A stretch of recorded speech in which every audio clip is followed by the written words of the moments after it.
Absolutely. That's what we're in for. You can see the stadium there being our icon, our representation of Rondo, and I'm sure that you guys are going to get used to it over the next months, years, as long as you're sticking around here for PUBG Mobile Esports. We'll have to wait and see. But yeah, our team's now getting ready, getting loaded into this lobby. Will be trying to put their best foot forwards. I don't know if we're going to get a rundown of the overall standings at the start. I think we may or may not. These are our groups today, though. Group A and Group C will be playing on. Teams to watch in terms of performance. S2G is that big name, right? It's that big dearth of points that we saw from them yesterday. I'm hoping that they can do a little bit more.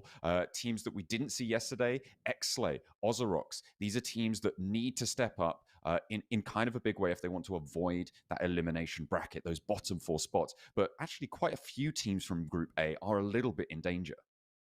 Yeah, I mean, the ones that are safe at the moment, or Asgard, Besiktas, these teams are fine.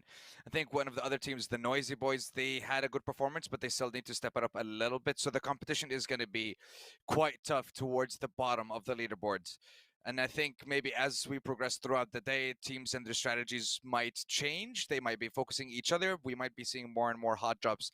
And I guess that would be one of the things that we I guess that we can see the difference between a team that plays on day 2 and finishes on day 2 and a team that finishes on day 3. You don't really have the risk of a team thinking about hot dropping you to kind of pass the threshold.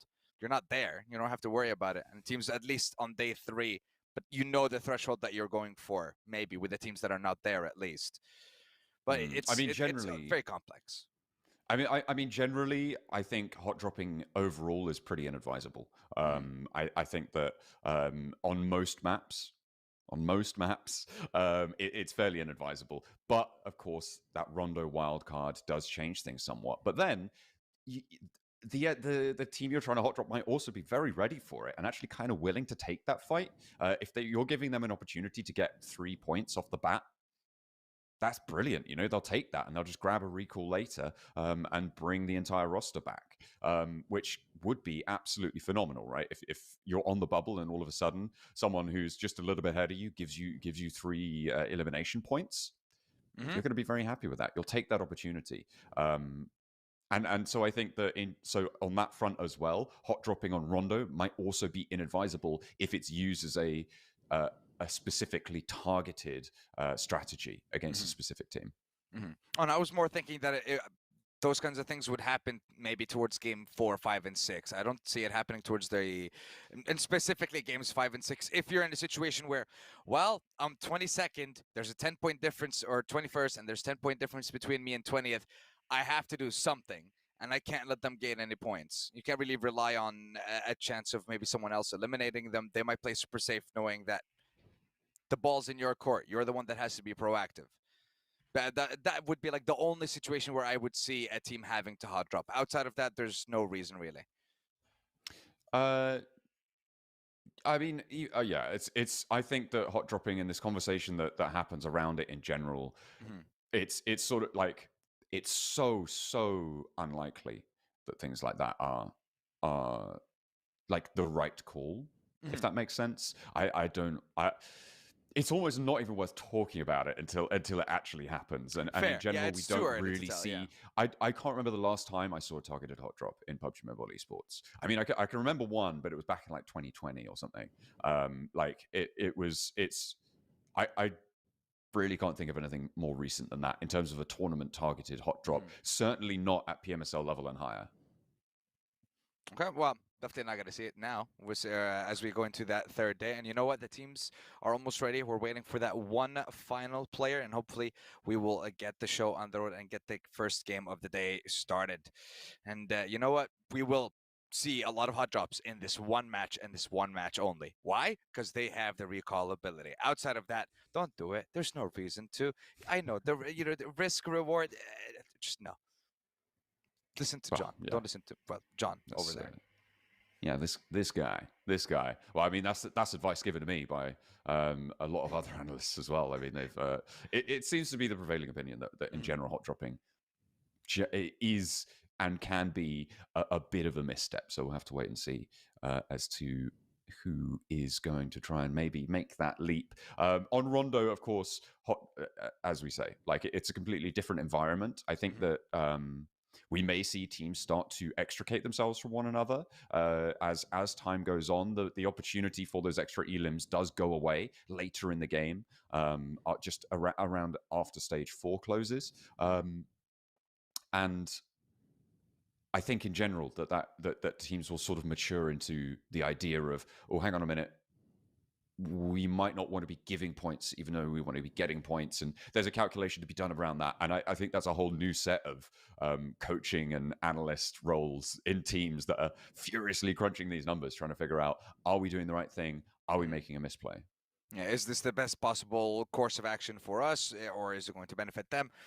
I would say the more games that we have played under our belts, specifically regionally, internationally, the clearer the picture is going to get. And I guess the more we'll know about what the meta is for the map that is Rondo, and how this recall ability changed the game in so many different ways. And I can see 64 of those lovely players now in the lobby. So hopefully the plane should be taking off. Well, planes should be taking off. For game number 1 in day 1, we had 1 plane path. Yesterday, we had 2 plane paths on Rondo. So the question is today, is it going to be 1 or 2? Because the possibility is there for either. Well, we'll have to wait and see. I'm hoping for 2. I think we'll get them both loaded up with our players, of course. Everyone wanting, champing at the bit, right, to get into this match and start earning those points towards their qualification spot. Eyes on the teams around the bubble, as I said before, and I think that it is going to be a bit of a scramble. I think it would be very interesting to see what happens specifically to those teams at the start of today. So we'll be keeping an eye out from that. But at this point, we're kind of trimming the field down for people I'm thinking about as maybe being in danger from 15th and down, potentially. So Paparo Supermassive, Noisy Boys, Besiktas, Jetgo, Oscar Galastray, SG, Ozorox, Chaos Black, and X-Lane. That's the fastest I've ever listed. What is that? 9 teams going on into this game. We'll see what they could do. That's from 36 points down, and we were talking about the bubble being between 45 and 50, somewhere in that sort of area. So that's what we're hoping for. A lot of these teams are going to be surpassing that if you just purely double their scoreline, but this is where volatility kicks in when playing more than 6 matches. Yeah, and I want to say, like, the other side that I'm looking at is who's going to be taking that number 1 spot. I see a potential for a race between IWNRX and Boars Gaming. IWNRX had 59 points in their first day. Boars had 53 on their first day as well. So there's a potential for either one of them to take the lead from Regnum Carrier and from Fenerbahce. But outside of that, the fact, top 5 at the moment, all Turkish representatives. So again, the region is just simply too strong. Yeah, I mean, it's definitely the strongest part of this sub-region, right? It's the strongest sub-region, I think. It's fair to say. Not necessarily purely at the top, but in general of like depth of talent, right? That's what we're talking about in terms of strength. When you've got 3-4 teams that can step up at that level, whereas Europe maybe has 1 or 2, arguably. Maybe you could also argue more. That comparison is absolutely fair. So we'll see just what they're able to bring to the table here, because at the moment it's that continued story of Turkish domination. They just reign supreme so far in the Super League. But again, this is only the first stage. So, and the crown is theirs for now, but we'll see if there's going to be any changes going to the next stage. And of course, when it all actually matters, the grand finals of the competition, and who's going to be representing their region, who's going to be representing their country, their organization on the global stage, and how they're going to be able to do that. Is it going to be qualified through the points, or is it going to be qualification through Pmsl?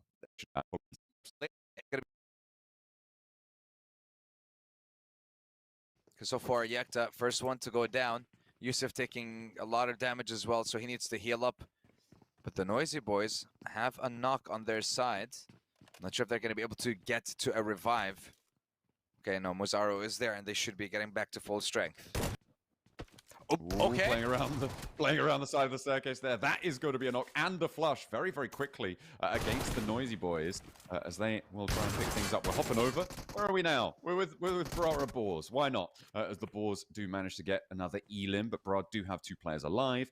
They're nowhere near the rest of that fight, so they'll be able to head to a recall beacon. I imagine very, very shortly. As more action unfolds here. Oh, Exley popping the shots from Nior over towards Mozaro. So back over in Renjiang. Yusuf moving in parallel. And the res is just about being started here. 5 seconds left on it. Might not have the time. Nior looking to put pressure onto the staircase. He's stuck. He's trying to stick it, but has managed to pick his teammate back up. Okay, Nior has to get gone. He's got no meds. He's got to get out of there. That was so bold of him to hold the revive until the final second. Made sure to secure it, and now kind of evens things out. With Noir not able to get that knock, not able to secure those limbs. They needed time to revive Yakta, and they do just that. So now at least it's a 4v3. Question is, what is the decision going to be for TNB? Does the last member who's not stuck at this point run towards a recall? That could be the case. I'll hunt and find out. Oh, hold on. Yeah, it's fine. It's fine. Noisy Boys have Oron all the way to the north in Ryan. Right next to a recall beacon right there. Yeah. Like, isn't it underneath them? On top of one? In Renjiang. I have to double check. I thought I saw a glimpse of one coming into this, so we'll take a beat. I mean, in terms of the spacing of the recalls, it kind of would make sense. But we're seeing players being brought back, of course. You drop from the skies with a parachute there. You got a little bit of your kit left as well, so dropping straight back into the fight with JS9. Hyso. Dashing in, has a little bit of ammo to play with. Now, they're back on in. And we'll see what they can do. Yeah, there we go. That definitely is the recall beacon right underneath them. So we'll see who's able to use it. Because at the moment, Xslay, they've still got 4 players. They might not need to, in fact. Big nade from Mozaro. Does find a knock and a lot of damage as well over to Yetka. He's going to try and sail straight on him, but Yusuf slams the door shut, swings it open for a second, and the rest of his team at his back. They might be unhealthy, but they'll be happy to see that performance. A beautiful hold by Yusuf on what could have been a disaster. A nade coming through from Mozaro. They managed to secure 2 knocks and 2 eliminations for the side of Xslay. But they still have the rest of the squad all the way to the north, so they should be able to get the recalls down without any issues. And yeah, there it is. Oron revives and recalls both members. Mozaro and Kenzor will be coming back. And then they should be making their way to the zone and having no issues at all. We saw Jet go leave, I think, the likes of Tin Long Garden and head towards Renjiang. They were trying to maybe third party the fight that was going on there, but now that it's over, the direction should be towards the zone and heading there. Maybe get yourself a centralized location. I think we had a double EMP inside the zone as well. Didn't seem like any teams were directly impacted by that, but bruh, we saw them have a fight early on with Boars. They lost 2, and they were able to recall both of them. And now Pmsl is surrounded on all sides by the Oscar Esports lineup. Good lord, what do you do now? I wonder if they know. I wonder if he has a vehicle stationed outside that they could have read in. There's a player there. Could be dangerous as they head on in. And it looks like Papa Supermassive doing 1, doing 2 there for Nico. Doing a lot of work. Finally, he is shut up and will be put back a step there. And the reses can start to come through. But again, those recalls can come through. Calci for S2G. They didn't have the greatest run yesterday. And they're looking to try and change that tune. It's Besiktas on the ropes here.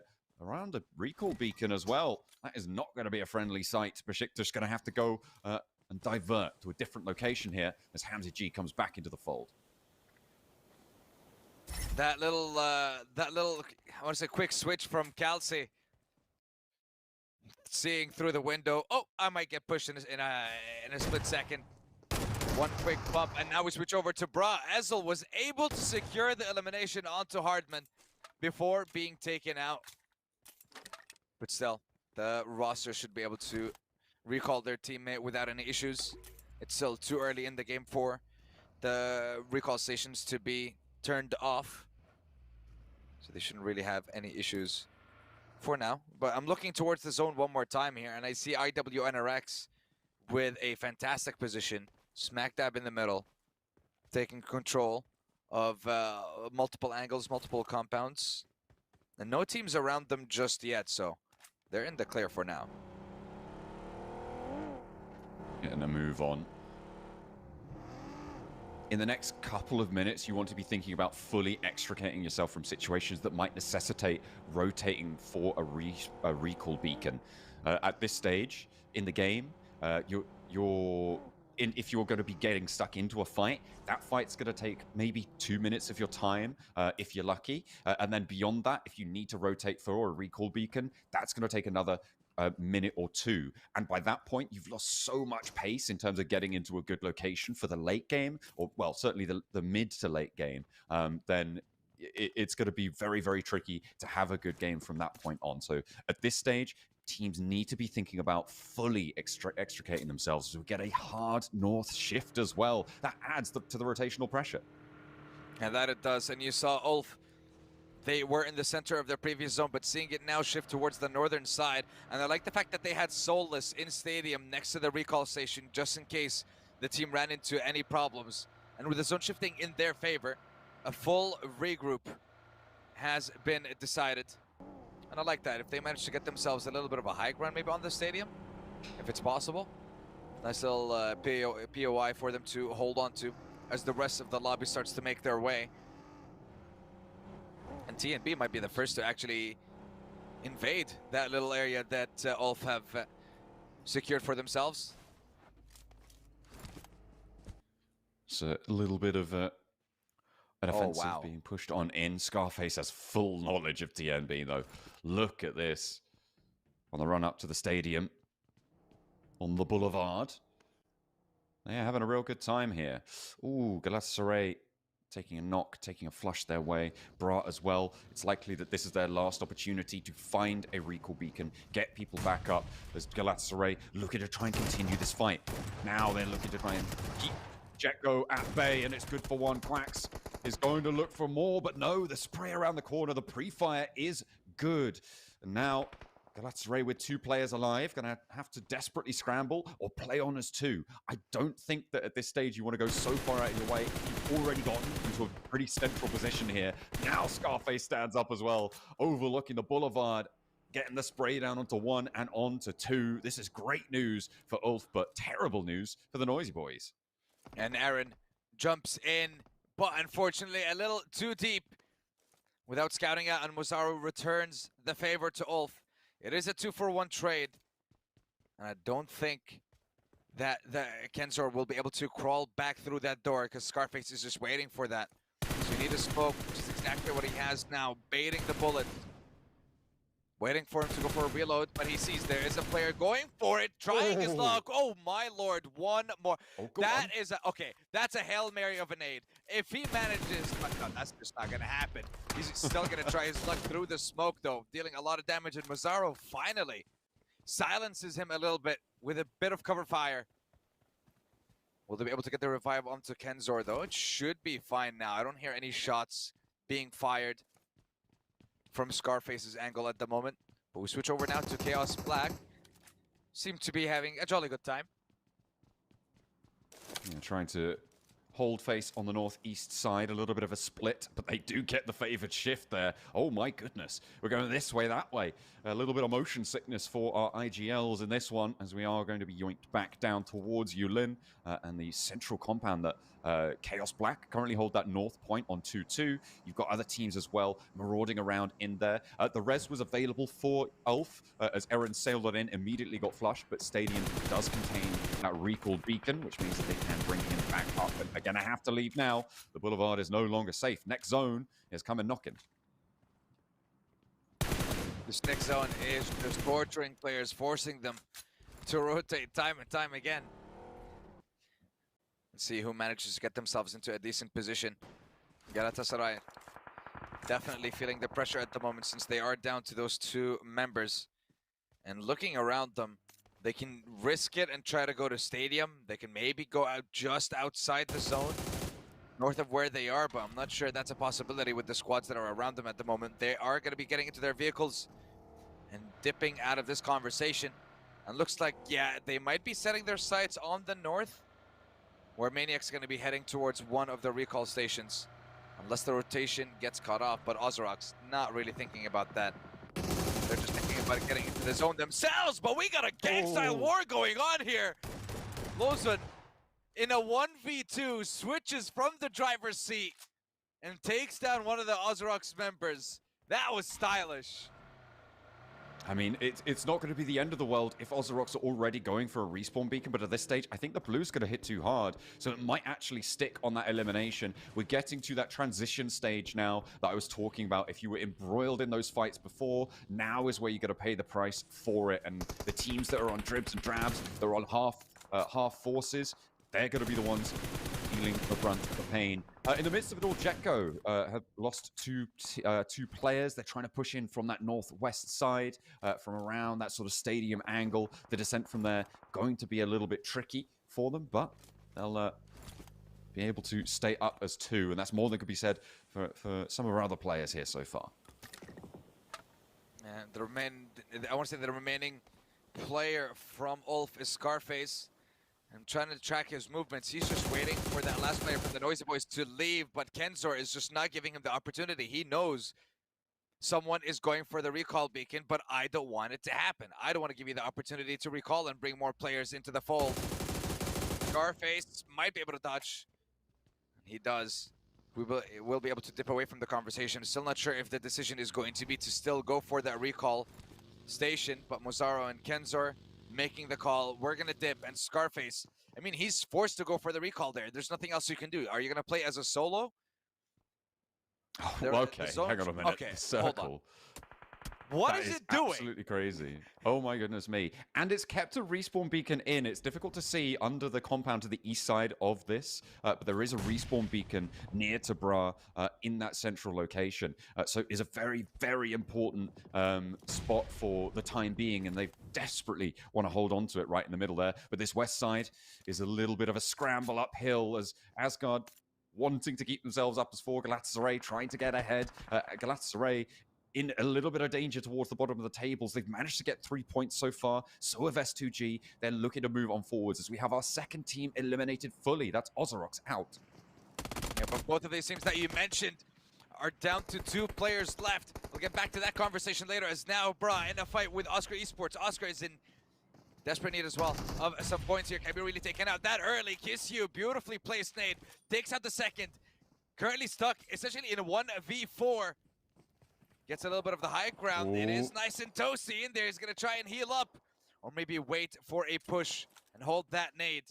Decides to change it up again. Jumping out of the window, trying to see if he can actually go for a play. Meanwhile, Quantum's just trying to go for the revive. Kiss You trying to end it all. But instead, he's the one that gets flushed. It's all down to Quantum now, healing up, but he will be torched once again. And Bra Esports just trying to survive. Quantum, what are you going to do in this situation? Will you be able to get the heal off in the last second? Yeah, it's actually fine. He won't be fully torched just yet. And Oscar feeling very hesitant about going for a push. It's one player. Do they have enough time to get safely to that respawn beacon and use it, though, to try and keep themselves as 4 players in that compound and leave the other 2 on the outside, as finally Bra do get eliminated fully. The recall beacon is going to need to be activated very, very soon. They're about to run out in just a moment, so you don't want to be wasting too much time here. Asgard were jousting back and forth with Galatasaray for a while now, and that looks like they may have just been busted down to 1. You can see Lozin there just on that, well, now central position on the circle, I guess, as a solo playing on in. We did also lose the last player from Hulk, but Scarface did go down earlier on. Yeah, unfortunately, he was not able to revive his squad. Meanwhile, Oscar was able to recall their player, but we'll get back to that later. It's Kamikaze! Lovely flick in the end there onto Swain. Now it's all up to Kine, IWNRX. They had fantastic positioning time and time again, but now in a fight, they get torn to pieces. And my God, Papado Supermassive pick up every single one of them there. The fight does not stop as now S2G and Xley. Okay. Yeah, this is getting messy, and this is kind of characteristic of what we've been seeing from Rondo for a while now. Oscar, who've been able to take this compound and control it away from Bra. They were the last team to have access to that recall beacon right in the middle there before they got switched off. And Oscar looking to try and defend the position. They're on the east side of this circle, a little bit of high ground across the way for them to potentially be contending with, and right out in the middle of it all, Blozin for Galatasaray is looking to survive as a solo, playing the divots. Meanwhile, Kalse is trying to see if he can make it out of this alive, and he might just do that, but Yusuf says not today. Takes him down, and S2G 10th place, 3 eliminations, only 28 so far. It's still not impossible. You got 5 more matches, but after 7 games, 28 points is not what you'd expect from this roster. I'm sure there will be a resurgence from them. Meanwhile, Oscar, I have to say, 7 eliminations so far, full squad, and not a bad position for now, but I think the next zone is going to force them to move a little bit, depending on what happens between them and, I think, Chaos Black and maybe Jetgo as well on that eastern side of the zone. Meanwhile, Boars, very, very calm. We haven't seen a lot of them in this game, but they have 7 eliminations at the moment, crossing 60 points. That's not the sort of threshold you want to be on. Spray down from Kamikaze. He keeps going. Papra Supermassive have been doing bits so far. We saw what they were doing against IWNRX. Able to do a lot of work there. A big nade, and he just keeps rolling. Goodness me. Kamikaze really standing up for the team here. Unfortunately, the rest of the team not standing up for him. They've been blasted away as the Boars try and wade on into the fight. But now they got the final boss, and he's laying nades at their feet. A tripwire exposed, and down goes one. The next is going to stumble into it as well. Goodness me, these seem to never miss. Exo backed off the angle, and he's going to be looking for more. I don't think he's going to be able to get his teammates back up, but Yusuf maybe under threat. This ditch he's got himself in. I wonder if people are aware of it. So far, it doesn't seem that way, but the fact that Kamikaze was able to hold his ground for so long. He only has 1 more nade to go, but can he get another elimination? Not this time. Deployable cover being thrown down here. Boars now with SnowX stepping up with the nade. Might be able to secure the elimination. Decent bit of damage onto Kamikaze. They see him now. They know exactly where he is. Another nade from SnowX. And I think they managed to get him. Maybe. Yeah, they did. Finally. Kamikaze is taken down. It took so long and so much utility. But he's finally down. Getting displaced, and now Boars will be able to take up the mantle. However, they are very much out on the edge. Look at the open terrain here. I mean, it's not without cover, right? But it's just so barren, and that's going to make it very, very hard for teams to actually get across in towards the more central areas that has a little bit more cover on that terrain. It's going to be difficult to navigate, and you can see the effect of that, right? Everybody's just being pushed to the edges by the desire not to step foot out into the open first. Wait for the blue zone to sort of force hands and maybe try and go second, try and capitalize off other movements if they get forced a little bit sooner than you do. Chaos Black playing with 3 here against Oscar, who are now just looking to leave their compound. Circle shifts, it goes out to the south side a little bit there, which is going to push away from this zone. Chaos Black, they're going to have to push past Oscar now. Yeah, they kind of have to. For some reason, they just turned their backs. You gotta make a decision and stick to it. Are you retreating or are you going for the push? Finally, they're able to trade with Rolex, who's been torturing them for the past couple of minutes. So many nades, not allowing them the opportunity to push out of this tiny little hill that they're on. But finally, more nades coming in from the Kunma. Beautifully placed onto Hardman. Second player knocked down, and now Oscar once again put in a difficult situation. Are you going to push or are you going to go for the revive? Pluto thinks we need more cover. Just make sure that it doesn't land on you. Okay, you can see some warnings of where it is going to be. Yeah, it'll be a little bit more hard-pressed to get clobbered by that. The nade over the top, again, is good. An answer. to the standoff, but they have to move laterally on this fight. They can't afford to stick around too long. The blue zone's putting pressure in from the northeast side. And Swash launches one back in, but has to step away into the blue. This is not looking friendly at all. And this is actually, hang on a minute, this is actually 3 teams here, with Jetgo being the backstop, and Chaos kind of caught in the middle here. So they really have their work cut out for them. And the thing is, they have to make a decision, and now Pluto deciding I just need to wait it out. And finally, Chaos Black will be taken down, and Poli is the one that secures that last elimination. 6 teams now, 13 players left alive. Boars currently in the lead, but oh my lord, Asgard with 15? Yeah, I was just gonna say, what? Hold on. Yeah, what? They have 2 When does players. that happen? Yeah, when did you get 15? Like, I saw it be 10 like 2 minutes ago. Now they have 15 eliminations. No ability to recall any more players, but hey, it's already been a heck of a game for this team. Can they do more is the question. I mean, they were playing out on that west side. They were facing off against several of our teams out there on that direction. So they've just been farming it out. They only managed to get out with 2, and then they rolled straight into the middle to take down Lozin in that central area. And now they've got this tiny little building to play around. With 15 elims, they're looking to pick up more. I mean, this could be a record-breaking game from them. Unfortunately, without the numbers, it's going to be pretty tough. And at the moment, Jetgo is fully focused on trying to take them down. And the thing is, there's also the Noisy Boys off towards a little bit west. They also have a little bit of info as to what's happening when it comes to that shack. Real, swinging, missing, going back, trying to hide. Oh, hold on. There's a, oh boy. Okay, we're fine. Ooh. Cool. We're fine. I saw the nade count from the north, and I was worried. I think there's still 5 left in the backpack up to the north side, and that can be very, very dangerous to the position that Asgard currently hold.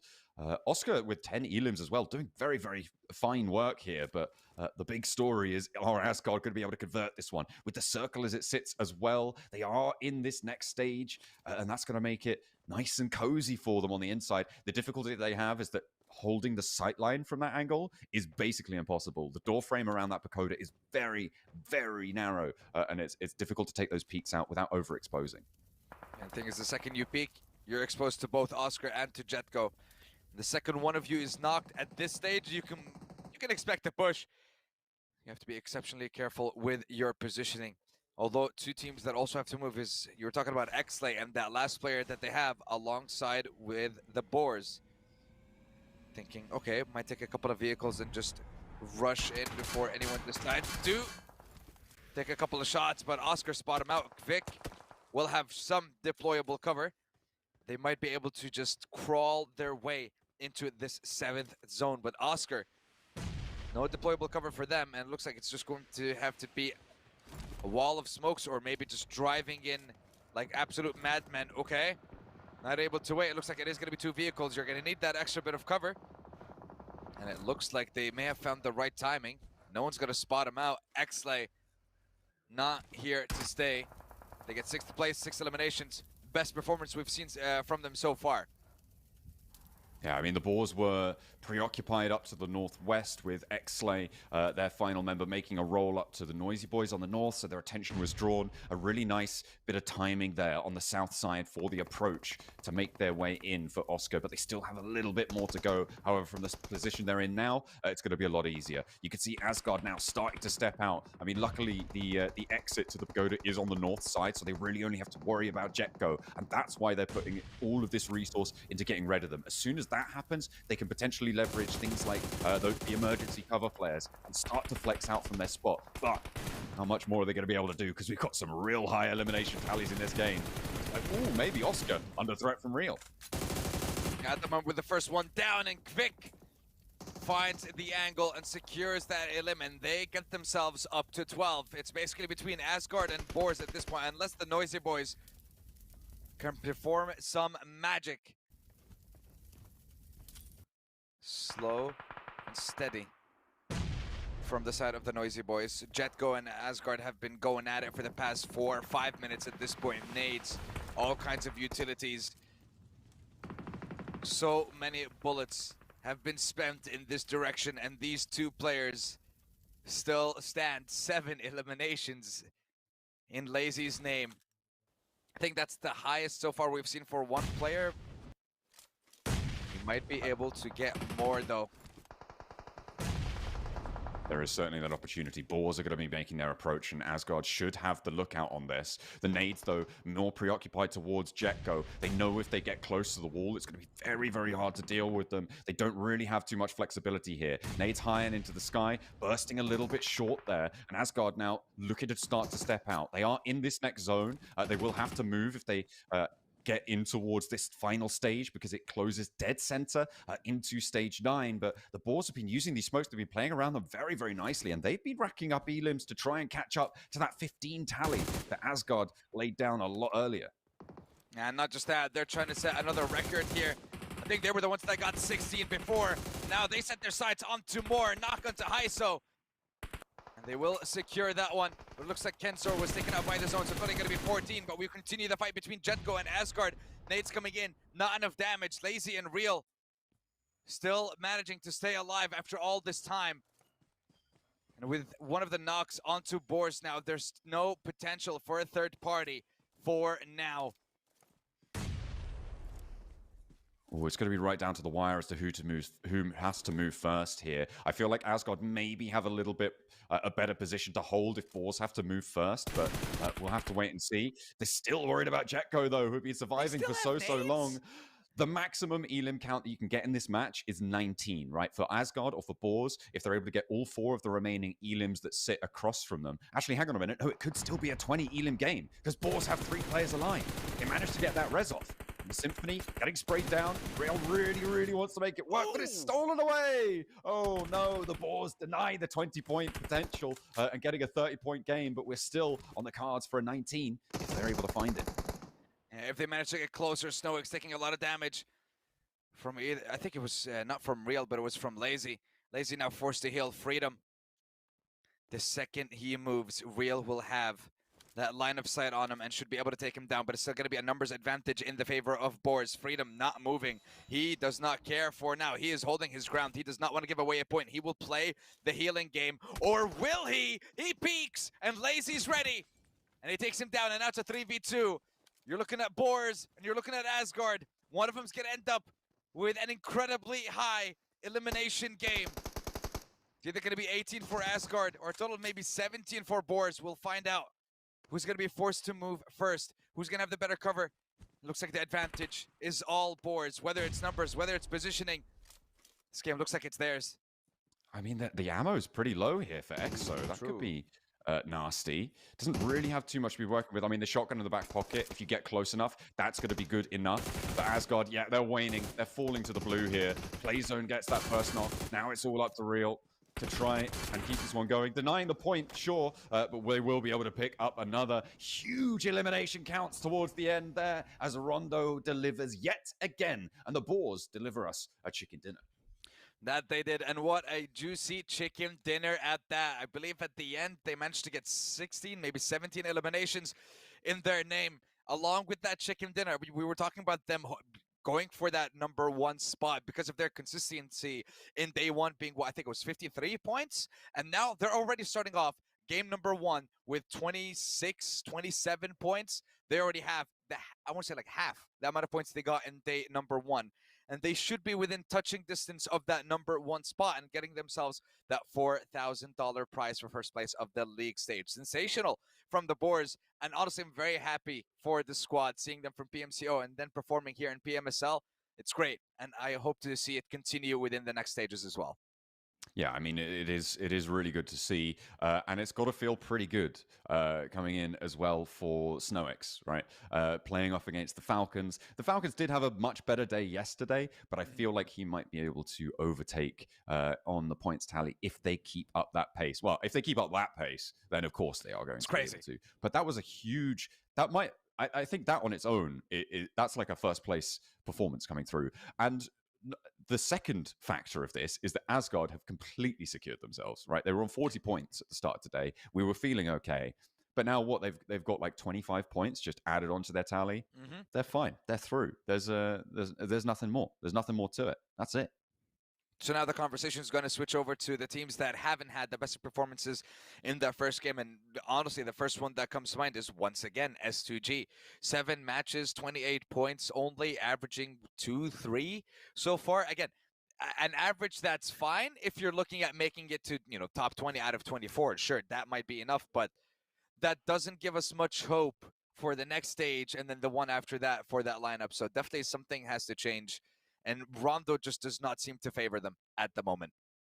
No, they're not having a good time here. Although, you're only playing 2 of these maps, right? And it is still very, very new, very, very fresh. So perhaps an issue of not having fully assimilated the game plans that other teams have, not having that fluency with the rotations that potentially other IGLs have a little bit more in their wheelhouse. It's tough to say, but yeah, S2G I think in general have missed a step or two as things have gone on. Some interesting points added to the tables there. I think the big one was that Ozorox went down fairly early. I think into that match, which of course they were already towards the low end of the tables, which is not a good start. Whereas a lot of the other teams around them actually had some pretty good spots there and getting maybe high single digit matches on the cards, which is kind of the sort of match you need. Yeah, like for example, with X-Lake getting positioning and a couple of eliminations, better than nothing. But at least it's something to start them off, and at least it's not a 0-point game from the beginning of the day. So the team's morale isn't going to be that hurt. I want to say early on. Still 5 more matches, 5 more opportunities with a target of 20 points. I think that's what you want to be looking at for the side of X-Lake, reaching around 45, 46. They should be fine. But now we just get a quick little cheeky look at that final moment. It was SnowX who actually secured the final elimination for the team. But I want to know how many elims it was. 8 by Lazy and 1.3k damage. Whoa. That is... Wow. That's a heck of a performance from one player.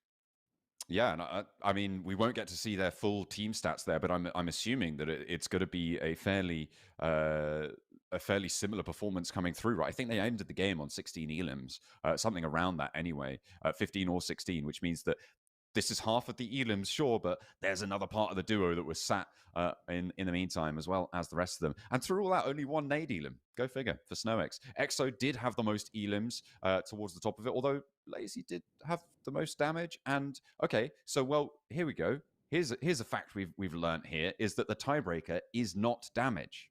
It must. I'm fairly certain it's performance in the last match by placements. Yeah, you know what? That would make sense. That makes sense because I think it was always like the team that ended up with the chicken dinner that had their grenade eliminations up there. But you know what? We'll need to find out the source. We'll need to find out that piece of information. We have to confirm. Yeah. We must know. Getting 1,015 damage as well, coming through for EXO. So he was just pipped to the post for the MVP title, but still atop the tables technically on the elim counts there. You can see that the work was not shirked by the rest of the roster either. They had a pretty good time of it, and they stayed fairly whole right towards the end. They had 3 players moving into that final circle, and generally they had a real tough time of it, right? They were able to fight through quite a lot of adversity into this match, and it's a well-deserved chicken dinner. That it is, and it's something that I've noticed about this roster from their previous competition, whether it's the beginning of the, I want to say like the first split or the second split a couple of weeks ago. This team has managed to consistently perform positionally over the past couple of weeks. They've always managed to get themselves in a decent position and play it there. And how have they been able to do that? Of course, thanks to our lovely sponsor, the Infinix GT30 series. Aha! Every ranked push and every clutch moment, it's not just luck, it is preparation. And this is what these teams do. They prepare and they work on themselves and they get the strategies going. And this is what we've seen so far from the boards in our first game of the day. Very impressed with what I've seen as well. From another team surviving as a duo and getting 15, 16 eliminations at the end of the game, and again securing themselves into the next stage of the competition. Definitely a great start for both teams. Yeah, that's what they're going to be looking for, and only the best for them with the Infinix. And we are hopefully going to be adding more and more points as the day goes on to a bunch of these tallies. I think that this match was a particular outlier in terms of the number of elimination points that were absorbed towards the top, in terms of that extra batch of eliminations that are delivered to the lobby with every rondo. Lovely, hot and fresh coming on through on the elim count there. And the fact that we saw a 15, a 16, I think there was at least one other 10, at least another 9 on those elim counts. It's going to be fairly top heavy on this one, which is a very interesting impact depending on where those teams sit on the overalls as to what we're going to see. It could also raise the threshold that we were talking about. Something that I didn't think about too much is that, of course, with more points means that threshold is going to be raising from previous seasons. So I'm now starting to feel that potentially that bubble may be a little bit higher than we might have expected, which could put more teams at danger. Yeah, that's gonna apply even more pressure on these teams. You know what? I like it. The closer it is, the crazier it's going to get towards the end of that day. Well, this day, I mean. And shout out to Kamikaze for being able to hold his ground in this little divot. Sensational, honestly. How many nades did that man have? Just yeeting them one right after the other. I mean, it wasn't so much the number of nades, it was the efficacy of them. It felt like no matter where he threw a nade, it was like a player materialized there every single time. It was really quite something, but did end up going down. And I think Kamikaze had a triple spray down in that game as well, Papa Supermassive. They were one of the teams that got a pretty high elimination count. I think they got up to 9 at least towards the end there. So yeah, again, very good stuff coming from them. Could have been better on the placements though, so. Just a little bit. But you know what? Now things go back to normal. No more recalls. None of that shenanigans. We go back to our triple Erangel and then wrap up the day with a double Miramar. And the lobby is starting to fill up bit by bit. And we'll continue to see how this PMSL group stage is going to progress and just how low the bar of qualification is going to be for the top 20 teams out of 24. We did say it was going to be 45. It's looking like it might be a little bit less. And again, I think with the leaderboard not being that incredibly top heavy, it does make it a little bit more competitive towards the bottom of the leaderboard. Well, yeah. I mean, it depends on exactly how all of those points have added up, right? And hopefully, we'll get a glimpse at the overalls in a moment and the match rankings as well.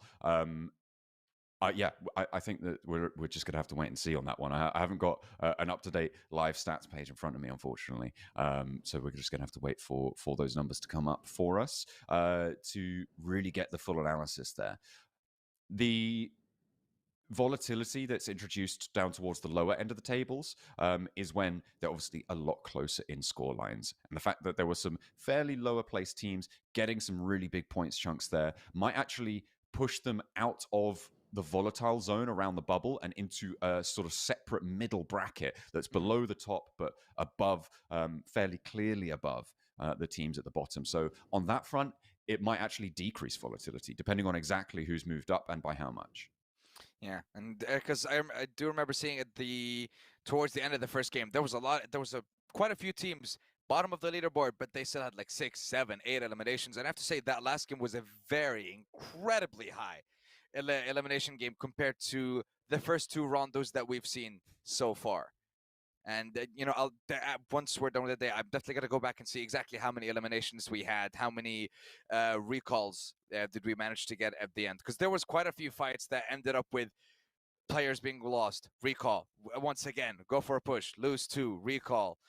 There was a decent amount of them, so I think we may have had quite a high, maybe like the highest elimination game so far, maybe just for this competition. Yeah, I don't know how many total elims were earned there. We'll have to add that up as well. We need the maths. It's the only map where it becomes actually really quite variable, right? We're on Erangels and on Erangels and now Miramars. I was going to say Sandhawk, but no. Yeah, I was like, on Erangels and Miramars, you generally see a fairly set pattern. The only way it can change is if it decreases by players eliminating themselves or going down to the blue zone, things like that. But that's the only way it can change. So it can only decrease. In Rondo, it can increase at a technically undefined rate, right? Mm-hmm. If every single, I mean, I feel like if you wanted to, if you had 64 so inclined players, you could pretty close to quadruple the elimination count from a match if you get one player each time. Or probably, I don't know, a whole lot more if you have every team go down to one. Well, listen, get this recalled, is everyone a goes to one, get recalled. whiteboard kind of conversation. We can't be sitting down and having a conversation about this. We need a whiteboard. I was waiting for the numbers. We need markers. And, well, you know what? We got the numbers. And it's 16 eliminations for both Asgard and Boars at the end of that one. 26 in total for the Boars, 22 for Asgard. Oscar, very happy with the 10 elims that they managed to secure as well. 13 incredibly valuable points. And now we see the overall leaderboard. Boars are 8 points away, and they have 5 matches. And first, second, third, fifth, sixth, and seventh have all finished their games. So the only one that can compete with them for the number 1 spot right now is Asgard, and they're 16, 17 points away at the moment. So the lead is right there for the Boars. They just have to take it. But the question is, what's going on with the second page? Absolutely. I mean, there you go. It's Asgard looking to try and keep up pace. In general, I was expecting to see somewhere around the 100-point metric for the top spot here, and I feel like it's a little bit in the distance, but if Asgard put more games like that up, obviously, that's what we'll see. We're seeing now teams start to accelerate over that 50-point boundary. 61 for IW Next Ruya. I think that is going to be fine.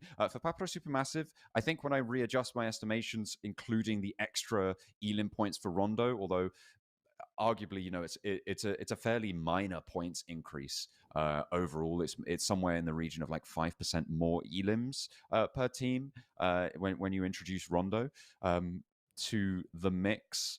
So could be just a little bit higher overall. We'll have to wait and see. So they are up there. And we saw, of course, big performances coming through from Asgard, who pushed themselves onto that front page and away from the danger zone. Ozarok's at the bottom, not having a good time. Xlay as well. Ooh, not friendly. And S2G, Chaos Black. All 4 of these teams have the rest of today to play. And they'll be chasing down Far Voice Gaming and those above them too.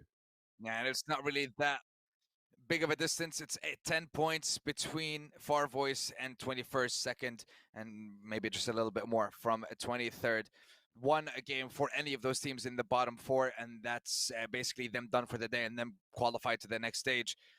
Just need to get that chicken dinner, just need to get those eliminations. And for S2G, again, we still haven't seen the performance that we're used to from them. Chaos Black have been struggling a little bit. I thought they might be able to do a little bit more in that last game with their position. Unfortunately, they weren't able to, and the zone just did not favor them. But with 5 more matches, it's the potential is there. The opportunity is there. It's just don't get so tunnel visioned on, like we're in the danger zone at the moment. You can't get out of it. Just focus on the games. It's necessary. Keep your head down, plow on, try and keep this one going through. We're looking at the lobby right now. It's got 63 players in, and will be locked and loaded fairly soon. Oh, the last player. I can tell you who it is. Do I want to tell you who it is? No, I feel like that's a bit BM, the last player to join the lobby. But either way, we do have now 64 players in, and we will be going into Erangel, hopefully very, very shortly, as our plane path will be heading on through. And we'll have to wait and see just who is going to take the lion's share of the points here. There's a lot of teams around that sort of mid to high 40 boundary now, and they're looking to try and get away from this one. It's the teams on the back page that you've got to worry about at this stage, and it's not looking super friendly for them at this point. Yeah, it really isn't. And today, like we mentioned, 4 teams will wrap up their esports journey for 2025 in PUBG Mobile, and the rest of the squads, the 20 teams, will continue, and they will continue to fight on for the prize. They will continue to fight on for the opportunity to represent their countries and their teams at the highest stage possible, that being the PUBG Mobile Global Championship happening in November, if I'm not mistaken. November, December-ish? Yes, end of November, should be around December. Yeah. So it's the finals will be in December, so we'll be having a good time over in Thailand. Yes, sir. If I'm going, I need to be asked to go. Right? I don't just turn up at places. John. I'm asking you. Would you like to go? This is a formal. I mean, would I like to go? Would I like? Yeah. Okay. Of course. Well, there you know. I'm just saying. I'm just putting it out there. He'd love to go, and I think we should make it happen, boys and girls. I think we really should. You know what else we're making happen? The game start, because we're that good. Oh, you reckon? You reckon we should start a game? Yes. I don't know. I don't think the viewers deserve it. Wow. I think that we might just not. Honestly, after the last 2 days, no, they deserve it. They deserve it. I think they do. Come on. I don't know. Come on. What have they ever done for me? You know, why should I start the game for them? They sat Well, I'll and tell you what listened to us for hours. I tell you what they've done for me. They've given their support to the teams, and that is more than enough for us to look to start this game. Of course, we'll be heading in as we are now, watching these players run around, getting ready to jump into the plane for our first go around for the last go around of Erangel, and we will be seeing exactly where our teams drop, where the circle goes. We'll be maybe seeing a military circle that you could always think could be on the cards, or are we going to go back to Rozoc Bridge, you know, to the bridge just east of Rozoc? Because I feel like we're familiar with it now. Might as well just go back. You know, it's like going to your favorite restaurant. It's like, well, I know what the food's like, but I know what the food's like. It is a guarantee. And it is guaranteed that once again, we have a Southern plane path. Here we go. Second match of the day, just south of Lipovka, heading all the way towards south of Primorsk. So I mean, we had a similar kind of path yesterday. It was a little bit more, let's see, south coming from Milta towards Quarry, if not a little bit lower. And then the zone headed up towards the northern side. Is that going to be the case here again today? Or is it going to be a little bit different? Are we going to get that military base zone? Are teams going to be bridge camping? That's We'll the find out. question. Yeah. Of course, with a different set of teams, the hot drops can change a little bit. Of course, we haven't played in this orientation before. It'll be interesting to see where teams opt to go around one another, who's been doing their research and their homework to try and get the edge over these drop spots. It's this southwest corner here that is going to be potentially very, very dangerous around these vehicles. I'm a little bit worried for IWNRX here to maybe have a bit of a rough time. Frozen in danger if he's going to try and contest these vehicle drops. We're going out to the east, though, and it looks like we might be on the Milta Peninsula or in the open areas, that mansion expanse that sits around it, and over to the prison and lumberyard side. Yeah, it's going to be an interesting game. And the second I thought, hey, if we have a military base, Noisy Boys could have a good game. Game decided, nah. Lipovka, Mansion, Yasnaya, and we already have a fight happening. Let's jump in, see what happens. It looks like Hardman getting first blood onto Havlik from Boars. Boars seem to have lost 2 members from the very beginning of this game. Now they're going to be continuing as a duo. And remember, this is Erangel. There's no recall beacon. There's no coming back. That's it. You're done for the game. And you just have to sit and watch. Absolutely. Unless you're the IGL. I mean, this is great news for Oscar, right? This is absolutely brilliant news. They were in this central glut of teams. You can see now the standings on the right-hand side of your screens from 49, which actually were Alpha, which is surprising given what they were able to do yesterday. I'm not expecting them to stay there for too long. But Oscar and down towards potentially Bra are very able to be leapfrogged with big games from beneath them. Fortunately for Oscar, getting those 2 points on board and hopefully getting a little bit more, we're going to start to see more and more teams accelerating away from where we imagine that bubble is going to find itself. From Besiktas down, these are the teams that I'm slightly worried about. And from Chaos Black down, these are the teams that I'm very worried about in terms of that elimination bracket. I don't even want to ask you how you feel about X-Slay then. Oh, well, that's better left unsaid, I think. I don't think I'm allowed to say that, actually. Dang, that bad? Well, you know what, yeah. X-Slay, you have to prove him wrong. You have to show us what you got. And you know what? I'm going to have a look at the minimap, see exactly what the situation is with the squad that is X-Slay. They are currently scattered across Gatka and just south of the George Bull Mountain. Very, very wide split, but at the moment with no one around them, no need for them to be push or anything. They're not in the zone. They have to make the way to the zone. And the question is, where will they end up? Because there's a couple of teams, for example, in Rozok, in School, close to Ruins, that are going to be crossing from that western side. Besiktas holding on to Pachinki as well. So it's not going to be an easy rotation for the likes of X-Slay. And then you look towards the southern side. You have Bra, S2G, and IWNRX. So they have to be very careful with their rotation. They could take a northern one. But yeah, I mean, there's a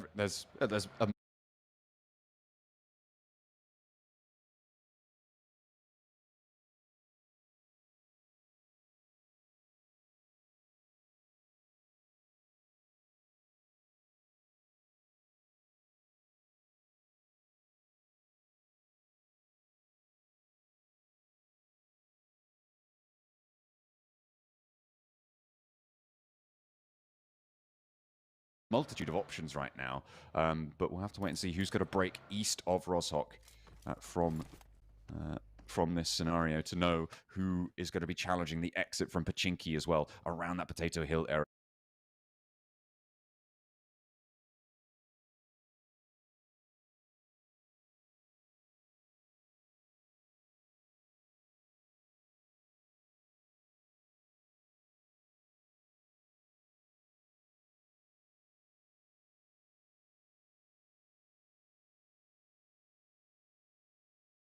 Ulf, they're starting to rack up the points. There we go.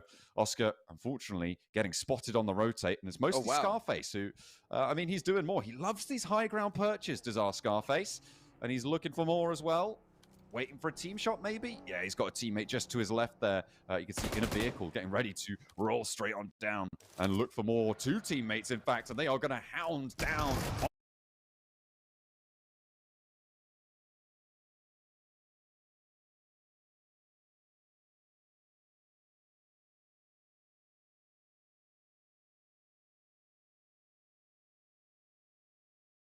to this knock and look to try and convert into more as well. Not even able to get a re-knock on the flip side, but catch does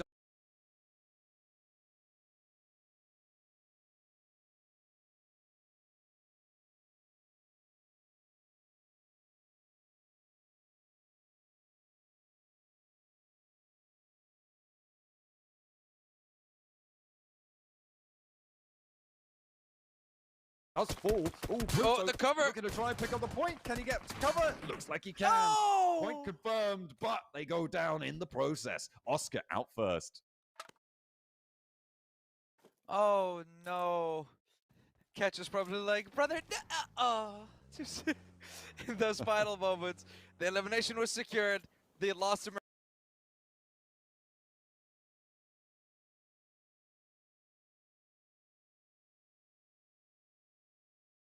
Remember Scarface almost taking down every single one of the Oscar lineup.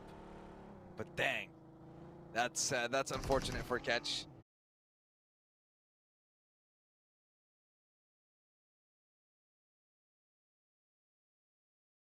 He's gonna sit the rest of this game out.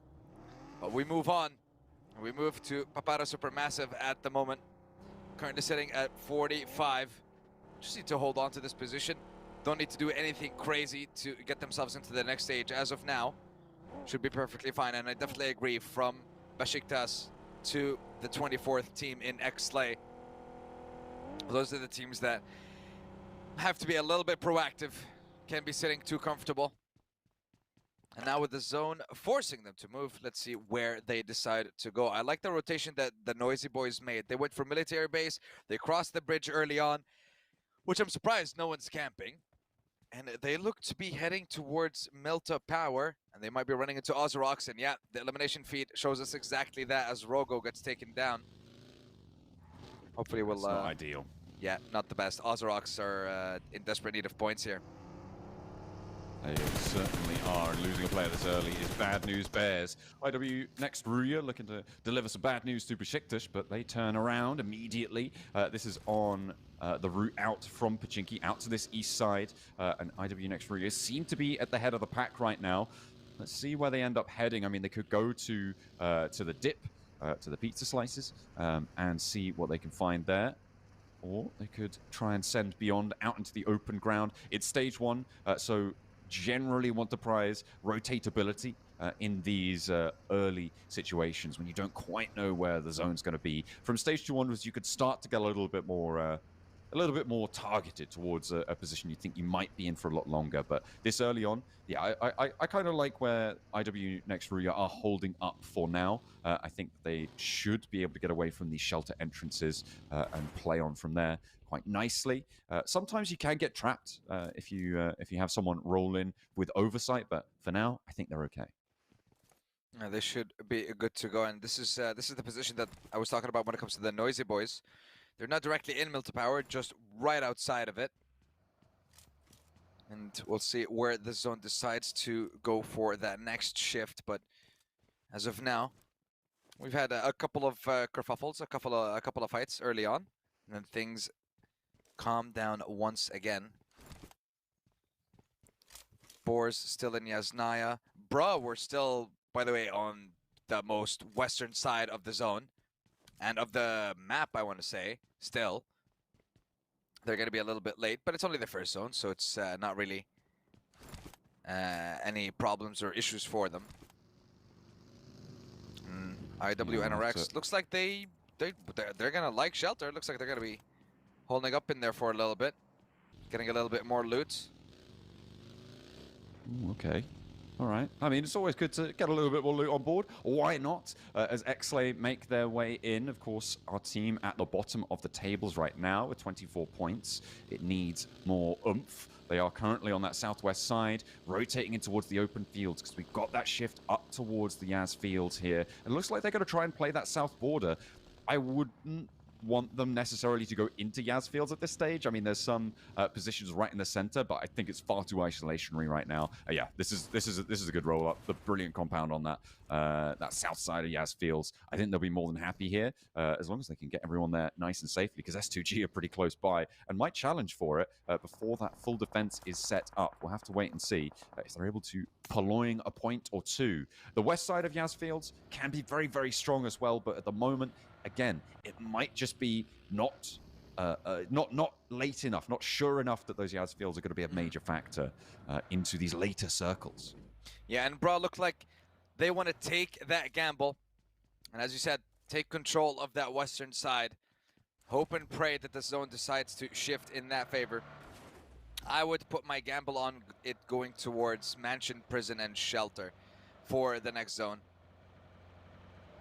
But we'll see where it decides to go. Yeah, that's you think we're going back down southeast? Yeah. Okay. Because, you know, last game, it's the zone was just going north, south, north, south. It's just constant. It was dancing. So I think it's going to continue the dance in this game. It's potentially a Yaz finish, though. You know, always could be. That's a little bit of dance. Balls would be very happy about that, to be able to pick up a point or two along their way. I mean, they just need 8. Really taking heavy fights at the moment. It is just going to be teams looking to finagle their way on in to the rest of the zone. Find those positions. Look for those rotational paths. In about a minute, I think we're going to get a much clearer picture of who is in the strongest spot. I think the positions out towards Heaven compound in the Mansion fields could be very, very strong at the moment. And we'll see if that's going to be able to be converted on as time goes on. Time does not stop in this situation. It keeps on going, and in all situations. Unless you can pause the game, which I don't think you can. No, I don't. Yeah, that's a no-go, I'm afraid. Time does in this reference frame inexorably march on. We are going to be keeping that pedal down. The Noisy Boys have another compound far out to the east of those Mansion fields, a little bit closer towards Lipovka, that sort of area. And I'm sort of just waiting for this next circle, really, to figure out exactly who is going to have a good time of things. I think the worst situation right now, sort of no matter what, is the teams on the south. Either they're going to have to move and they're all going to have to move together, or everybody's going to crunch in on them, right? And I think that at this point, it could be a little bit unfavorable. It does shift out to the west. That eliminates the compounds to the west of Yaz Fields as being super strong. This is great for Pmsl and S2G as they look to regroup down towards themselves. Yeah, Pmsl with that incredible compound that you mentioned earlier on. Very, very centralized location, but also quite open to a lot of pushes if they leave themselves exposed. Bra continue to control the western side. S2G, Solkai, I am not sure about this. He's covered by Kalse and Icy to the south. And from the north, you have that compound Pmsl has. They're playing that counterpoint as well. He can remaneuver, but looks like he's going to have some neighbors back with Supermassive. Oh my goodness me, they pinned him in place. They put him in a full Nelson. And there's no way he's getting away with that. Goodness me, that was brutal. And of course, it's Kamikaze to get the final blow there. Although Tromby did get the knock. They full on penned in his car. I didn't realize that they'd added wrestling to PUBG Mobile. Okay, I want to say like seconds before disaster, I did say, I mean, I don't know about that. He is covered from the south by his team. 2 seconds later. He needed to cover him. Yeah, there was no cover. There was zero cover. That's rough. That What is an real rough. engage. Oh my lord. Successful crash from Pmsl. Full disable of the vehicle without actually having to do any damage on it is brilliant as well. I think if he'd been able to sneak through that, he probably would have been able to get away, or at least give his team time to have an answer towards them, so he wouldn't have been immediately flushed on the knock. But that's nasty. That is real nasty stuff. But either way, Pmsl still in this really nice compound here, and looking as well around the rest of the map. I'm seeing Ulf in the really powerful dip just down towards the south. That is fairly prominent in towards this circle and playing around that area. Unfortunately, there's a lot of teams around them, which can make it a lot less secure, a lot less cozy in that area of the map. And of course, they are playing as 3, which reduces their sightline power somewhat. And that it does. Ooh, hold on. Get back to that later, as we did see the elimination field kind of light up with a fight between Boars and Noisy Boys, and finally Noisy Boys got sick and tired of it. They go for the full push onto SnowX. They did lose one of their members to a knock from Boars, but it was stolen by Ulf or Asgard. If I'm no, it definitely wasn't Asgard. It might have been Ulf who took that one away. Now brought from the western side, set their sights onto the Noisy Boys, and can feel that there's a little bit of pressure being applied. And here, Exo, he does have a car. He does have a decent amount of heals as well. Should be able to get into the zone without any issues and give himself a little bit of cover. But let's see where the zone shifted. And once again, massively in favor. So Pmsl, this is the game where you salvage your tournament run. You will not get a better position. You will not get a better circle than what you have right now. Use this position that you have. Get as many elims as possible. Do not get knocked. Do not get pushed. The second you lose that, you might lose a heck of a lot more. Just like Jetcore are losing a couple of their members now. Freedom taking his time with this push. As 4FS swing and get a couple of knocks. They also lose one of theirs, and there's a third party from IW and RX as well from the distance. 20, lovely little peek. Take down one, secures the other. Lovely positioning from him. 4FS, they've got the reins of this fight firmly in hand. Unfortunately, there are 2 knocks, and one definitely way more in danger. Ceylon trying to make his way on through and do a little bit more damage. The res on the upstairs happened. They're trying to drop down for another. The heal came through now as well, which means that they can look for the peak. I wonder if he knows there's another player in here waiting for the shotgun shells around, but both of them sail wide, and there's backup, but it's not needed. T with the pump action will be delivering, and that will be them having to get on their bike fairly quickly with the blue zone putting pressure on from the northeast. And they have to make their way very, very quickly as this zone starts to push, and a lot of teams are going to start making that move. Pmsl, though, along with Papara Supermassive, are chilling at the moment. S2G have this garage.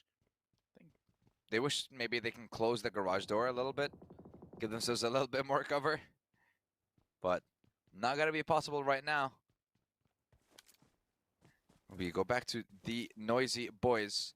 You might not want to be noisy right now. You might want to play a little bit safe. I mean, you're in 15th. You got 45 points. You're fine. Oh, yeah, exactly, right?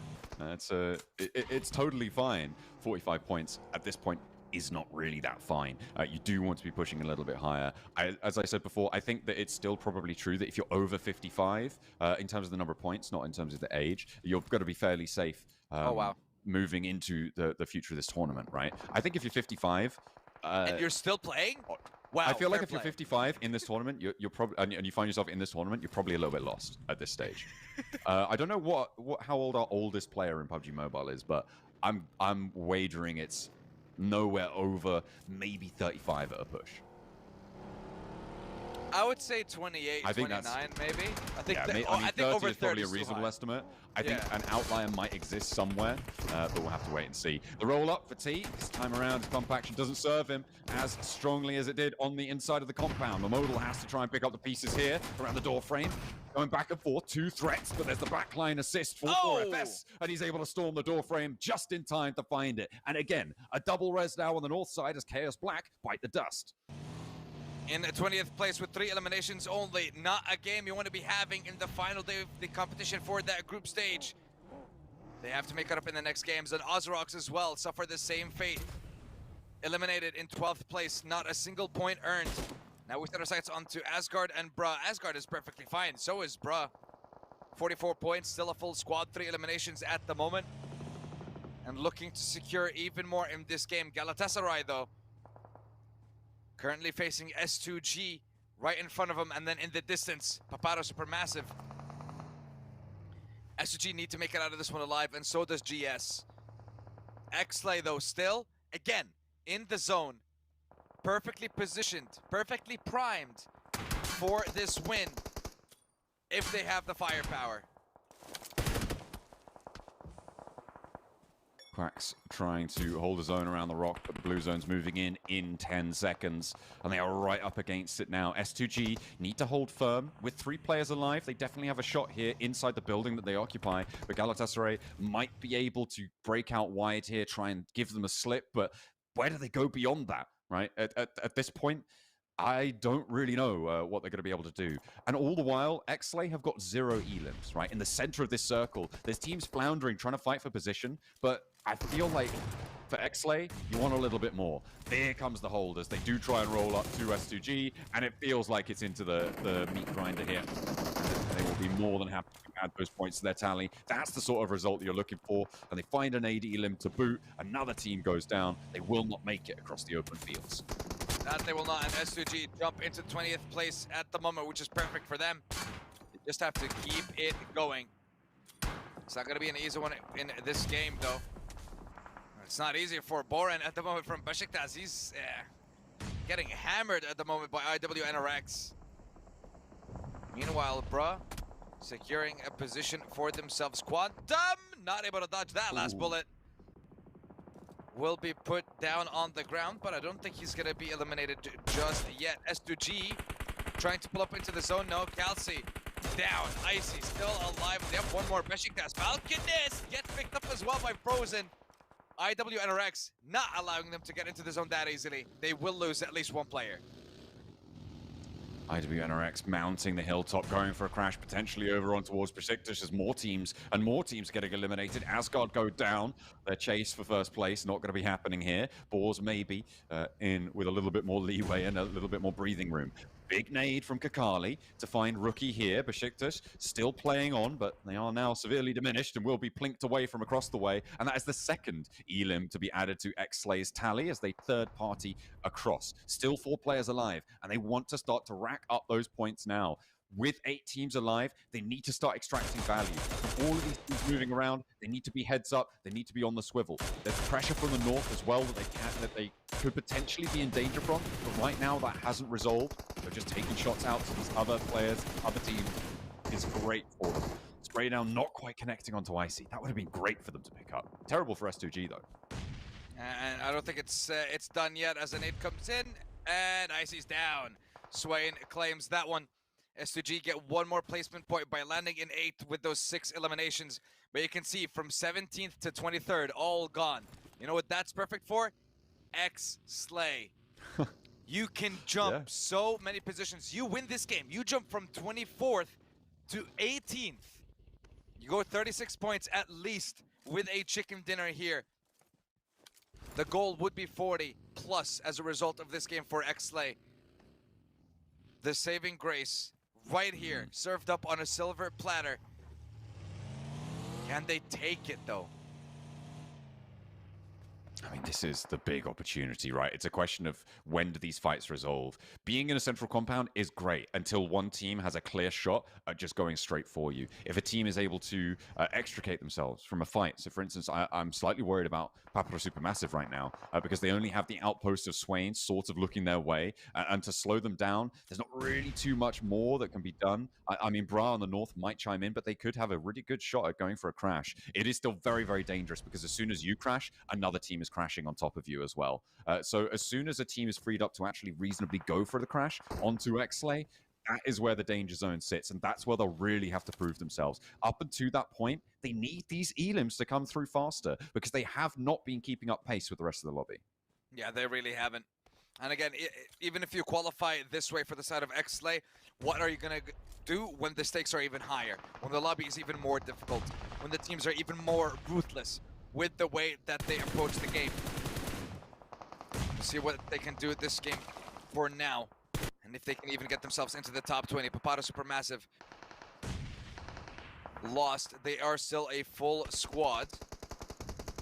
Yeah, I'm not sure which team they're focusing on. They seem to be looking towards the likes of Bra and Xlay as the fight goes on between them and Ulf. IWNRX also in the crosshair. But for Bra right now, it's only 4 FS 20 in their sights. And he's going to fold on back. Has got a Lone Ranger from the Noisy Boys still alive, close by. Modal looks for the res behind the tree. Launches a nade to give him cover. Storm peppering. Ammunition out wide, and a break in from 20 draws the attention. Storm slow on this revive might actually be a pretty impactful position here. 4FS though taking damage from across the way, and X-Player starting to climb in as well. Storm looking to hold, and will be able to take down the final player from 4FS as they're eliminated. More placement points now being added to the tally, and X-Lay are guaranteed off that bottom spot now. You can see Ozrox slip beneath them as the points start to add up. Ooh, there goes Ulf. A nade over the top, and Papra Supermassive, they continue to rain dominance down. IWNRX with 8 elims, though, on that southeast side. They have yet to cross the road, but they're looking pretty happy with this match yet again. Yeah, that they are, and especially with Boars being eliminated, the race for first is on. And it is between IWNRX and Boars. Papata Supermassive, you were worried about them. I wouldn't be worried anymore. Not with the 50 points that they've secured so far, and we didn't even count the placement points. So that's perfectly fine for them. Bruh and the Noisy Boys looking to guarantee their place as well in the next stage with this game. For IWNRX, with that full squad, this chicken dinner could possibly be theirs if Xlay stay out of their way. Because at the moment, Xlay haven't really been that active. The entire time, you've basically been the center of the zone, time and time again. And now, with the zone shifting in their favor, still, if you don't manage to get at least 5 limbs by the end of this game, I feel like it has been an absolute waste. But Swain not wasting those nades as he gets a knock onto Tron B and gives Papata Supermassive their first loss in this game. IWNRX looking to try and get across that road. You can see they've now got a position on the north side of it. This is really, really good stuff. If you don't take that position, if you just try and play the bank on the south side of the road, then all of a sudden you're giving Xlay free reign to move up, right? You've got that ridge that sits along the offshoot path that currently is being played on by Papara Supermassive and faced off against by Xlay. But IWNRX have control of this next zone as last players going out there. Bra eliminated. 4 teams now remain. IWNRX, I think, for the most impressive rotation in this stage 6-7 phase. Yeah, I'm surprised they were able to stay as a full squad this entire time. They didn't have the easiest time either when it comes to this game as well. Making it to top 4 with these 9 elims. They're just hoping that, I mean, at this point, the zone should shift away from Xlay. And I think Xlay will be forced to play outside of their compound. And I think the second they step out of it, they will be eliminated. I don't think that they're going to be able to survive. Just like Kenzor. Spray downs. Nades again. And now it's 4v4v3. Coming on in as the stragglers get left behind. But Xlay, they only have 2 elims. And there's not that many more left for them to try and find here. And this is what I've been saying for quite a while. Sure, they have this brilliant position, but the points earning potential is so minimal when you compare it to 10, right, from IWNRX right now on the elim tally. They're looking really good in terms of control of this zone. You can see that that compound now is a little bit of a prison that's keeping Xlay there. They're being held in check. One team needs to give, and Papara Supermassive right now a little bit weaker. And that little bit of weakness might have them lose the game. But as long as they make it into the knockout stage and have the highest position that they possibly could secure here, just increase their prize pool, they should be fine. IWNRX trying to step up. Swain getting spotted out, knocked by Nico. There's no indication that the knock will be secured just yet. Xlay.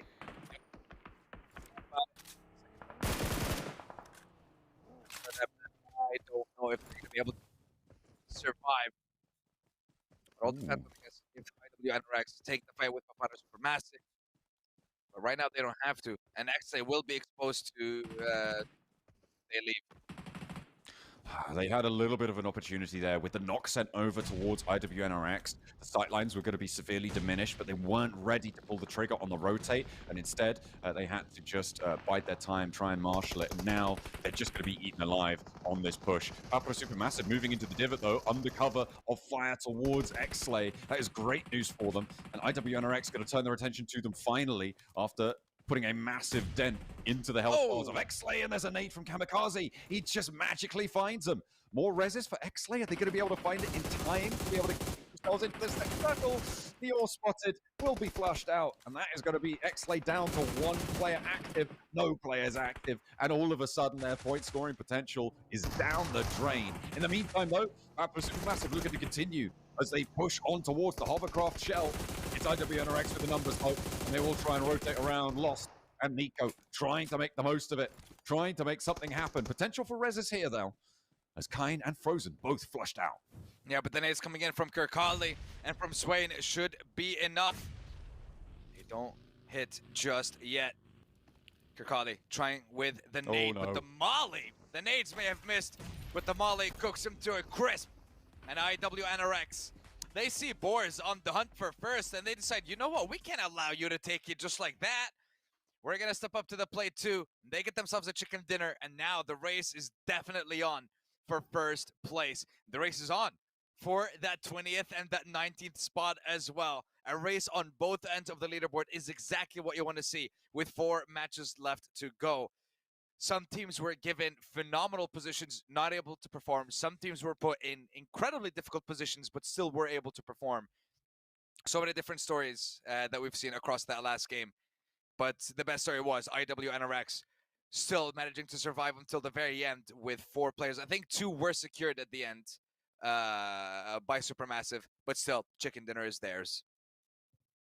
Yeah, they'll be pretty happy with that one. Keep adding to those tallies. Papa Supermassive, IWNRX, both very pleased, chuffed to bits that they were able to do what they did that match, and that is great. Unfortunately, the big story is the lack of oomph coming through from the compound that held Central for so long, right? A little bit timid from there. It is difficult, to be fair, to be playing in those scenarios. You know, if you overpeak, you're going to be going down. You don't have the confidence, especially when you're already at the bottom of the tables.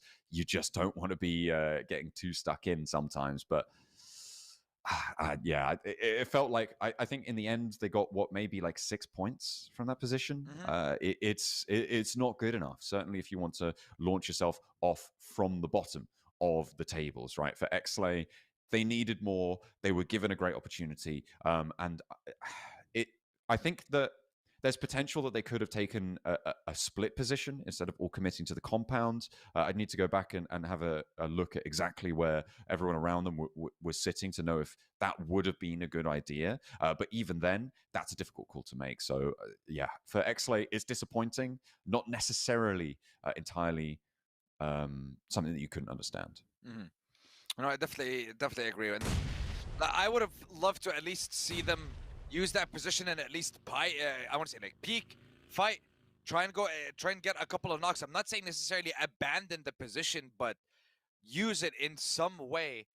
But the fact that they weren't able to, they had the utility to try and leave, but the second that they did, they were just way too exposed. Such a wasted opportunity, such a wasted game. But IW did not waste it. Kirkali securing 6 eliminations for his squad with 835 damage, surviving all the way to the end of that last game. And I believe they were able to secure 16 eliminations by the end of that one as well. So this has been a high elimination day so far. Absolutely. Certainly towards the top end. Most damage. Oh, goodness me. It's all the same guy. What's going on? He's repeating himself here. Kakali able to top the tables on all fronts there. Longest distance, though, goes to his teammate, Frozen, chiming in.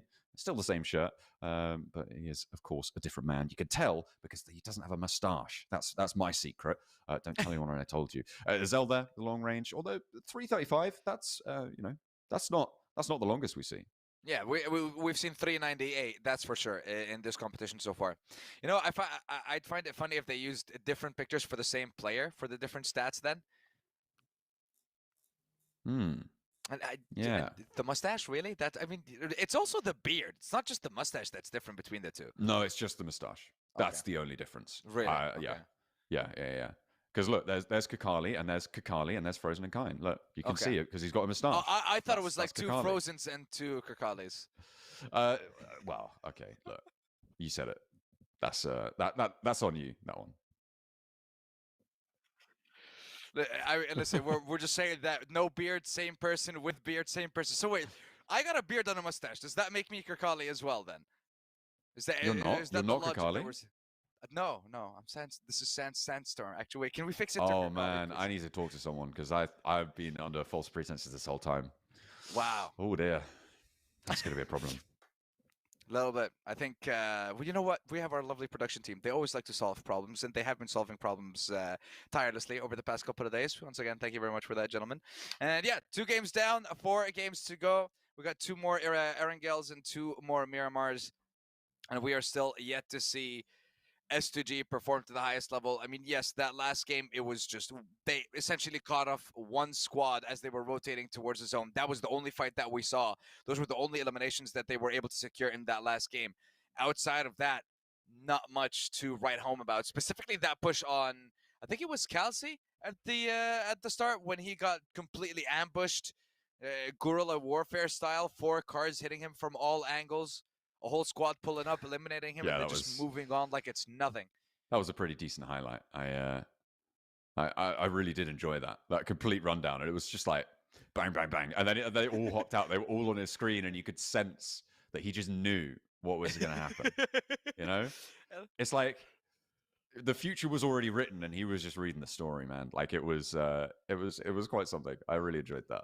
Yeah, in this moment, he knew exactly what was about to happen. I love it, and I guess the fact that I was like, you know what? Yeah, it's fine. His team is covering him. You see what I mean when I say it? But you see what I mean by caster curse. I genuinely thought he was fine. And then the worst possible thing that could have happened. A whole squad rolled up. It wasn't that like, oh, a couple of nades came in or there was some shots. No.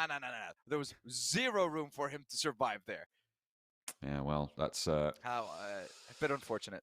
Yeah, that is very unfortunate. Unfortunately. Fortunately unfortunate or unfortunately fortunate? No, it's neither of those two. Whatever's going on there. I'll stop it now. But yeah, it's going to be a little bit nasty to see that one. I think, though, in general, a lot of our teams in the middle of the pack are kind of chilling at this stage. We're starting to isolate this group of teams towards the bottom that, unfortunately, teams like S2G sit in, right? It is not great. They were able to get a couple of points on board. Sure, they're starting to go a little bit faster, but this is nowhere near where they need to be. Mm-hmm. And I mean, I'm trying to think of something to say for that squad. If you're in that position specifically, it's not that hard. It's just one game. You just need to do well one game. The position, seriously, you have 4 opportunities. You have 4 matches. You have one game with a decent placement, good enough eliminations. You're perfectly fine. You have 28, 27 points right now. Just keep the pace with the fact that they're trying to keep the pace with teams like nothing against Ozrox and Xlay and Chaos Black or anything like that. It's just, again, organizationally, historically, they have been around for a long time when it comes to PUBG Mobile esports and esports as well.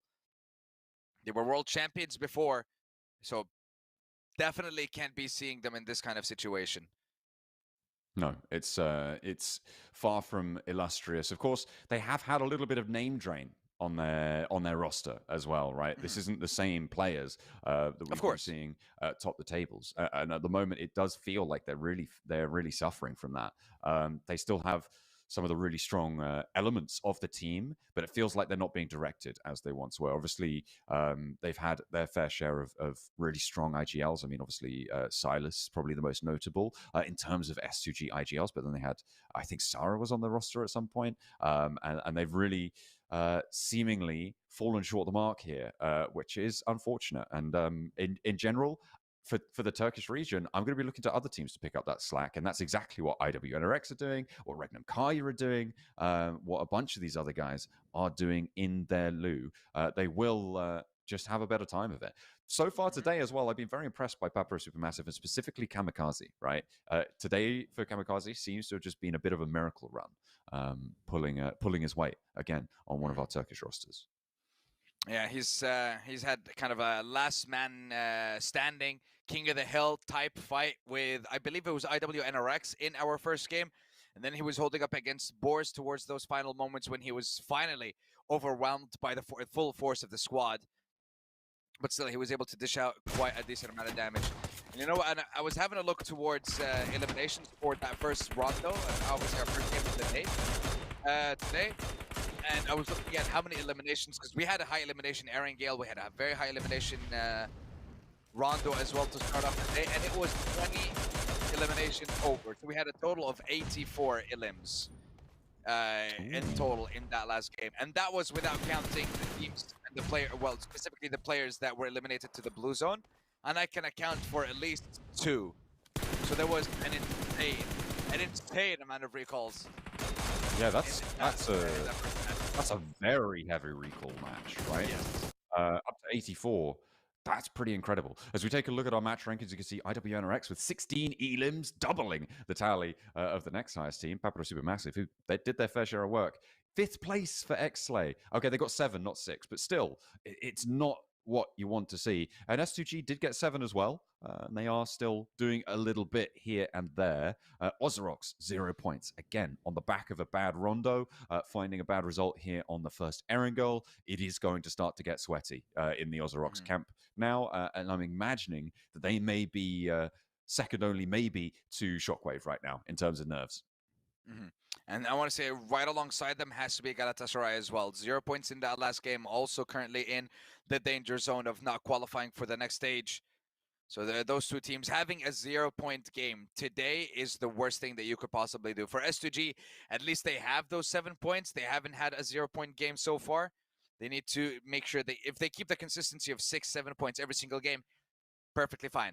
For now, this is only fine for now. Things have to get better once you get to that next stage, and definitely must get better when you're talking about the finals of this competition. Because remember, top 3 is what matters. Skating by this stage is fine as long as you find out what mistakes you have been making in those days. Find out what's wrong with your rotations. And prepare for, I would say prepare in the best way possible for the grand finals if you make it. Because at this point, you look like you are going to be there, but I'm not sure if performance-wise you will be. We go over to the overall ranking, though, and we still see Regnum Carrier holding on to that number 1 spot. But now it's IWNRX who is tied with them. 1 point, and they take the lead. They have an 8-point lead at the moment ahead of the first team that can actually compete with them, and that is Boris, currently sitting at 79 points in total. 0 from that last one. They're still pretty close by, though, right? And in general, I would expect to see them overtake that today. It's interesting to see these things unfold. Asgard now in 9th place there with 66 points. Again, looking very healthy. All the way down to number 13, the Noisy Boys, very likely to be seeing them in the knockout stages. And you could see Shockwave slowly dropping down the table. Brat Esports, Oscar Esports next up to overtake, tied on 48 points as well. That tiebreaker for Shockwave still looking pretty tasty with that chicken dinner to add to their tally, something that not a lot of other teams down towards the bottom of those tables are going to be able to achieve. So we'll see how they're going to square up. And that 49 point barrier still exists as somewhat of a metric to see what our teams are going to be able to do. There is a big drop off here, though. And you can see the 4 teams at the bottom here, Chaos Black, Galatasaray, Pmsl, all on 31, and then Ozorox on 27. There is a big jump up to get up towards those 40s, towards where Jetgo sit, and Farvoice are feeling the call of this red zone too. Yeah, 7 points between them and 3 squads who have the potential to take their spot with a 7-point difference. I feel like I'm singling out Ozorox here. Don't they also have the opportunity? It's an 11-point gain that they need to make on Farvoice. But that's only one of the teams. They have to make sure they get a decent bit more so they can try and maybe overtake S2G, Besiktas, and of course, Jet Go. Jet Go had a great first day. Day number 2 on that struggle bus for the first 2 matches of the day. They managed to fix it up. Halfway point for the day. And our lovely teams, our lovely players are starting to queue up. They're starting to board a little bit. Just waiting on the last couple of stragglers before we get ourselves ready for another Erangel and another bout at the PMSL EU. Yeah, we've got a couple of players blocking the aisle right now. Come on, you got to get out. You got to get your hand luggage into the overhead lockers fast, efficiently. Put it up there. Come on, close it. You know, so they're fiddling about with their bags, like with their bums stuck out in the aisle. You know, the most frustrating experience in the world when you're boarding a plane. Like someone's like in their bags, and you're like, you should have got your coat out before you got on the plane. You know, if that's what you wanted, get your book, get your tablet, get your Infinix GT30 Pro out first, so that you're ready for the plane. Don't do it in the aisle whilst you got 80 other odd numbskulls behind you trying to get through. This is a rant that feels like I apparently needed to get off my chest. So thank you for thank you for being pseudotherapy for me. That was great. Thank you for sharing. And you know what? I feel that frustration. It's incredible what it does to someone when you're just standing there and you're thinking, why didn't you just take any of that stuff out before you walk there? I mean, look, I walk on the plane, I'm ready. You know, boarding pass on my Infinix GT30. I show them, it's like, there you go, there's my seat. Just tell me where to go. Is it right side or left side? Okay, left side it is. Okay, I got my phone, I got my earphones, I got my game ready, I got whatever I'm watching ready. Come on, is this your first time flying, boys? This is literally map number, 15 out of 18 today. You've participated in competitions before. What are you doing? They should know. Sorry, you got me ranting now. Hey, look, exactly. It's the most frustrating travel experience, I think, ever. Because also, you got the option, sit down, let everyone get on, and then sort yourself out once everyone's on. Yep. How about that? You think of that? Simple. No, you didn't. And that is why you're not a PUBG mobile professional, frankly. That's the sort of performance, that's the sort of optimization that it needs to play at this sort of level. You need to be efficient, you need to be fast, you need to be smart, cunning in some circumstances, and not too timid either. You need to be able to push past those people in the aisle, which is exactly what Xslay didn't manage to do in that last round. They got into their seat. They were efficient getting there, right? They had their bag in the overhead, but they just sat by the window seat, they fell asleep, and they forgot to get off the plane. They're going back to their original destination. This metaphor is getting stretched so far. Yeah, so far, and we're done with it. That's it. It's a wrap. That's it. We're done with it.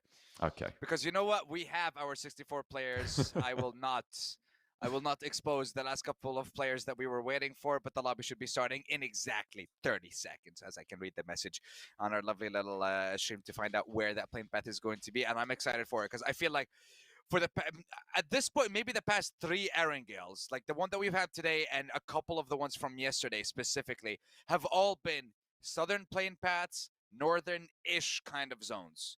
It's been kind of repetitive, and I want to see a little bit of a difference. So come on, Erangel. You won't be happy until there's a military zone, is what you're saying. Yes, that's very. That's exactly what you're saying. You're like, anywhere north of military is a northern circle. That's like when you ask Londoners, like, what counts as the north? It's like anything north of the Thames. That's what the north is of England. Anyway, which will be a reference lost on a lot of our viewers. But either way, it's the same vibe. It's the same vibe. That got me curious as over to the like bridges from Sosnovka. Okay. That's a lot of north then. That's so much north. Yeah, have you seen where London is on a map of England? It's the same argument. Yes, I visited. Yeah, I was going to say, like, why is all that north? And it's like, this tiny bit of south. Why? It should be like 50-50. So if there is an exact 50-50, you know what? I will find that out. And if someone from the viewers can do that and let us know in the chat, that'd be fantastic. What is the exact like middle point, and where's the like what's north and what's south of England? I was thinking, something like that. Well, I don't know.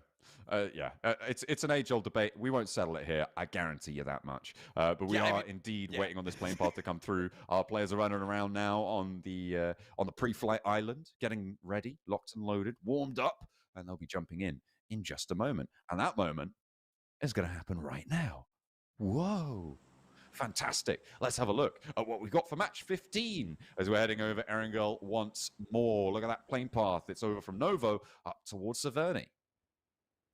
Yeah, all the way to Severny. And when it comes to Novo and military base, Noisy Boys instantly going to be jumping there. And I think there was one more team that was jumping with on Nova as well. We'll find that out in a couple of moments. But you know what? My eyes once again on Xlay. Although I don't know if it should be. I don't know if my eyes should be on Xlay right now. Last game, they did nothing. I was not entertained. I was not happy. Well, you know, that's unfortunate. That sucks for you, man. I'm so sorry. I mean, I think it's more for them, no? Yeah. Game. Yeah, that's yeah, we'll go with that. Bad for them, you know? Yeah, I just feel bad for them. I don't wish they feel could've bad done for more. people who play badly. You know, that's my take.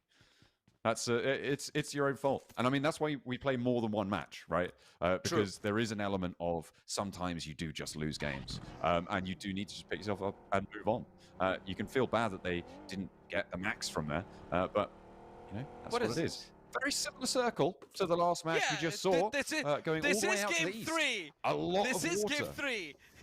Absolutely, yeah. We're going in. We keep moving forwards. I don't know if we are, because it looks exactly like the last game. Well, we'll see. If our players are going to go for similar rotations, similar early game issues. The thing that is interesting is that teams have to break out to the west rather than going up towards north. There were some early elims as well. I'm looking at IWNRX and being a little bit worried about them right now. Fairly close to S2G, but it looks like they have managed to get rid of their tail. Oh, we're moving on from there. IWNRX, I wonder how far out they're going to want to push as well. Given that they're just going to have to turn around and come back, I feel like, you know, it may be a good idea for them to not go too far. Maybe not necessary to go all the way out to their original drop spots, but... And again, we'll have to wait and see. IWNRX, they will be taking some shots back and forth. Ice-T pops out, tags one, doesn't quite get anything in response, and has some bullets sent his way to turn him around there. And actually takes a little bit of damage, so some danger. Nothing they can't handle. Yeah, Icy just ordered himself a quick car, and then dippity-dipped. And S2G looks like they'll be heading towards the likes of Quarry, maybe Primorsk is where their usual location is. Complete opposite direction of where the zone is, but it's fine. Up until the second zone, we've seen what Broad did last game, which was, I think, all the way from the western side. They rotated and came in from around school into that first. They actually joined in from the second zone onwards, and they took control of the western side of Yasnaya, around the gas station and such. This time around, it is going to be a little bit different. Boars did not lose 2 players at the beginning of this game. They're thinking, hey, we can't just let IWNRX pull up and take our first place. We got to work for it a little bit harder. It looks like there is going to be a little bit of a gentleman's agreement between them and I believe 4FS. Yes, it is 4FS in Yasnaya. Yeah, for the time being, anyway. That's the only team in there with them. We'll see what more they can do to fight through. Quick, a little bit isolated, has an off angle. They don't want to stick around in Yasnaya too long for the Boars. They should have been down fairly early, so they should be able to get on the road nice and quickly off of that plane path that they found. It headed up pretty much basically over Yaz, and they will be running around for quite a while now. Still a level 1 helmet and armor, though, for Exo, so maybe wanting to try and bolster the equipment there somewhat. Could have been on lookout, and it's his turn to go and get the loot on board. Havlik breaking down towards the south. This is a great little foothold for them. I'm liking their beginnings to their exit from Yasnaya now, moving on down towards the south. Let's see if the second zone is going to shift south, or is it going to be an exact replica of what we've seen in our previous game. Because right now I'm seeing the teams have different positioning. A lot more teams are focused on the likes of Milta, Milta Power, and that southern side of our first zone. Instantly, one of them being Papara Supermassive, who are coming across Ozorox and I want to say GS, which is Galatasaray. Meanwhile, one of the teams that's been chilling at the moment, Besiktas in Severny. No teams around them either. Meanwhile, Lost just checking the safety on his weapon. It works. Just, yeah, making sure. It's still on. Is it on? Is it on? We're filming? What's going on? Hello? Oh, there we go.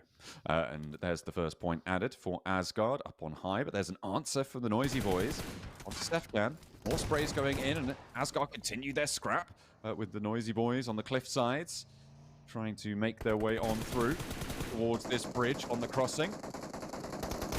Real with a chance, but he's shut down by Hyso. Moving up beneath him with that shotgun will be able to take out one, and that's the first step that they need to move through the rest of it. Asgard have lost one, another has been knocked, and it's not looking as strong as maybe they would have liked. The Noisy Boys are able to turn this one around a little bit, but there goes Mazzaro. It's back and forth, and neither team are having a good time of it. I love the way that Akron just turned around and said, okay, you can take a couple of shots at me, but it's not going to hurt me. You're not going to destroy it. Not anytime soon.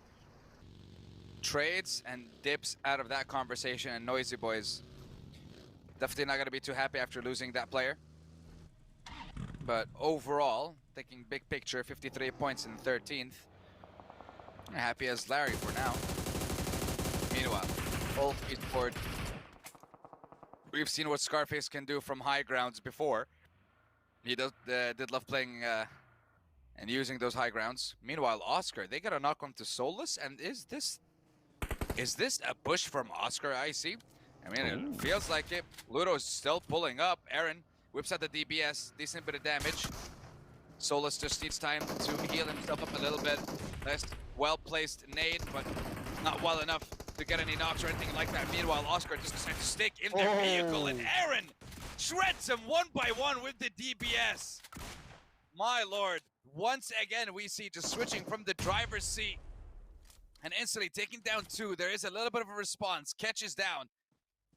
Oscar lose two of their players. Do they decide to continue this fight, or will they move on? Looks like the decision might be to move on, except Pluto on the hunt for one more elimination himself. He does get a knock onto Scarface. Will be given enough time to secure it as well. 2v2 between Ulf and Oscar. Name's a little bit confusing, but yeah, Oscar Esports. Yeah, Ulf seemed like they had that all under control, but going down there to Pluto in the grass, not ideal. And now with two players alive, okay, they're getting spotted. I mean, Ulf should be able to finish this one out, but losing Scarface here is a pretty hefty blow. For Ulf, they'll be okay. For Oscar, this is a little bit more damning, but they've got 2 points out of this. They're now on 50 points, and it's going to start to feel a lot safer and safer as time goes on, as they get maybe another point or two over this game and into the rest of the games today as well. They're going to be looking a lot more relaxed here. Will disengage. Pluto trying to get away with it. Solus not wanting to let him, and the tumble on the vehicle might just assist with that. No, he's got to the wall. And will be jumping on into the compound. For Ulf, I don't think they want to get stuck in this compound.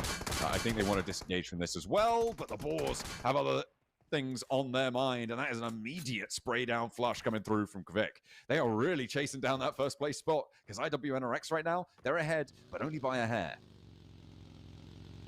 As long as you're ahead of the competition, that's what matters.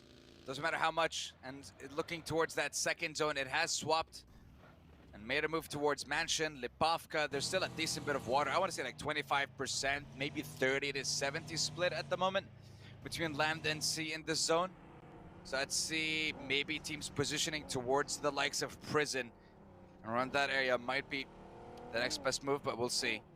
Ozarox currently held up in Melta Power. 0 points to their name in this game. And you have to know you have to do something. You got to make a move. They're not in such a bad position. They can use the high ground from the cliffs, maybe spot out any teams in Lipovka or close enough to Prison. There's no need for them to expose themselves for now. Just a little pizza break there for Bad Boy on the stop off, getting those stims from the blanket. Very happy. That's the sort of picnic they want. Oh, the Noisy Boys. They got taken down. Papra Supermassive continue to churn through their opponents here. Jetgo getting out to the east side of the prison. They'll be blocking off that Lipovka hill that sits out to the west side of things. Brat as well, looking to try and share that and potentially take it away from them. Everybody else migrating on in and trying to make their way through the rest of these other teams, all marauding around, all circling to try and find this access point to the next zone. 14 teams, 49 players. A couple of teams are down on their luck. I'm looking at Asgard, Papra Supermassive lost 1, and Oscar have lost 3. Those are the most notable teams with a bit of diminution there. which is not ideal. But nobody on the bottom of the table has gone down just yet, so the race is still firmly on. That it is. And I'm looking towards the positioning of some of these teams in the bottom of the leaderboard. Xlay decided to take over Prison. S2G are on the high ground just south of that. And then you also have the likes of Galatasaray currently in 22nd, south of S2G as well. Having a look at them. And then the next one would be Chaos Black Esports, who are just north. So literally just a line. Just north of Prison, and then going down, there's 4 teams. Or the 5 teams that are in the bottom, actually. 4 teams, actually. Yeah, never mind. Ozrox are in Melted Power. They're the only ones that's kind of odd one out. Yeah. Compared to the rest of the squads. Yeah, they're chilling right now on the southeast side. Besiktas trying to push in a little bit further, as the circle does take us further up north. So Ozrock's going to have to move along that treacherous coastal route with those crates that sit between Melter Power and Lipovka, past that Prison Hill, the descent that Galatasaray, S2G, and Xlay are all going to have to make as well. And they're going to be sandwiched in with Asgard behind them. And I think, is that IWNRX as well? No, it's... not entirely sure who that is on that south edge of them, but they will be having some noisy neighbors, I'm sure. As we head on through, looks like Galatasaray are going to crash into Xlay, and this is ahead of that rotation from Ozorox. This is all 3 teams in the bottom 3 positions right now, close by to one another, but Xlay nowhere near ready to stop Galatasaray, sending straight into Lipovka, through it all as well, threading the needle. Threading the needle as much as they can. But only so many will be able to make it through. Galatasaray, they lost one. Another one is knocked. And Jetgo smell blood in the water. And they are on the move. Symphony cooking that first nade. In response, Maniac is there. He just whips. Swaps over to that pump shotgun. Gets that first elimination. Meanwhile, Freedom. Exposed. Has to be careful. And somehow, Galatasaray is still alive. And Jetgo lost out 2 members just like that. What can Freedom do? Because his backup is currently swimming with the fishes. He dropped down off that cliff. He's moving around the headland. You can see he's just up on the high ground there, off further away. Oh, I thought he was swimming with the fishes. I thought so too. I mean, yeah. I wonder if he hasn't dropped off yet. I mean, we'll have to just wait and see. We'll see what is going on, because I feel like the minimap might be offset again. This yeah, I was look gonna right. say. Yeah, it looks like they should be in the water, but it appears they are not. But ASG definitely is. I think it looked like it. Not anymore though. Maybe they were, but they are now on land. Yes. Coming on into this one, playing into Lipovka. Nice little boat-8 from them. But again, it's these teams at the bottom of the tables. The need to start to pick their feet up. Can Xlay get a little bit more done than they did in that previous match? They're in a good position to start to farm some elims, actually, on this south side. Especially doing so against Ozorox would be really quite good for them, to be able to suppress the point-scoring ability of a team around their bracket, and to be able to push themselves up a little bit further would be brilliant news for them. But that is not going to be easy. I don't think Ozorox are going to be willing to take that fight just yet. Yeah, I highly doubt it as well. We got Supermassive just across that street of Ozorox. And Jetgo, and we see, yeah, it is just their 2 members currently held up on that rock. Switching over to S2G now, though. And as the zone shifts over towards the north, means that that shack that Xlay has could play a pivotal role in cutting off quite a few rotations on the southern side. Meanwhile, Besiktas, they have a nice little split, I have to say.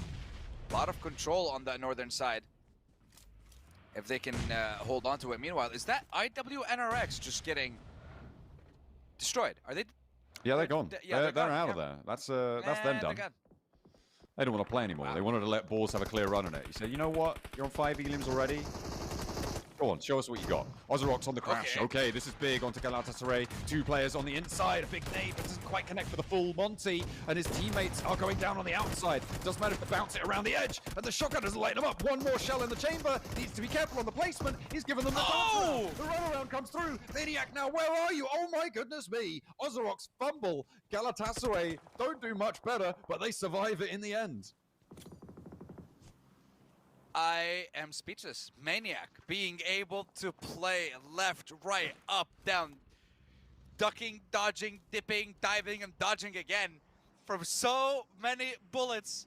Absolutely incredible. And definitely not what you want to see for the side of Ozarok's. A full crash, 4v2, and they don't get a single knock on Galatasaray. And they give one of their competitors, one of the teams that they definitely didn't want getting any points, 4 clean ones. Meanwhile, Boars, who managed to get 4 clean ones on IW and RX, now feeling a little bit of danger as Besiktas hold on to that northern side. Exo blinking health bar, one more shot. You're going to be causing your team some problems. You're going to be in desperate need of help. Somehow makes it out alive, and Zeptimus not able to lock him down. That is going to be able to get away from that trap. Zeptimus, I mean, on the high ground here for Besiktas. You talked about that position earlier. This split along the coastline. I mean, it's good. It's good for strength for the mid to late game. I feel like moving away from it could be very, very difficult here. Celian goes for a little ride on the funfair onto the Ferris wheel there to try and get a little bit of a high ground scouting done. It does keep you fairly safe for quite a while here, and because it's in the zone, this is just pure information gathering. And right now, they're not looking to get into fights, right? So they are purely looking to gather that info. S2G, they managed to get points as well, and Boars are actually taking a hefty bit of punishment there on the north side. You can see we're on board with Brat taking shots out towards them. I don't think the Boars are having a good time here. Definitely not having a great time. And they do have those 5 eliminations. If they can get a couple more, at least equalize themselves with IW and RX. Bruh at the moment not giving them that breathing room at all, just letting every single bullet fly right into whatever cover Boars have at the moment, but they won't have any once the zone closes in. Meanwhile, all this time that Bruh was spending focusing on one squad, Chaos Black pulls up, and they want to have a fight. They want to contest for this location.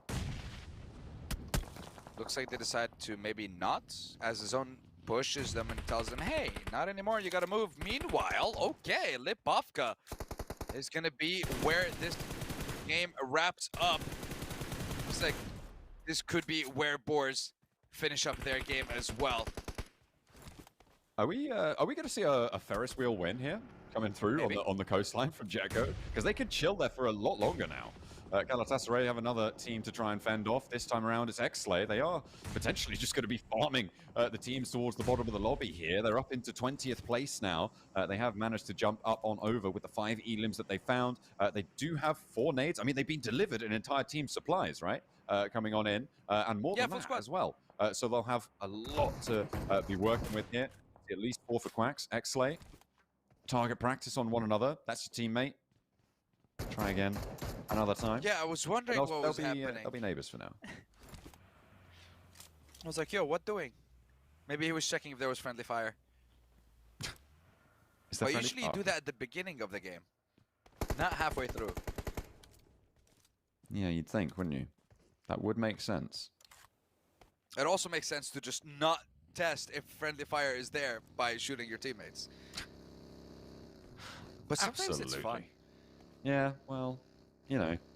Not in competition, not in esports. No, no, no. Yeah, that's a bit far. That's a bit far. It's still, they're going to be fine for now. So Papa Supermassive continue with 3 players alive there and kill feed, and Icy empties the mag into the crossfire there. Beautiful stuff coming through, and the team fire is good. Boars are eliminated on the run.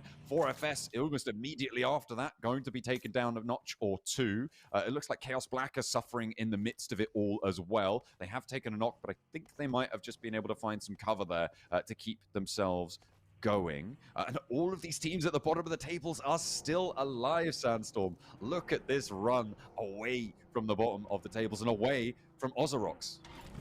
Yeah, Chaos Black, X-Slay, Besiktas, S2G, Galatasaray. I mean, I could include Jetgo in this conversation as well. All these teams from 17th to 23rd, they are in danger. Besiktas stealing one of the eliminations from KB. Chaos Black, they cannot be losing all their members. It looks like they will, and they will be eliminated with 1 point only. 9th place, so no placements, and 1 elimination to their name in this game. Still remaining in the danger zone. X-Slay, though, we've seen you have a position before, but you weren't able to use it. You are now in a 4v2, if you wanted to, against Galatasaray. But they do not have the confidence to go for that fight. Maybe they saw what happened to Ozorox and decided, maybe don't want to do that. I mean, they're probably going to have to conclude this one. Next circle coming on in. It looks like Besiktas are moving down that coastline, crunching in, ready for this next rotate. Brat as well on that northwest side. They are just behind that ridgeline. A big north shift. You're going to have to leave the Ferris wheel now. That's unfortunate. Can't stay for another lap. I wonder where he is on the Ferris wheel rotate, actually, because it does take a little bit of time if he's still up there to get around if you were towards the start of a new rotation. You can't jump out. You just get knocked, and you don't want to be going for that one too soon, but they'll be getting on their way. Besiktas in general, they should have this one fairly convincingly. I think this northwest point of Lipovka for Papra Supermassive is also very, very strong. And finally, X-Slay, the fight is popping off. They're trying to go in now. A nade around the edge, and oh my goodness me, is it going to be a repeat? Maniac sending them back with a loud bark from the end of the S12K. That S12K sends fear and shivers down the spines of the X-Slay members. They think it might be happening again, but this time to them. And Quacks, lovely placed nade onto Noir, getting yet another one. Lation just sitting there, not really doing anything. A revive coming through. Quacks goes down. And now it's finally a 4v1. If X-Slay still somehow manage to find a way to lose this fight, I will lose my mind.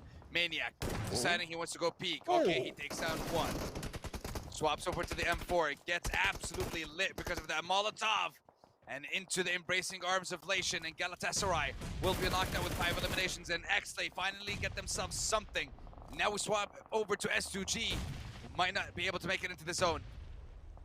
On this northwest side, there is Bra in the way, and they've been trying to move up towards the hilltop here. Bra, low HP. They're trying to get this healing done. The nades are raining on their head, but somehow he's able to avoid the majority of the damage. Halsey with the spray from a long-range third party. Papra Supermassive chime in, and the third party is a massive help. They do find that final blow for Bra. They get that point on board, but X-Slay are moving in all the while, and they know where Bra's number is, and they will look to put the pressure down. Papra Supermassive picking up these points as well, and X-Slay are elevating themselves now, moving up. They're getting stuck into these fights, and they are getting the reward for it too. With 5 elims, they are on the precipice of jumping out of that danger zone. There is a team ahead of them. I think that's Far Voice Gaming, who, if X-Slay manage to jump up, they will be guaranteed eliminated at this stage for if X-Slay are able to leapfrog them now.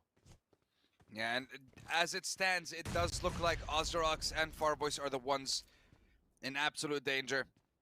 I mean, for sure, Farvoice, because they can defend themselves. Ozorox, from what we've seen, seems nigh impossible for them. But still, you have 3 more games. Just need one, a good one. But at this point, it might become a little bit more difficult if X-Slay and Besiktas come out with a performance alongside with Jetgo.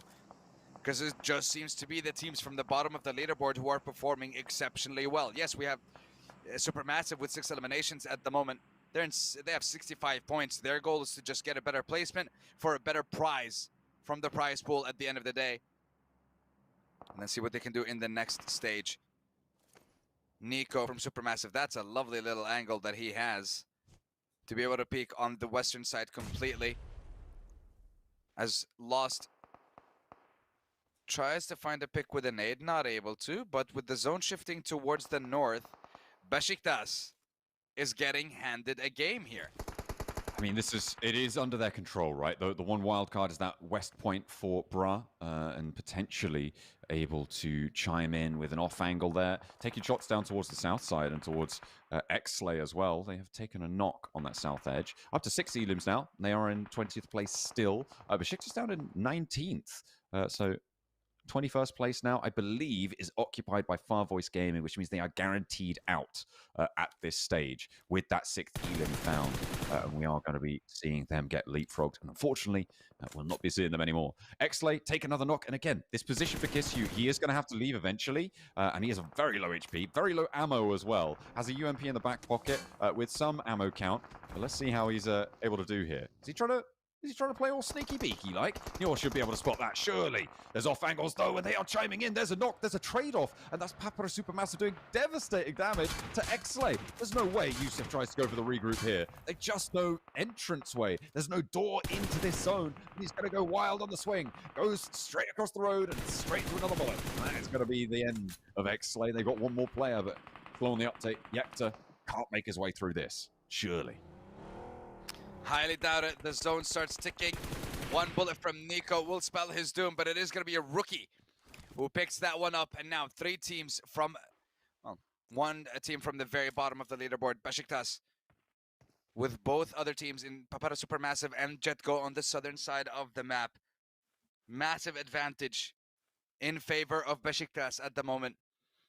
If they can get themselves a couple more eliminations alongside a chicken dinner here, they could be looking at 50 plus points, and 50 plus is safe haven. That's what you want to reach. You want to reach that safety. You want to reach that top 20 and hold on. But can you do it with the zone? Let's see where it decides to go. Zone number 8. Once again, a little bit to the north.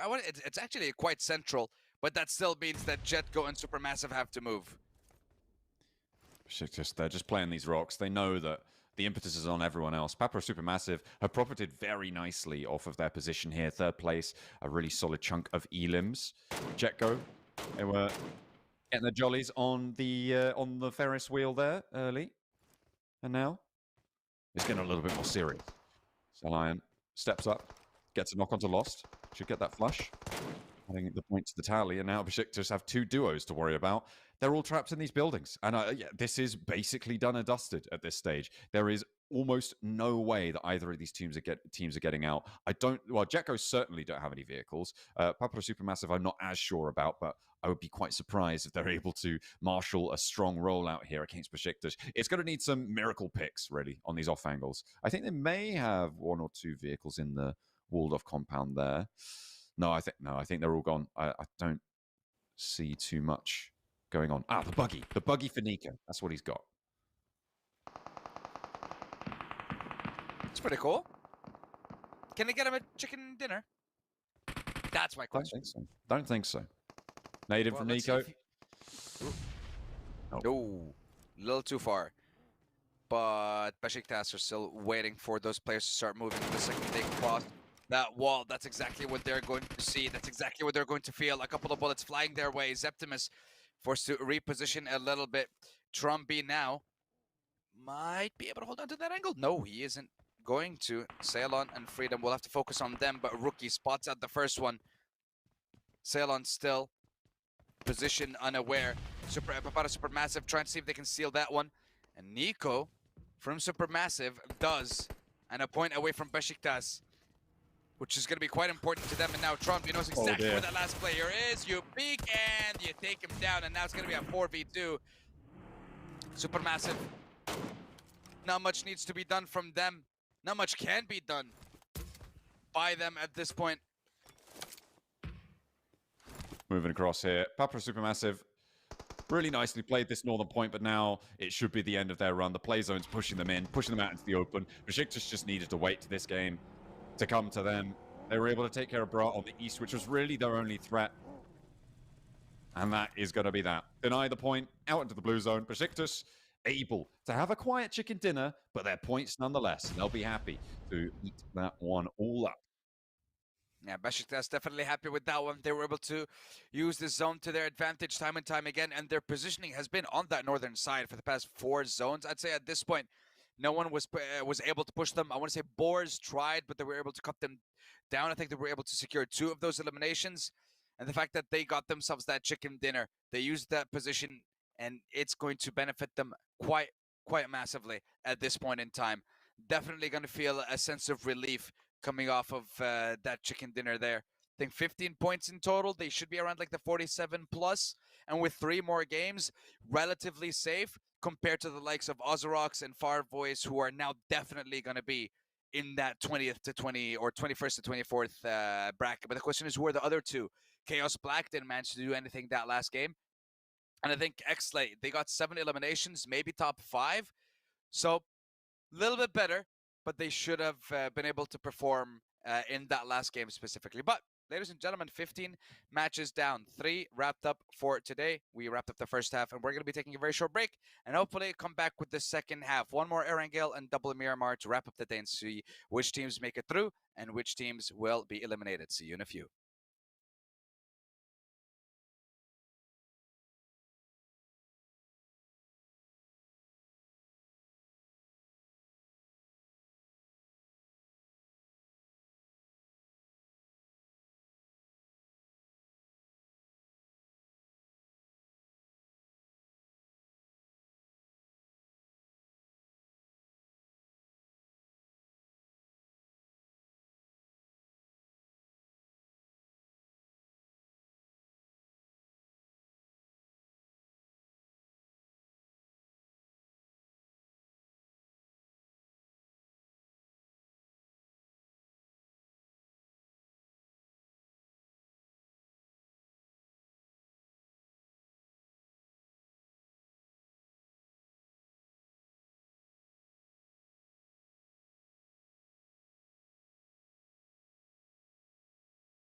Skibidi Toilet has arrived. New Skibidi Toilet object. Powerful enemies. Thrilling battles. Protect the base. Use WoW's powerful creation tools and build defense towers to your heart's content. Engage in intense battles. Various defense towers. Earn points in battle. Unlock more defense towers. Tons of strategies. Epic battles. Play now.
It feels like just the other day that we started these league stages, and you know why? It's because it was. It has been a whistle-stop tour all around the PUBG Mobile world here at the Pmsl Europe. We've been seeing Rondo action coming on through. We've been churning through our Erangels and getting onto those Miramars. For now, we've got one more Erangel for our teams to play to try and escape that red zone at the bottom of the tables. The bottom 4 teams going home at the end of the day will be decided in the next 3 matches. So let's get things off. We've got things to say, things to talk about. There's plenty of action left still to go. Yeah, and I want to say today we wrapped up another one of the PMSLs and PMSL CSA. I believe it was Virtus Pro that was crowned the champion of that competition. So they're one of the teams that has qualified already to PMGC and the Gauntlet, and they'll have an opportunity to qualify instantly to the grand finals. And the same can be said for these teams. We're just waiting to see who is going to have that opportunity, who will be there to fight and have that chance to qualify directly to PMGC, and who will be wrapping up their esports journey here. Some teams so far in this yet to have a standout performance, a standout game. Meanwhile, other teams have just been constantly performing time and time again. But now let's throw it back and bring it back to that last game that we had. Papara Supermassive after they secured second. I believe it was Besiktas that managed to get first. But it's Nico with that little, I want to say that position that he had in the house and that little, I want to say that tiny window he had to be able to scout out the entire western area towards the end of the game. Definitely gave him that MVP award. Yeah, there we go. It's able to rack up a whole load of damage. That north point of Lipovka doing a lot of work for them, right? They held it for such a long time against so many teams, and it was a big team effort, which is why we're seeing the damage and score sort of not be as high we've seen on other MVP cards. They were all playing their part, and a lot of teams tried to move through Lipovka. We saw how difficult it was, and a lot of teams got stuck in the mud, stuck in the quagmire there, which was really not ideal. As we take a look at our scorecard, you can see there were other players even in this game that were doing more damage, right? With Icy, 953 for S2G. Unfortunately, not as effective as they would have liked it to be. Yeah, he was able to get a couple of quick knocks towards the end. I think 2 or 3 in quick succession. And we see Boris SnowX once again with those 2 grenade eliminations. But here are the stats for Besiktas.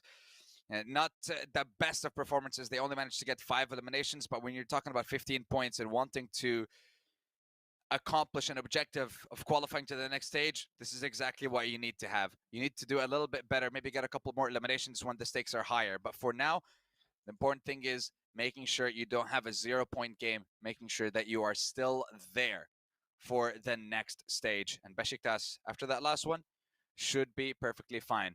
The players are loading up and getting themselves ready for the last Erangel of the day.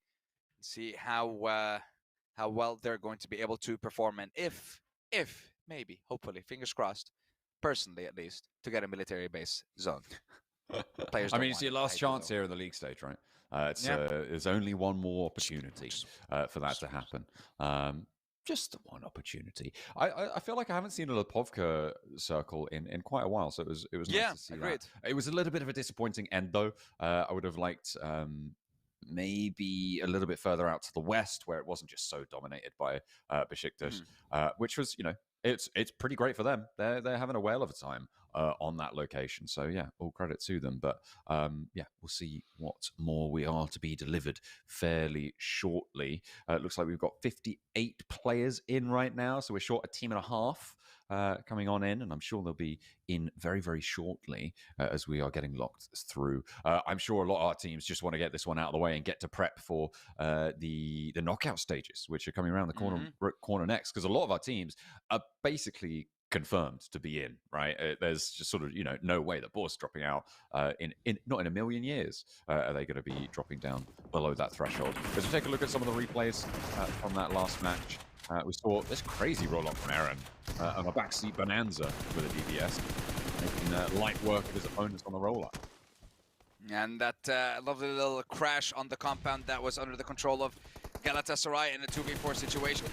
They were able to hold their ground and get all the eliminations. That's what I was talking about for Icy.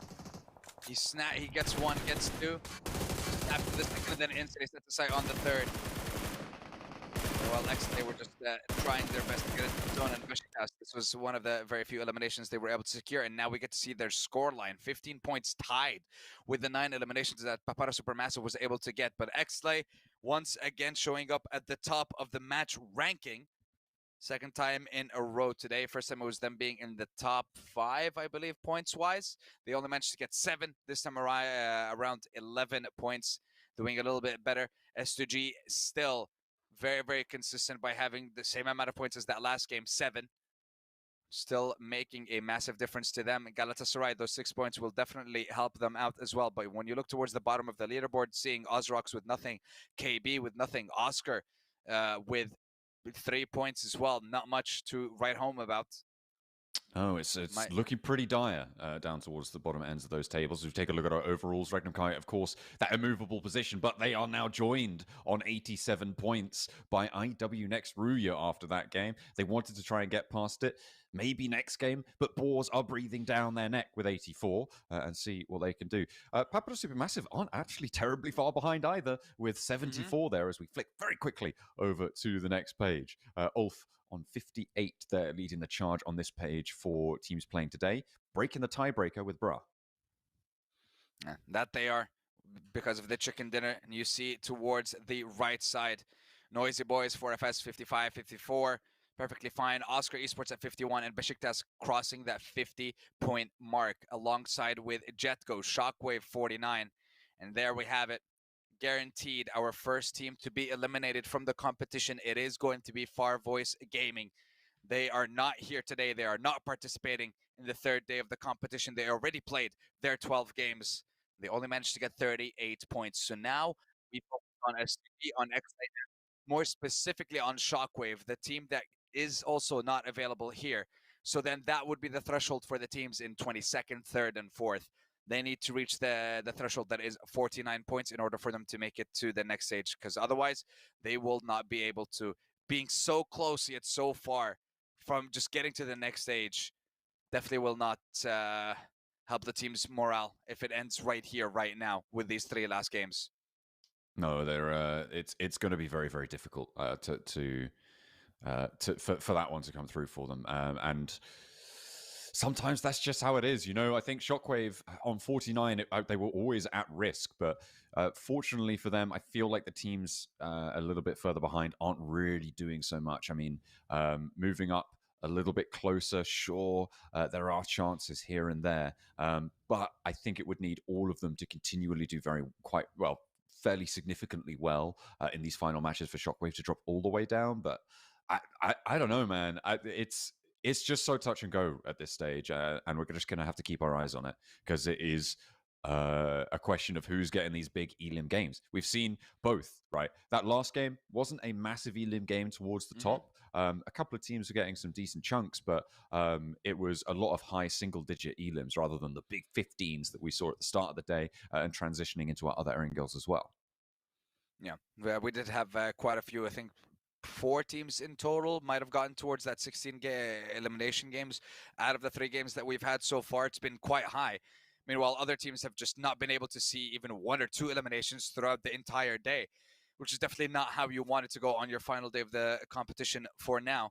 But yes, I do see 64 players that are currently chilling on the island, waiting for that plane to take off and take us on our final ride on Erangel for the day and for the group stage of PMSL EU, as we inch closer and closer to finding out who will be fighting for those spots and who's going to be making it into the global competition, who's going to be fighting for those millions and millions of dollars that are going to be on the line at the biggest competition of all at the end of the year. The dream of every single player that's, whether it's this region or every single other region, they all set their sights on one thing from the beginning of the year, and that is to make it to the global competition. And your opportunity is here. It's right in front of you. Do not waste it. No, absolutely not. I mean, that Gauntlet stage qualification, we've talked about it quite a lot now, is what is so appetizing to a lot of these people, a lot of these players. Who are also people. But they absolutely would love to be getting into that Gauntlet stage. Of course, that 7 of the teams from those 16 will be moving forward to the grand finals, and that's exactly where you want to find yourself, right? There is always the opportunity to go through the group stages after the Gauntlet as well. So even if you don't make it there, you have that same opportunity as going into those group stages. So top 3 is a massive goal. For our teams at the top, that is going to be what they're gunning for. At the moment, I'm looking at Regnum Kaya, I'm looking at Boars, IWNRX, obviously our lobby leaders right now. It's safe to say it. Papara Supermassive have had a big turn up today, and they've got some, potential there, but I feel like it's just maybe a notch below where the teams right at the top of the tables are currently competing at this stage. Mainly, maybe only in name brand value, but it still sort of seems to matter. Yeah, of course, and that's what's on the line here. That's the cake that everyone wants a piece of at the end of the day.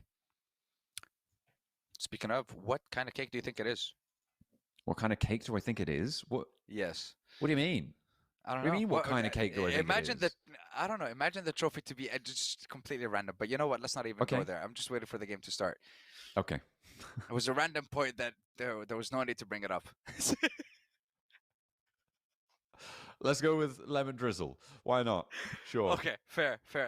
And that's that conversation done. That's the topic wrapped up. I didn't think that the lobby was going to take this long. Not going to lie. Yeah, neither did I. I hope it's okay. I hope everything's all right. Oh dear. Well, either way, it'll be. I'm starting to feel a little bit of PTSD. You know. Yeah. Let's get this game underway. I mean, I can see the 64 players in this lobby, like you mentioned, and they are at the moment. Who is this? It's someone from Asgard, jumping up and down. Oh, real. It's real. Jumping up and down the towers right now. He's having a good time. Yeah. Oh, he's in a fist fight. You guys can't see Spider-Manning this thing. It's very entertaining. And now 2 people are knifing each other. Yeah, that's what's going on. We're waiting on this countdown. I think that the pilot's late. That must be why. I think so. There's some minor hold up, but you know what? We're used to it. You know, we're ready for this. We were prepared the whole time. To see what's going on. Into the final Erangel, I think that the plane paths in general have been probably quite a few times pretty nasty to our players, right? Forcing some small not to everybody all the time, but forcing some small corners of the map to get a lot more condensed than they would otherwise have liked, forcing hot drops on vehicles. Those situations seem to have been a little bit more prevalent, I would say, over our Erangels. We have had one or two just completely fine playing paths and not really too much at the start of these games, but it feels like all too often we're seeing 1-2 players just get picked off in these early stages. So maybe time to tighten that up and try and maximize your point scoring potential. Yeah, I would say you hit the nail on the head. It was specifically with a couple of car spawns where a couple of these players and teams were caught off. Boars, not the last game, but the one before, around the likes of Yasnaya. And then I think it was also not in the previous game, but also in the one before where we had that very southern path, Mill to Power to over Ferry Pier as well. Yesterday, we kind of saw the same thing. Because of it being a very southern plain path, a lot of teams had to either drop next to each other or at least close enough that it would warrant a fight and cause a fight to happen between them. Meanwhile, right now, it seems the players have all decided to just start challenging each other and climbing this this little telecoms tower. It's Asgard Noisy Boys just having a little bit of a challenge as we wait for them to get on board and get themselves going in this last one. But yeah, lots of hot drops early on compared to the previous games. Miramar hasn't seen that kind of action, although we have had an interesting Miramar yesterday with... actually, no, both Miramars yesterday were interesting because both of them had around like 30 to 40% water in yesterday's games. So those two were definitely not fun, specifically for VAR Voice with the locations that they were dropping on yesterday and the rotations that they had to make. Let's see. Well, we're not at Miramar just yet. No, not quite. I am slightly worried as to what's going on in this lobby now, and I am going to. I'm going to. No, it's fine. It's fine. We heard the magical words. And just as I checked, there we go. The plane path is ready to go on in. We were just pretending, guys. We were just pretending. We got you. Put in the chat if we got you, because we got you going into match 16 here as well for the last Erangel. The last time around, we'll see the grassy pastures. The plane path is fairly chill. I like this, you know, from Severny down towards Milta. It's going to be all accessible. You can get to vehicles when you want, where you want, and I'm not expecting to see too much argy-bargy in the early game. Yeah, this time the zone heard, and so did the plane. It's like, okay, no more south plane paths starting right up from the north. Well, I think the teams that do drop on military base and on Nova in Asgard and the Noisy Boys still shouldn't have any problems. S2G, they usually go to the likes of Primorsk, Ferry Pier, and Quarry, so might have a little bit longer path to make it that way. Asgard decided to change their drop. They're not going to Novo. They're not waiting until the very end. Looks like they decide to go to the likes of George Pool, so changing up their gameplay this time around. Besiktas, completely normal for them to go to Severny. Brad, the same kind of drop that they had in the previous game as well, and it was a very easy rotation for them to get into that first and second zone, and here we go. Okay, it's your chance. Is this it? Is this it? This is what you wanted. You've been asking for it nice and politely all along.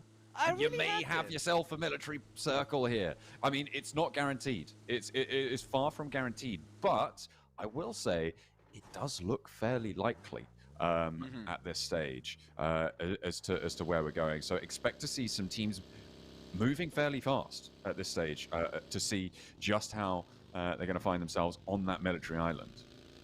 Yeah, I bet Asgard are wishing they dropped on Novo right now, but the Noisy Boys, they were one of the last teams to drop in. They're going to be going to the good old-fashioned drop spot they have in military base. And if the zone decides to shift on that side, they could be one of the teams that benefit a lot. But one of the teams that needs to benefit is Galatasaray Esports. And they think the play is to head straight to that military island. And I think they might be heading towards the likes of Novo rather than going to the military base. And if they decide to do that, then perfect. You won't be able to run into the Noisy Boys, but that doesn't seem to be the call. Where are they going to be going? Because they got nothing. Yeah, they've got to find themselves a little slice of life moving forwards. But it is, yeah, still just making their way through. There's still a little bit of time to find your footing. It's about getting those vehicles, getting on the road fast enough. For IWNRX, yeah, that's a long travel that they're going to have to make down towards the south side. Expect some rotations in the not too distant future. Those hovercrafts being used to great effect. Yasnaya again shared between 4FS and Boars, both of whom looking fairly secure on the tables. And we can see again the three teams in danger at the bottom of these tables right now, with S2G and XS just above them. They are on 42 points apiece, and they'll be looking to get as many as they can here. And a Military Island Circle, that's a perfect place to just rack up a random big point game, right? And XS are moving early. They're moving quite quickly over towards this East Bridge. Yeah, that they are, and a couple of teams seem to have a similar idea. Meanwhile, Xlay, I think they might be using a hovercraft, and they're just going to be crossing right from the south of Farm, heading over towards the zone. Elimination feed shows that, again, one of the teams that needs points in KB, Chaos Black, suffers a loss at the hand of S2G. Say thank you for that 1 point. It's going to make a big difference for us, and they move on. Easy as that. Certainly is. Well, actually, maybe it isn't. I feel like might not be that easy, actually. I mean, it was. They're not in danger. They're all together again. Hamsi G's here. No one's around them. Don't think KB are going to take a fight with less numbers unless they have at least 2 knocks. It is just taking a little look in, but yeah, KB losing a point to S2G. A pretty big blow is dealt, is struck towards Chaos Black. And teams starting to actually group up towards the south side as well of that Military Island. Asgard still in South George on the crates getting loot. These are teams that are going to be coming in a lot later, so expect to see them joining the fray around Stage 3. We've got a lot of movement still around the Military Island, and it's the West Bridge that currently has the most of it. This is, I think, all the way on the south edge, and it's actually Xlay and Galatasaray both amalgamating themselves here, and Maniac, I mean, he was able to hold the warehouse and play against Xlay last time, but there's Yekta on the off angle. Ooh, that's not a good start here. And right behind, they're in the red zone right now to be eliminated, but Galatasaray will lose another player, and Xlay reclaim 19th place from STG.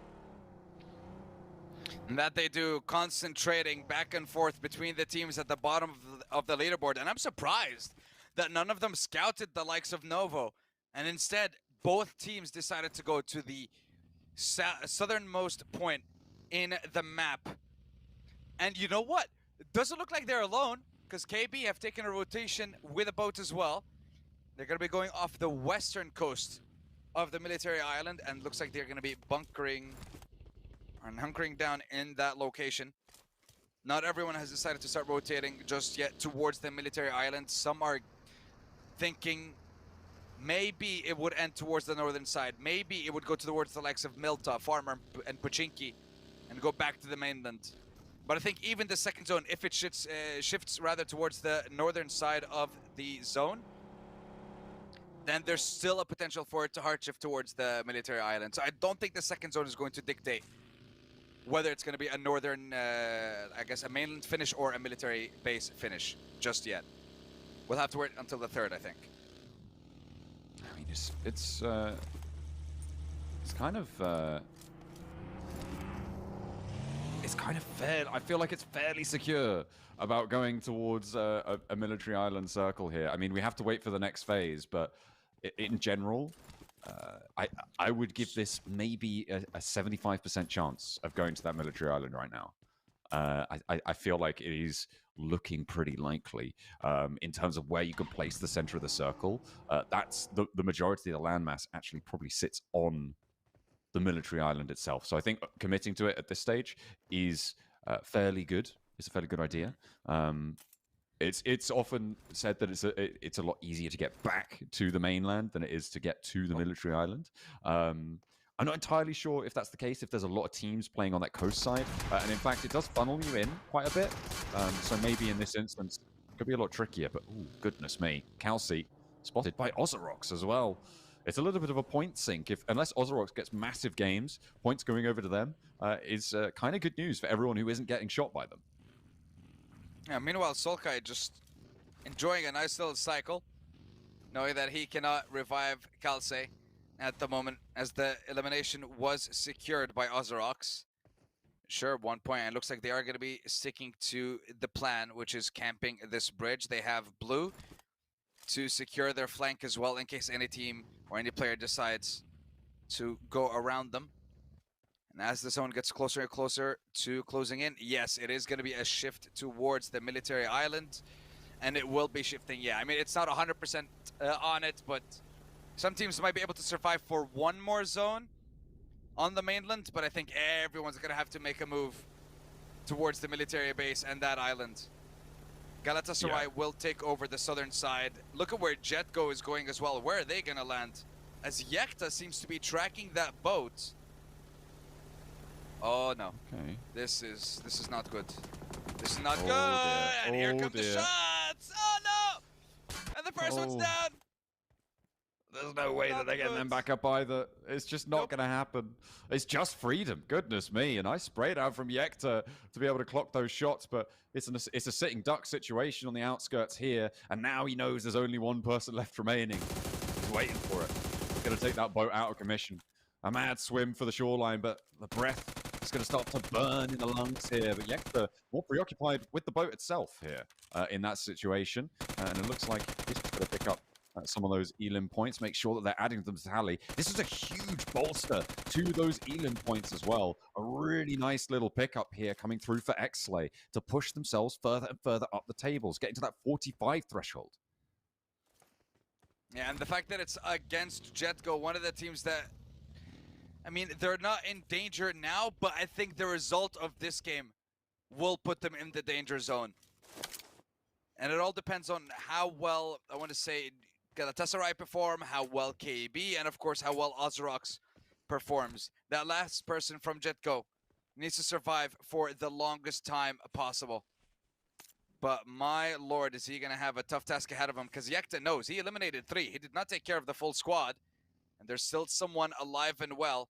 But where does Yekta go from here? He is officially out of all heals, all stims, all meds, and that was the last energy drink that he had. Yeah, this climb up here is it's not going to be super favorable. It's going to be in a single location, but I think Yekta disengaging here isn't a terrible idea, right? You're going to be aware that there's a potential for a flank, unless he's not realized that there's been a swimmer to the shore. Well, we'll have to wait and see, but I'm not expecting too much. Oh, Boars. What's happened there then? I feel like that's going to be all over the West Bridge. Something is going wrong here for the Boars, and we'll be taking the plunge. As everybody... Oh, hang on a minute. No, are they... I think the Boars are just... Yeah, they're just on the mainland. Did he just fall off? Like, what's going on? What's going on there? Did he jump out too early? I've no idea. I think so. I mean, he knocked himself out. That was Snowix, by the way. That's really not great. Himself, it seems, have like no opportunity to revive. And it seems that from what I'm looking at, minimap-wise, there's 3 teams on the southern side of the mainland, just across from that military island. We'll get a better look at it now. It is IWNRX, Board, and 4FS. IWNRX will be able to make their way, thanks to Kine securing the beachfront for them. Meanwhile, Bruh is... Where the heck is Bruh? There's a lot of teams over on the west side, but at the moment, yeah, they're on the Milta Peninsula. I mean, if you're going to try and land on the east side of this island, I feel like you're going to get a couple of shots sent your way. It's not going to be easy, but maybe divert and go for a little bit more of a mainland position. I cannot not entirely believe sure. that rotation. Everything's popping off on the West Bridge, though. There's still so much action. There's so much traffic there that people are trying to eat these points away, but it's such a dire situation. I think there were 3 or 4 teams actually lodged on this west side. You can see Besiktas just trying to get through. In the meantime, they're chilling in the skies right now. Wait, Swapping yeah, to the back seat, getting some healing. They got 2 gliders. Yes, 2 guys. 2 duos on each glider. One of the most exposed ways of rotating. But so far, no one seems to be catching them out. No one seems to be paying attention to them. But someone was paying attention to Besiktas as they were eliminated in 16th with 51 points. It's fine. That chicken dinner from the previous game alleviated a lot of the pressure. So now the ball's not in your court. It's up to the teams below you in the overall leaderboard. It's up to them to perform and get to that top 20. Jetgo and the final player, I will try and find out where he is. And I think we're missing a lot of teams on the west side of the military island right now. Oh, 100%. And yeah, you can see this, I think, might be the back of the queue with Oscar and Ulf are holding out on the front here. They haven't got any elims for staying out this far, this long. Scarface is on the hunt, but I think he might have just been tempered by his team and forced to roll back in. Of course, they do have to push up into these hills that sit to their east side. They've got a foothold there, so they should be kind of okay. And it's actually Asgard who are taking shots at Oscar as well, and they're trading off back and forth with the team. Oh no, there is another team behind them. It's Asgard who are fighting with Besiktas, who are still looking to put the crunch onto this one. So many teams that decided so late into the game to make this rotation, and quite a lot of them will not be able to make it through. Asgard now, Akron, trying to heal up with a couple of meds, as Pluto also uses the last med kit that he has. Doesn't look like there's going to be any revives on the side of Asgard. Jetgo, Freedom finally spotted by Quacks, and Galatasaray get themselves a very valuable point. Let's see if that's going to make a difference for them in the competition. But Jetgo being taken out is huge for some teams. And here with the zone shifting towards the, I want to say center of the military island, Noisy Boys, who essentially dropped in this location, are very relaxed. Pluto not able to react in time as Asgard will have their player continue and survive. Carries the banner further into the game, and Quacks just knocked himself out. Apparently, that's a big problem for GS, because this is the worst time to do that, because now it's all on Owner. Gonna have a little bit more onus put on him to try and pick this one up. We did see as well the final player from Jetgo look into the skies and taking down one of the duos of Bra from their glider. Was able to plink them away, which is where those two elims for Jetgo came from on the tables. So that's unfortunate stuff. I think there is still another duo for Bra, but they are out in the blue or have only just emerged from the blue. No, they are still in there getting ticked away, and it is not looking good for them. They definitely need to be thinking about getting into the main zone as fast as possible as the balls go down as well. They are now out in third place. In the meantime, IWNRX do break the tie at the top with the one elim that they found, and they are now in first place with third and seventh. The Chasers all behind them as well on the north side. IWNRX could start to open a lead here. They can start to build that lead. Supermassive now the only person that could compete with them for that #1 spot, but they are a ways away from that. Meanwhile, the rest of the squads in, I want to say, Ulf, 4FS, Bruh, and the Noisy Boys. The fight between them is just for a better prize. XS, S2G. S2G still on that 20th mark, and Bruh, finally we see them enter the zone right into the embracing arms of Papara Supermassive, as they have a couple of free elims coming their way. Pmsl might be the last person from Bruh. Looks like he is. Gonna try and heal, but no opportunity there. Eliminated, 0 points, and Papara Supermassive jump to 7th now. 77 points, 11 behind IWNRX, who are held up in the northernmost point of this current circle. We have 1 more minute before the 4th stage closes in on our contenders. And Ozorox might be in Ulf's sights. Oh, they may well be. It's looking pretty toasty.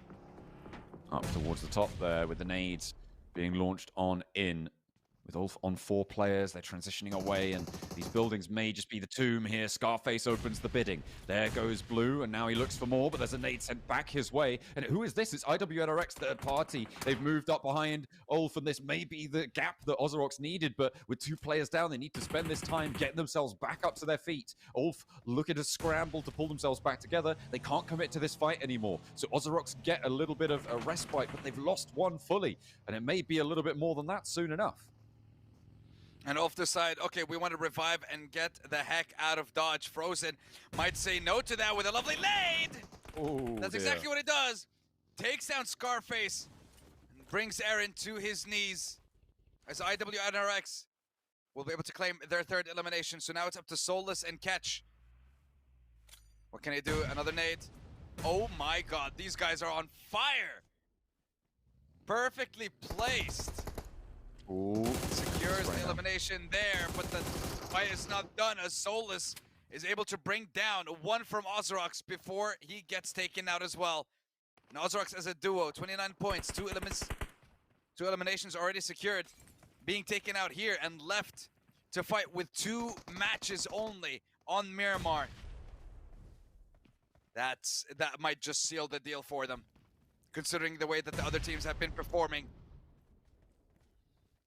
Yeah, when you've got IW next through here bearing down upon you, it's going to not feel so great there. Last player has been able to work wonders before. We saw the impact he had.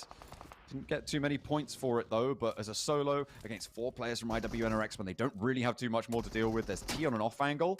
Does land a couple of shots over to Swain, but there's like 4 or 5 million nades being sent his way. And somehow, managing to evade the majority of them there. I think, was that a smoke being thrown into the shack as well? No. Oh no, I think it might have been the final nade there. But either way, steps out, and Ozrox go down. They're only on 29 points, and that is bad news coming on through. In the meantime, XS are on the inside of the military base with 4 elims in a solid spot. S2G, they are down on 3 players, but they have a wide spread over the west side of the military base itself. You can see we're on board with Icy here. The hills are going to start to be cut out by this circle. 4FS could potentially profit quite a lot from it, but I'm not really going to hold my breath because I think they're going to have to crash down fairly soon. And on Owner, well, he's really got the most to do of anyone in this lobby right now. 21st place, solo player, needs to get more done. That it does. If he can even get placement points, that would be good. That would be fantastic. That would be something. As a solo, that is his only goal. If he can steal a few elims here and there, perfect. But it's not going to be an easy task for that one player. And it's also not going to be an easy thing for the side of IWNRX and 4FS to get into the zone, as they will have to abandon the high ground. They might just become prey to the likes of KB and TNB on that northern side. I think that last player from GS is on the east, and maybe 4FS will be able to run into him and take him out. He might be able to deal a blow to 1 or 2 of them, but with a full squad, I don't know what GS can do. I don't know what Owner's going to be capable of in those final moments. Yeah, it's going to be very, very difficult. I mean, just getting points on board, though, is going to be the name of the game for him at this stage. Placement point, and every point matters. So it is survival. Just try and remain unnoticed for as long as possible. IWNRX certainly going the opposite route, but they've got 4 players to try and play that with. Unfortunately, 4FS stayed up on the high ground for just a little bit longer. They spotted this side swipe, and that's going to cause IWNRX to lose a player. Actually getting stolen away there by the Noisy Boys, but it's going to be a loss for IWNRX nonetheless. They're up to 93 points now, Sandstorm, and they are only going to push further into this game. Unfortunately, the circle not quite with them, but we'll see who's going to profit the most. I feel like Papra Supermassive definitely have the inside track on this. Yeah, that they do, but they're kind of split up in this zone. 4 people in 4 different buildings from what I can tell, but maybe they're trying to gather as much information before they regroup. And when you do regroup, who do you regroup on? Do you go for Kamikaze, who's smack dab in the middle of the zone?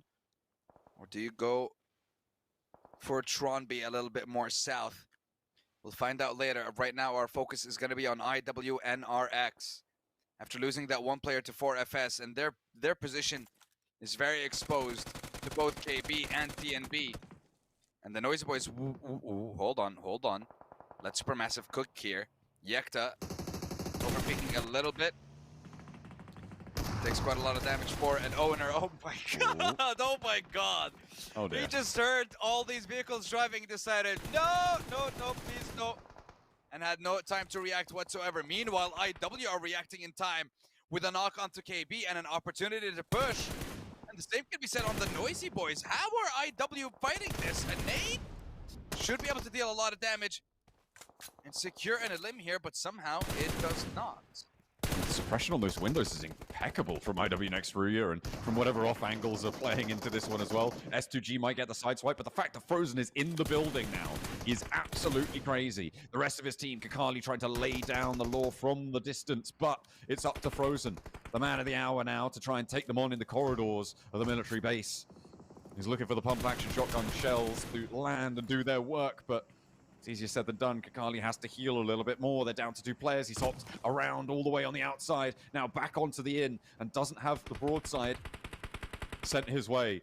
He hunkers down, bides his time, but he's still got to go further. He's pushed them out of the building. Uh-oh, Chaos Black. He's coming knocking, and Frozen is right around the corner. They might want to peek that window and see what they can get done, but Kakali is still having an impact here. Who's got to make his move, but finally S2G take him down.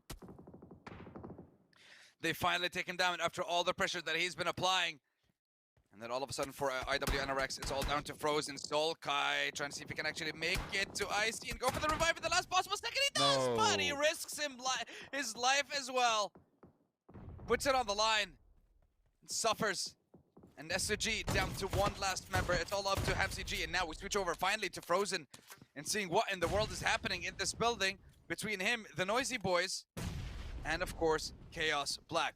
Noisy Boys abandoned the building, went to the next one. Frozen with this pump shotgun, I mean, honestly, he can do so much damage.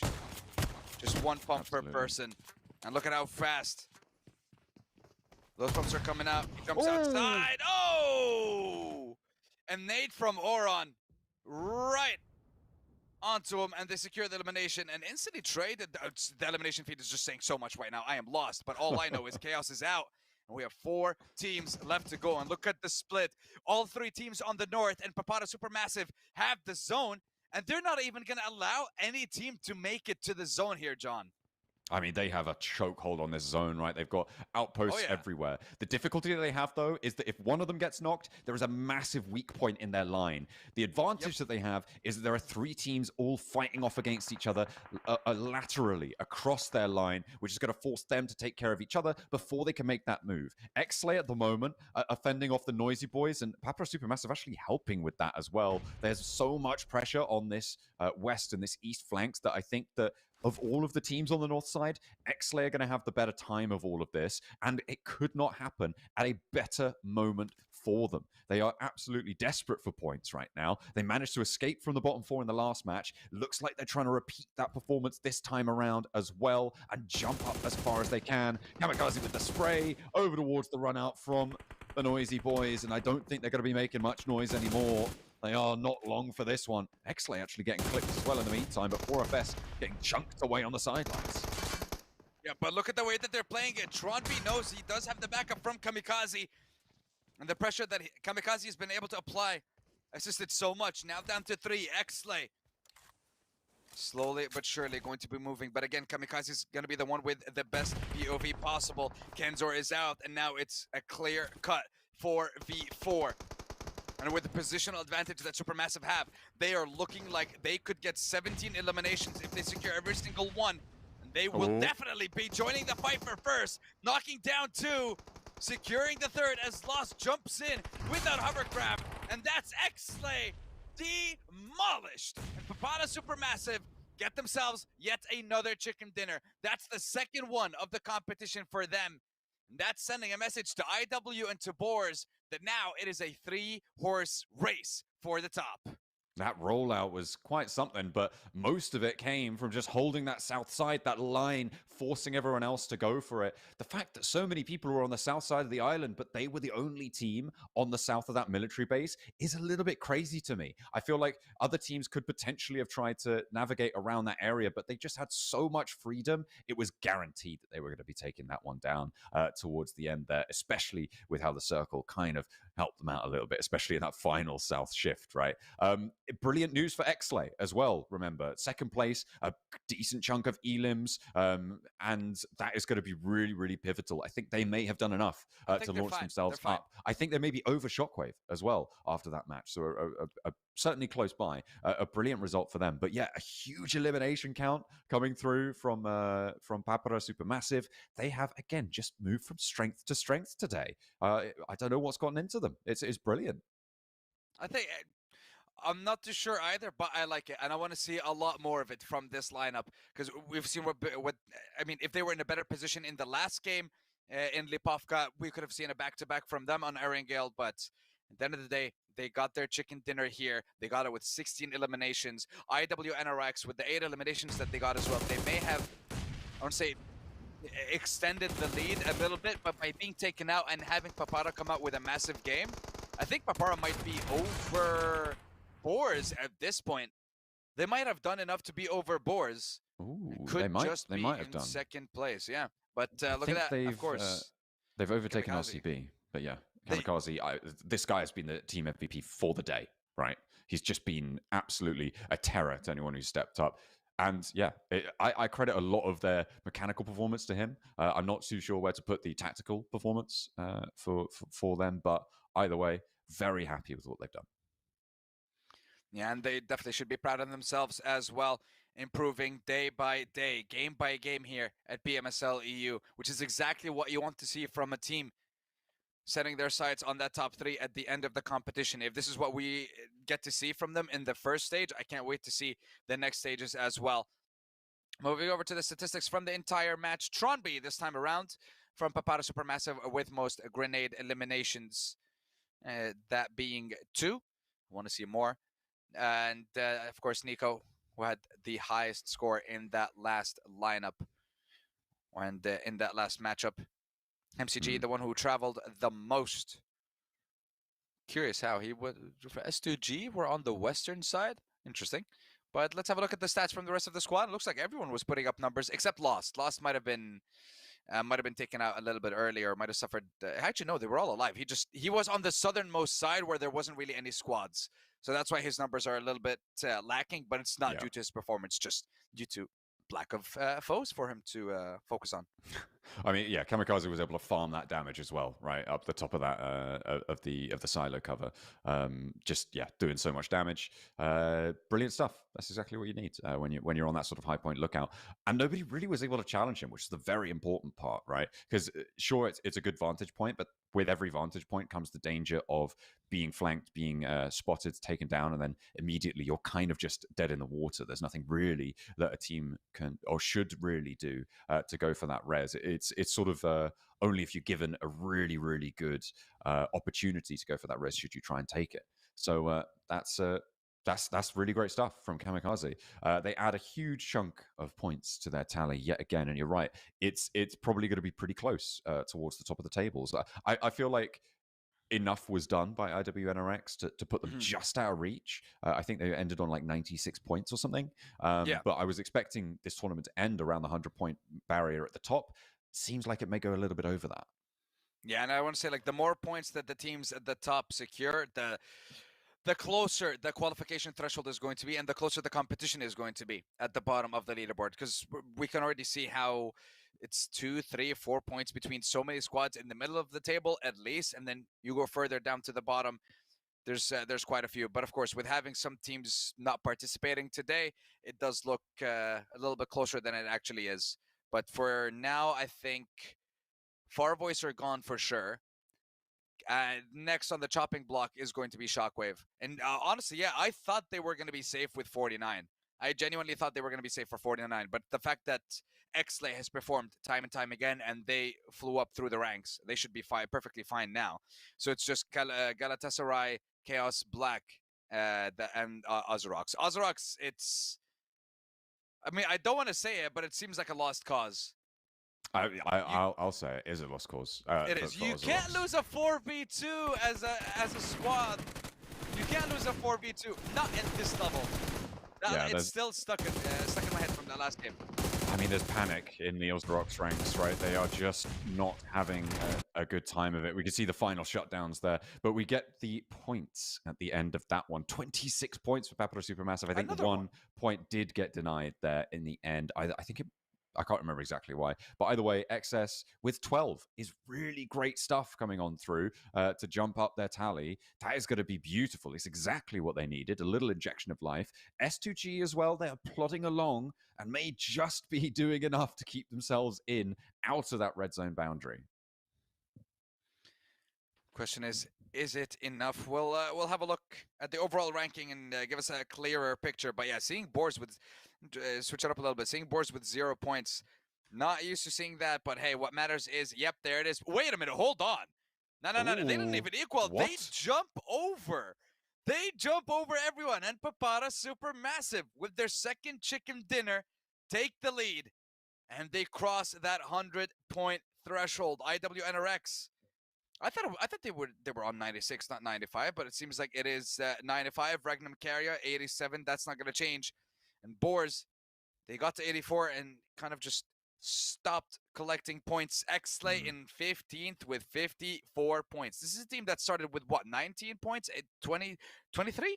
I think they were on 23 or like 19 points, something alongside that range at the beginning of the day. So to be 54 with 2 games left, what were you doing day one? Why'd you waste the whole day? Why'd you do that?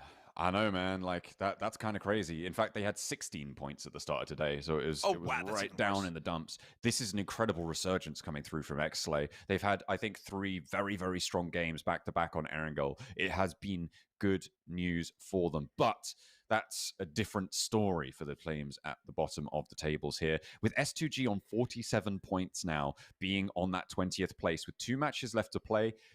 You expect to push that up by maybe 3 points a game, not necessarily just for S2G, but that bubble in general is set to probably increase by about 2 to 3 to 4 points a game, which is really, really shockingly nervous for Shockwave, right? Because at the moment, it's looking like they might be okay, sort of just about, depending on what Galatasaray do. But I feel like for Ozorox, it's very unlikely that they're able to get up and involved on that one. For Chaos Black as well, they are still within reach, but at a little bit further of a distance. And again, these teams towards the bottom of the tables haven't really shown the chops to take the initiative, right? We saw a little glimmer of hope from I think it was Galatasaray, right, holding in the warehouse. Yes. And maybe they were able to find something, but that was purely mechanical stuff, right? It wasn't a lot of tactical strength, which is what really earns you points consistently.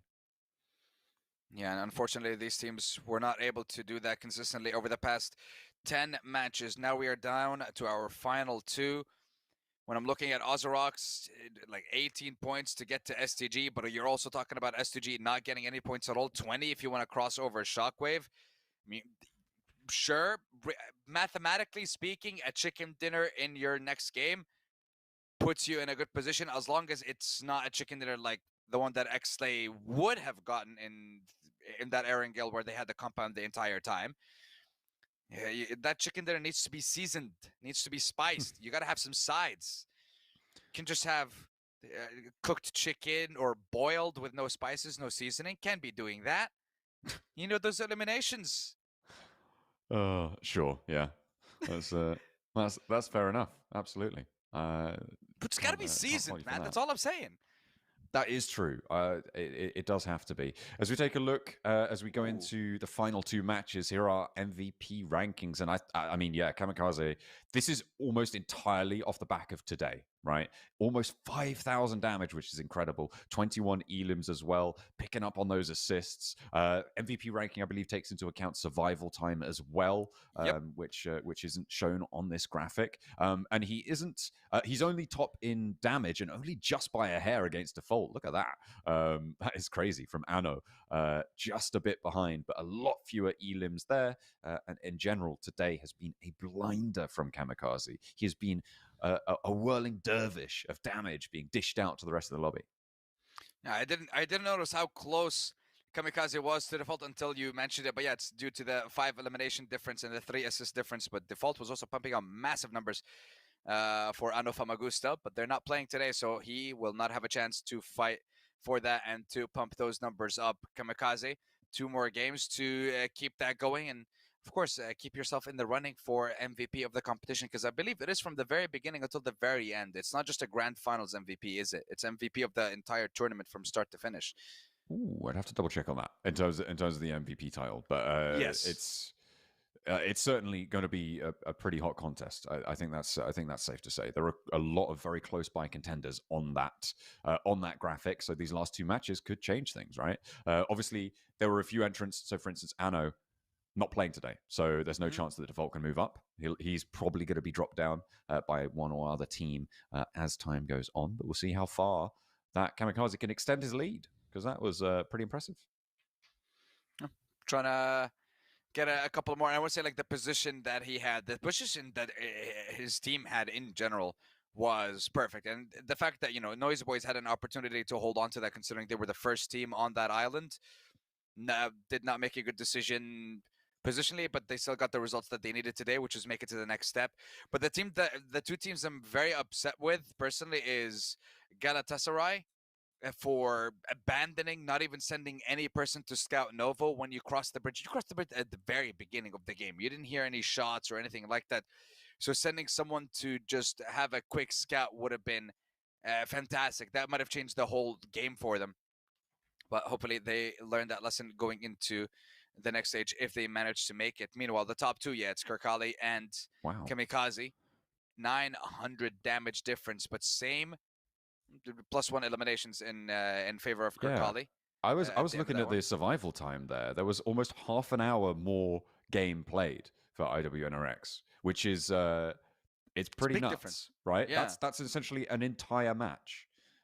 More time that Kirkali has had to earn those stats, which is in one way more impressive for Kamikaze, but in another 100%. Way less impressive because you're taking the hit on terms of like your team's average survival, which is a placement point thing. Doesn't show up on those individual stats, but maybe that's something to think about. Despite that, though, they're still in the top spot, so it's just efficient, really. They've had more break time, is what I'm hearing. That's true.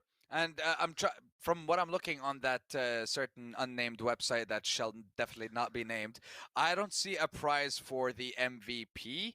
So I'm not sure there is one for the competition. Again, maybe we're just looking at like the information for like league stage and stuff like that. But for the finals, there should be one. I don't know. Don't take my word for it. We'll find out more. We'll see where that MVP accolade is going to be given. I would imagine it's actually finals. Yours.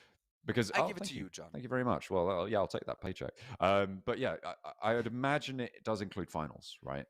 There's that kind of makes sense to me. I think that would that makes sense, and knockout stages as well, because every team in the finals will have played the same number of matches on the same maps all the way through, which means it would seem to be very reasonable, which means they're playing 12, and there's 3 days of finals, right? So 18 which sums up to 42 matches played total over the course of it. So 42 matches, that relies on consistent and average performances being elevated in a big way. Yeah, that's true. I was thinking about the math of like how many matches. So yeah, that's the matches that each team is going to be playing. But I guess number of matches throughout the entire competition 56. 50. Is it not 51? 40, 42, 54 actually it might be. Yeah, because it's 42. Okay. I just did the maths, so now I have to do it again. Oh, hang on a minute. 12 and 12 is 24 plus 16. Oh, 18, isn't it? There you go. That's the difference maker, which means it's 42. And then six more per phase, 12 more, 54. There you go. Yeah, it is 54 matches. Okay. See, it's definitely not an odd number.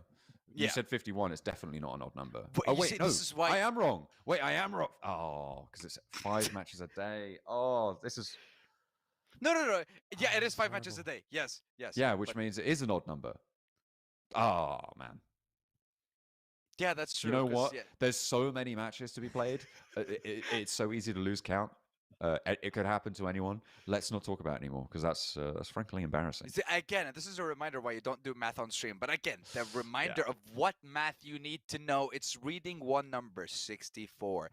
That's how many players are in a single lobby. And that's how many players are in the lobby right now, as we're almost beginning the final takeoff with 2 Miramars left to go. Well, one of the final takeoffs, at least. No double plane path. We're just back to the normal one. We didn't have the double plane path today on Rondo, did we? No, I don't think so. No, but we are going to be heading to the desert next, so we'll see if they're able to deliver better. I believe that the lobby is kicking off. I'm seeing a loading bar. I'm seeing the game loading up. Well, do you now? Okay, then I better put on my sunglasses. Are you ready, John? Why would you do that? Because it's Miramar. It's Miramar and it's sunny. Okay, look, we can see the reflection of your setup in your glasses, man. I don't know. Listen, I don't know what you're doing. You're leaking map feed stats. What's going on? You're leaking our secret research. No, there's no. Yeah, listen, imagine. Oh, that'd be crazy. Can you imagine? That would be the craziest. If someone gets if like a player the like thing wore mirrored sunglasses and someone was like screen peeking off their glasses, that'd be nuts. I'd love that so much. I thought someone would like see the link or something reflecting from my sunglasses off the screen, and then they'd use that to get to the maps. I don't know. I mean that requires some definition that I don't think either of our cameras are capable of right now. Yeah, there's just no way. There's no way. Yeah, no, it's totally fine. I wouldn't have brought it up if I thought anything was possible. Yeah, I'm seeing the players. I mean, we were in this stage of getting the game ready last time around for quite a while. So I think it was just production teasing us. I mean, look, they said I looked handsome in my sunglasses. So, you know what? Thank you very much, guys. I appreciate it. Thank you. Yeah, production can be wrong sometimes. Wow! Wow! I don't think they're wrong about that one. No. Do you think they were wrong? Of course not. Chat, do you think they were wrong about that one? I have no idea. Are you asking chat to call you handsome? That's so cringe. What are you doing? What's just happened there? Okay. You can't be doing that. No, I was just asking if the production was right or wrong. That's all I'm saying. Okay, yeah. You know what? Thank you. Right. The game's ready, so we're getting out of this conversation and into another one. And who's going to win our first Miramar of the final day of group stage? Here we go. And starting off from the southern side, a very straight plane path just north of Partona, all the way to east of La Cabrera. They are going to be split down the middle on Los Leones. Sorry, well, not on Los Leones. Sorry, on Miramar. A lot of it is Los Leones, but not all of it. And we are sending our players on out to the desert to see what they can find. And it is do or die time for the teams, especially in that red zone, right towards the bottom of the tables. I think Pmsl have done enough. They were up on 54 points after that last match, after earning a nice chunk of points 3 games in a row. I thought that their compound game, where they were really, really quiet, wasn't going to be good enough. I didn't expect them to be able to convert, but here I stand corrected. Their Erangels were a lot better. They've had a massive turn up today, and a day that competes with some of the best days we've seen of any team, let alone for a team towards the bottom of the tables. Keeping an eye out for hot drops, not really seeing too much right now. Oh, maybe in Picardo. Is that a little bit of trouble, I see? Because that is my least favorite hot drop in the game. It's really rubbish. Yeah, and it looks like Pmsl and maybe Noisy Boys, if I'm not mistaken. Or no, it's not GS. GS are on south side of Los Leones. So yeah, I think it's Pmsl and the Noisy Boys, quite possibly. Except no, the Noisy Boys are in Patrona, on the southernmost side. I'm trying to figure out who that color is, who that player is, which team is it? Doesn't look like they're fighting at the moment. Oh, they maybe haven't found each other. I mean, it does take a little bit of time sometimes to grab a weapon and get stuck in.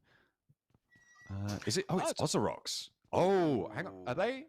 Do you think this is targeted? Do you think this is targeted by Pmsl? It cannot be targeted against Pmsl. It cannot be targeted against a team that's 9 spots ahead of you.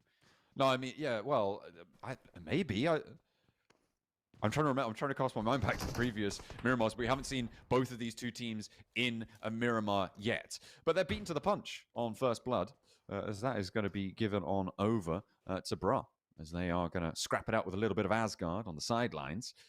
At the moment, though, Ozorox, again, needing a massive result to pick themselves up from the bottom of the tables. 29 points. They're looking to be almost 20 points behind. It's 18 points behind S2G right now, and that is really not a good place to be. S2G on the bubble with 47. There is Shockwave ahead of them on 49, remember, in 19th place. They are not shown on this table because they're not in this match, but they are still there, and they are still in danger of being eliminated. That they are. And we can see maybe what happened between ASG and Bruh. Seeing Storm close to Akron and Real at the moment. Not sure how aware they are of having one of their opponents this close. Storm might just wait for the right moment to get a quick knock and finish. And then maybe a dippity dip from Power Grid. Now, the one thing I have to ask about when it comes to what's going on in Picaro is between Xlay and Ozrox, this should be a quick knock and quick finish, which it is. And Storm instantly decides, yep, just reposition.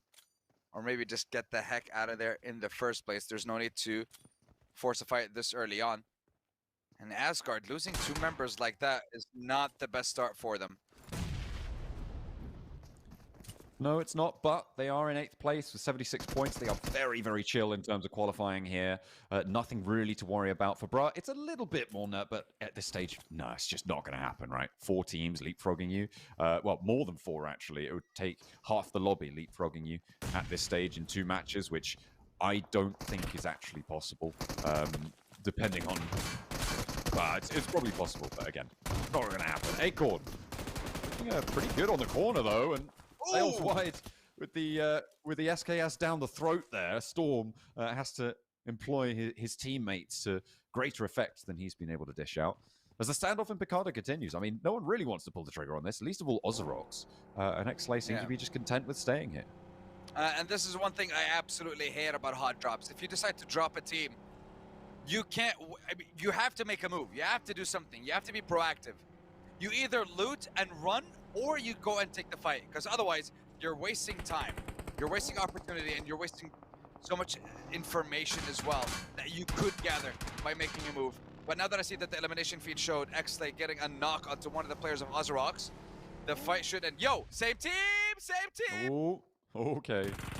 Chill out, bro. We got a little bit of friendly fire? Nah, I think we'll be all right. Spray down onto Lation, and this could be the start of something beautiful for Ozorox, and that is a big statement to make, because it's a massive over-exaggeration of what they've been able to do here so far. That's 1 point, but every journey of 1,000 miles starts with Ozorox actually doing something in a game. Look at that. They did something. They got an elimination, and they secured it. It did not get stolen. And Xlay, I mean, after the, you said they started off with 16. 16 today, yeah. They've had a real big blow up. So they've been averaging 8 or 9 points per game so far today only, which is absolutely phenomenal for a roster that struggled on that first day. We'll see if they can have a better performance when they make it to the next stage, because at this point it should be guaranteed. But a team that has no guarantees at all currently is Ozorox. After securing 1, they do have the numbers advantage. It is a 4v3. Level 3 armor on Rogo with that Uzi in close range. Should absolutely diddle anyone who pulls up. I like the fact that they're moving together. I like the fact that they're playing together, and they're going to attack 1 player at a time. Maybe, it looks like Noir is able to provide some kind of backup. But for how long? That is the question. A lot of health bars being chipped away at now. And obviously in these early game scenarios, meds are at a premium. It's really hard to find enough first aids to sustain a long-range fight. And at the moment, with these nades blasting on in, that's blue. That's 2 down for Ozorox in the flip side. And Xlay looking to put them in the dirt here. Might be able to do a little bit more as well. Oh dear, for Ozorox, it's all coming crashing down. They had the numbers, but their health bars started to tell a different tale. And the nades were able to land cacophonous in the ears of Ozorox. And now with 2 players left, they need to try and find anything they can to maybe give themselves a chance in the final moments of this tournament. But with Leon falling, there's only 1 Lone Ranger left that stands. Oh, no, wait, hang on a minute. He's got a buddy over on the inside there. It is both Rogo and Bad Boy. Now, Rogo has soloed for a long time before. Is that third party? I think Boars are here to play. Are Boars here to play? Well, they're on the ridge line, and he took shots. It wasn't Ozorox. They're very far off, but they're just letting people know it's like, hey, we're part of the conversation. If we want to be. No, is the conversation going to go in favor of Xlay or in favor of Ozorox? 3v2. Ozorox had the play. They had the numbers. It was a 4v3, but now Xlay cannot make a mistake, and Bad Boy was so close to being eliminated if they checked that corner, but they decided not to. Yekta completely quiet, trying to listen for any kind of movements from the side of Ozorox. As Rogo also tries to hold it. And I do have to give you a little bit of an update on IW and the Noisy Boys. Noisy Boys were crossing from Patrona, from the center bridge, I believe. IW gave them a little warm welcome and gave them 3 eliminations. And it might actually be all. No, there's still Kine. Kine is left from IW NRX. But yeah, TNB got 3 eliminations. I just wanted to give you people a lovely update, considering that Ozrox and Xlay has come to a bit of a halt. Not anymore. They found another one. So now it's down to the last player. This is for all the marbles. Because I don't know about you, but that last game, unless it's a chicken dinner with 15+ eliminations, it's just simply not happening. But Rogo deciding to take matters into his own hands. 1v3. Knocks and finishes 1. Takes the fight one more time. The second. Oh my god! That Uzi! I mean, this point is really important. He's holding the corner. He knows where the threat's coming from. But just about able to shut that down. Might have been better to go for the flush, but ran out of ammo on the micro Uzi there. Maybe swap to the secondary weapon and go for it, but it would have been a point swing either way. 31 points going into the final match. That's gotta feel galling. And there's third parties all around. Xlay, though, with 4 elims, 58 points. They have done enough here. There is no way that there are going to be enough teams jumping up and over them to push them down into the elimination bracket. They have had a resurgence of a lifetime, and you absolutely love to see it. It's interesting. It's almost like they've taken Fenerbahce's first day, right? Where they got 63 points and then had a second day of 20. They kind of turned that on its head. They've really started to pick up the pace here. They've still got another game to play, but they are looking real toasty at this stage. I think they've put up 52 points, is that, so far today? Which is right up there. I think that's like the 3rd, 4th highest day we've had so far. Yeah, I think highest we had was 64, then it was 63. I believe 63 was by Fenerbahce on day 1, and then Regnum Carrier day 2 yesterday. They managed to get 64 points in total throughout that second day, and they jumped to 87 for their scoreline. But I do have to say, loving the performance I'm seeing from Xlay. I fully and completely doubted them coming into the second day due to a lacking performance in our first day for them. But loving the turnaround, loving the improvement, and I wish to see the same.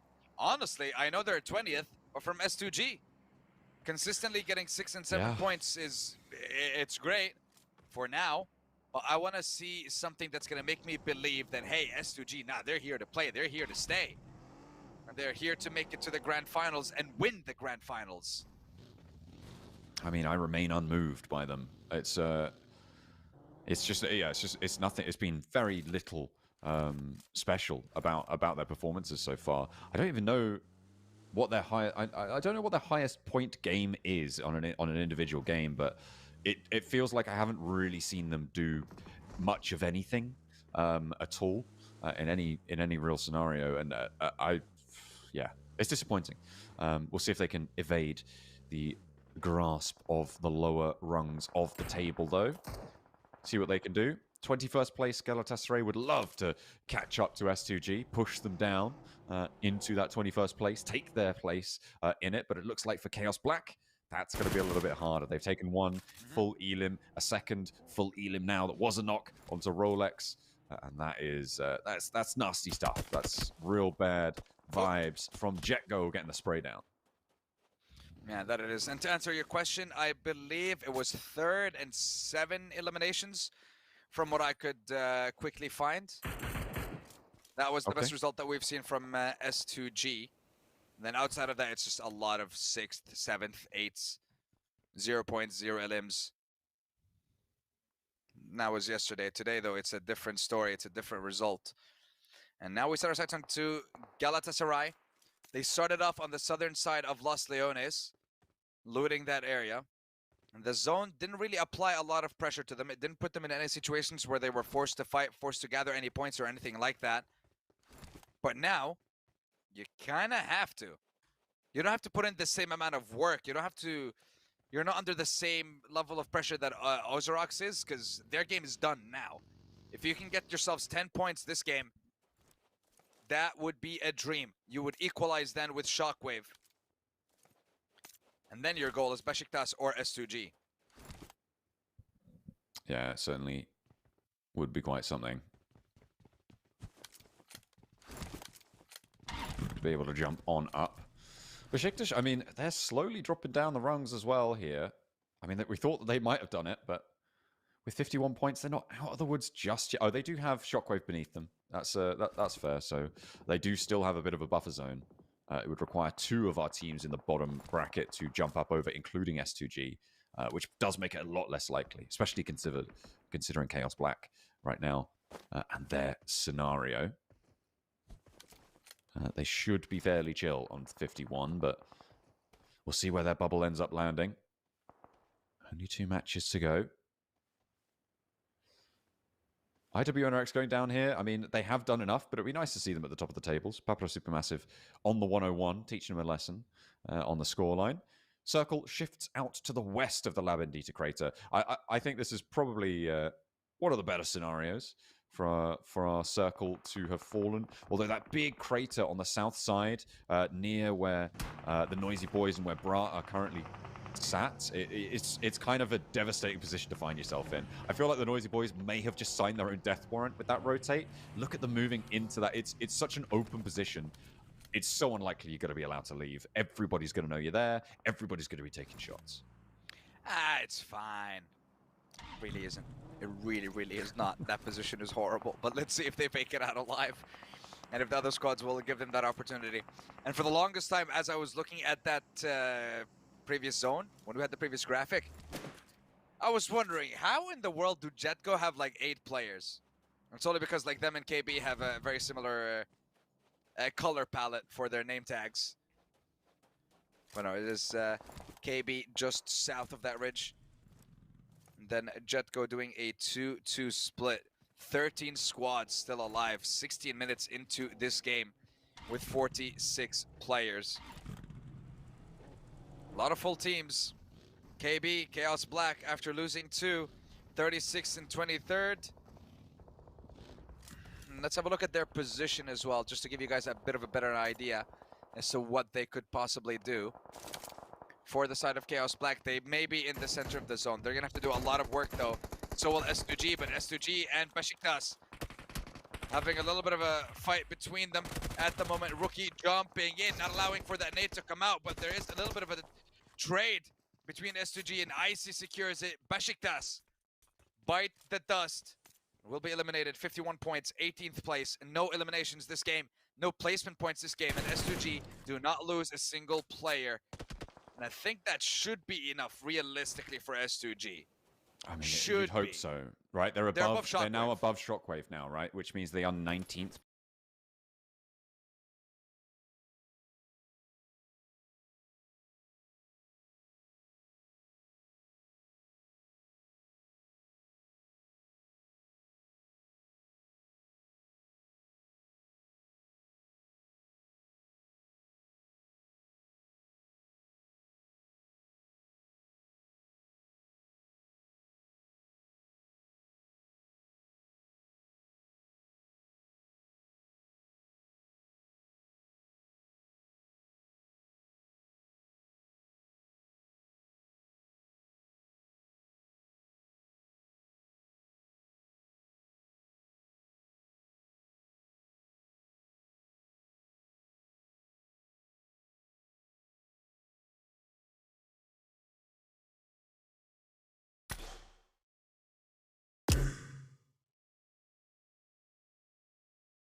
Raza Buddha, that tournament.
Marciuceasa la game, quindi da auguri.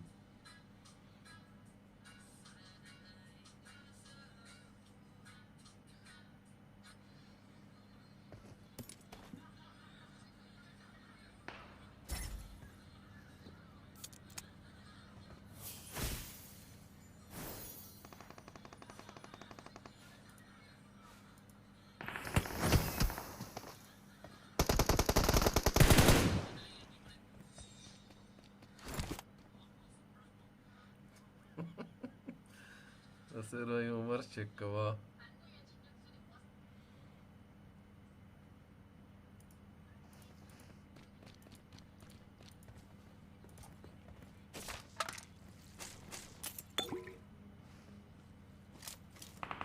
Just start now playing.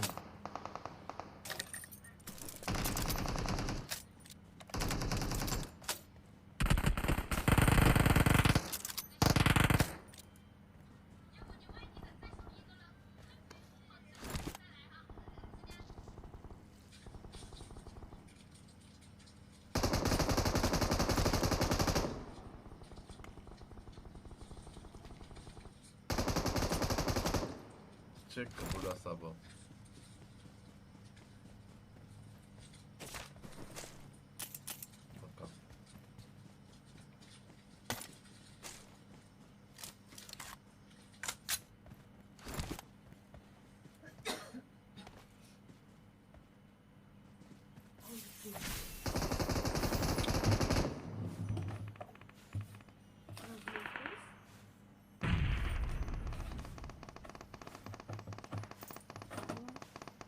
Oi.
Da lobby razina servedola.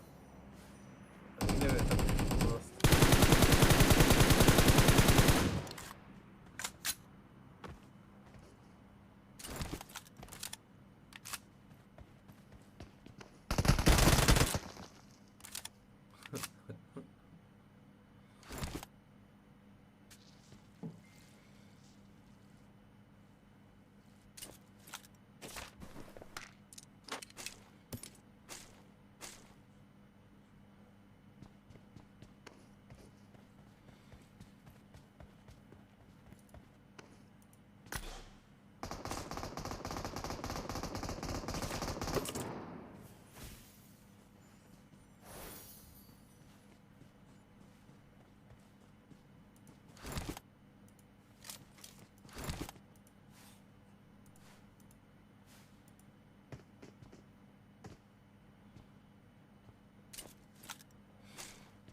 Hello?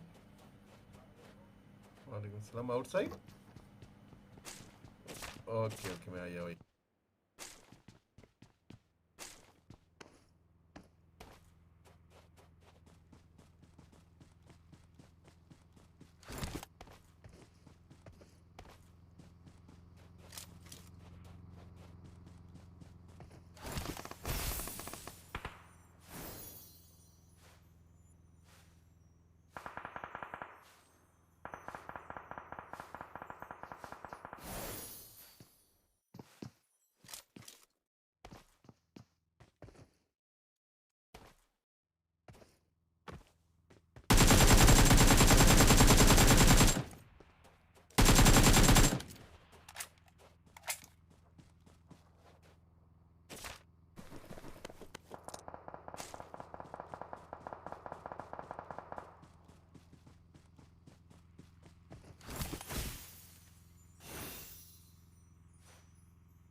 Haydi start. Buena verga. Hasta te volteo el ahí.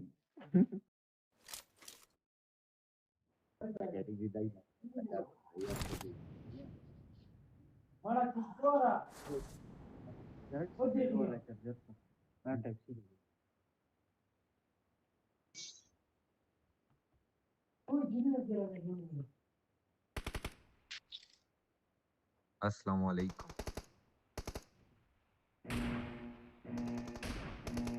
وعليكم السلام.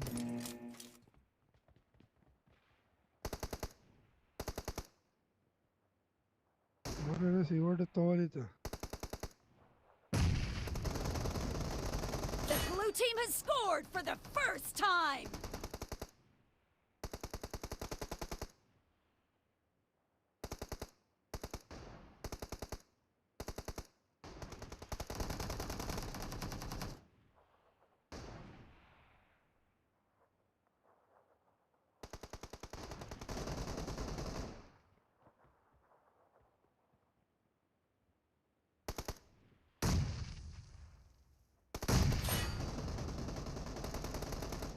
Killing spree for the blue team! کلینا خو عمر هم چک چې کا دی، فل عمر. مې تباه کړل درته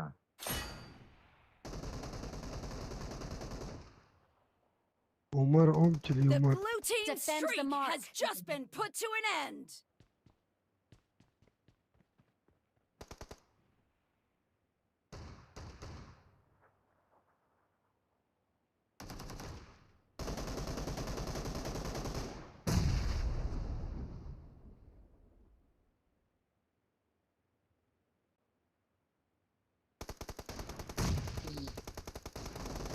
Attack the mark. Attack the mark. Killing spree for the blue team!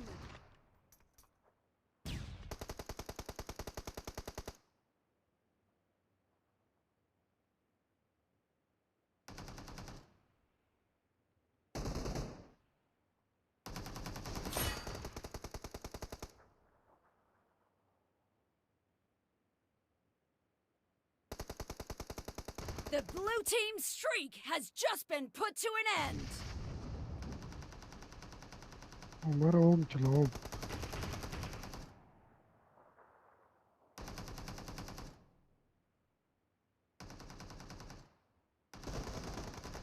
Attack the mark.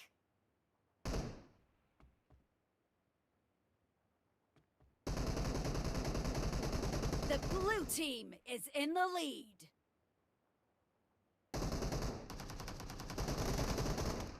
Attack the mark.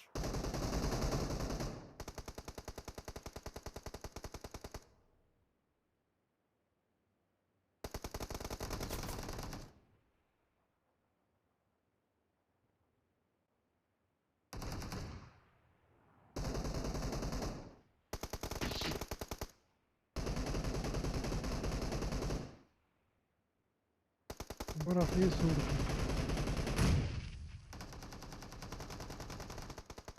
عمر اخي ودتالي. Defend the mark. ډېر سره باندې ورشي په یو وره په یو سایډ دی په رائټ په لیفټ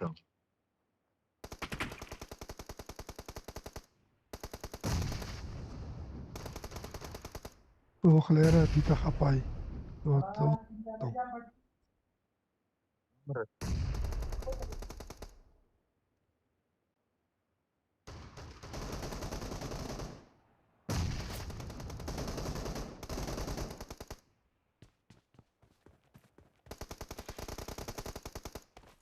وزير وسرغ الوزير.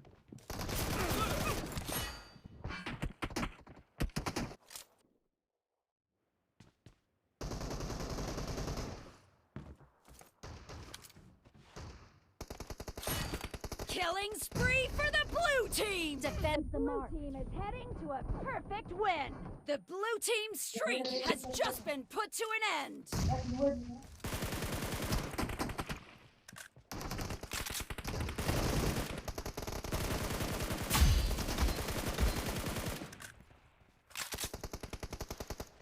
Killing spree for the blue team!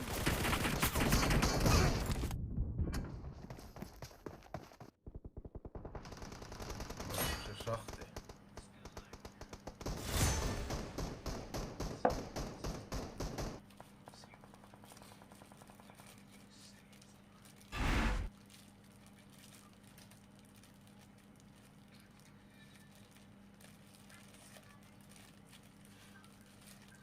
بوټان دې بیا وټکول بوډا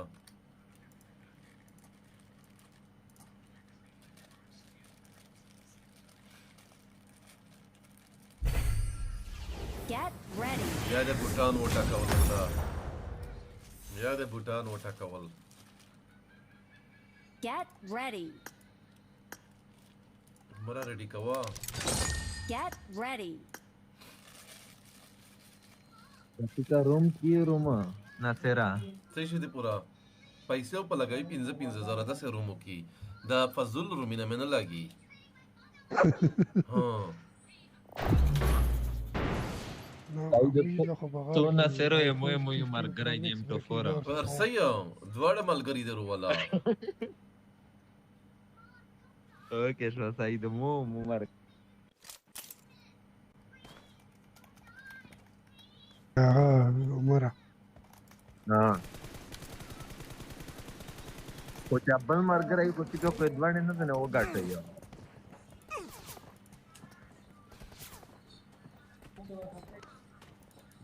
عمر بوت ټیکنیکل ورکس کواردز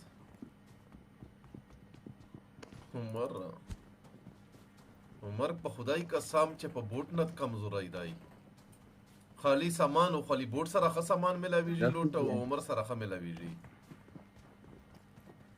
تو گیای دا زده ته ویا یو ټیکنیکل ورډ خو یې چې عمر بوت دی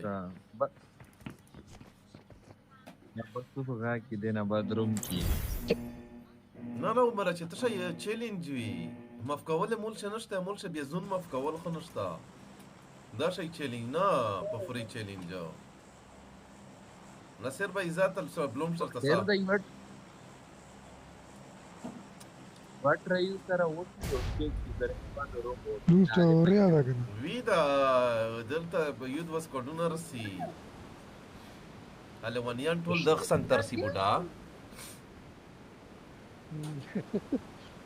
عمر غوندي پلرزي دا وګوره دا کازن لاړه دا وکسا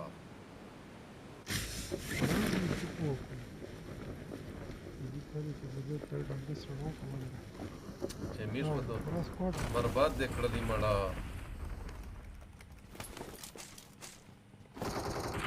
یا لینډینګز دا نه که په خدای قسم او زګن متتیمی او ډی اس ال ار ګن ملاو دی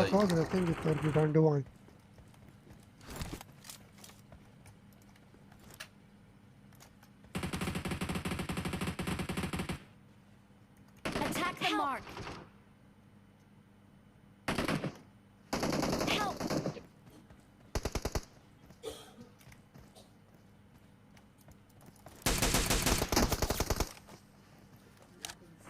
Help.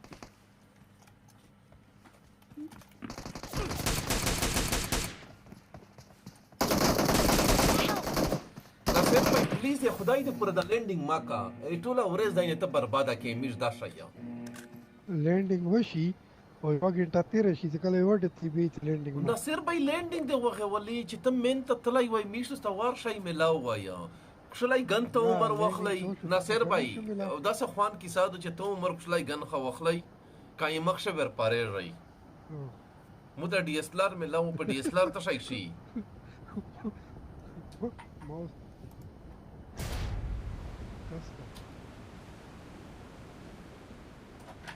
کاستا یا او چرته مارک زه پر اغلل Watch out. دا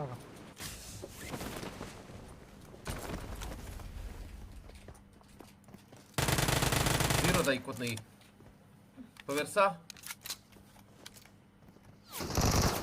دا د خورا غلره ول وغیا غلره زوینه وشتل حاضر ما کو غن دای ور سره میجل عمر بیا سره افلاین دی ایک څنګه تلوړه کاسا Watch out. پرسه اوکې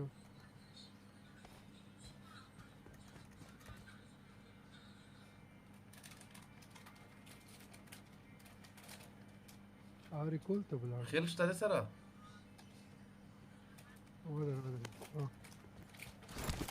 ما خودیگه باز اخبارم ساکه بندی جوه برک زرده اپنی ارسلی گورو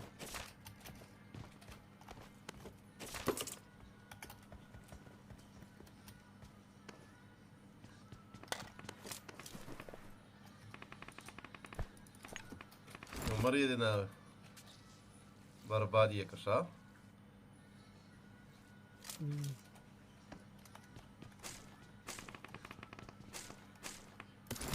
عمر باندې انا ریا نیپالی باندې کابل چل گیا په زید ته ګورو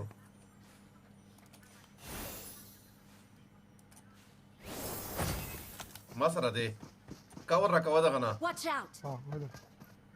ودر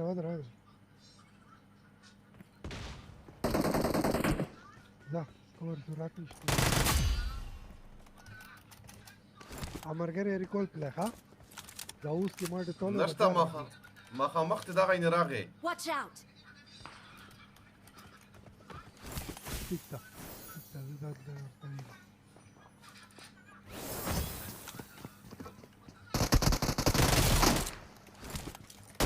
حالا د انمي سره فایده وکړو د انمي ته کوسرا کشا مخامخ انمي دي شا ته دل ټوکه د بابا لو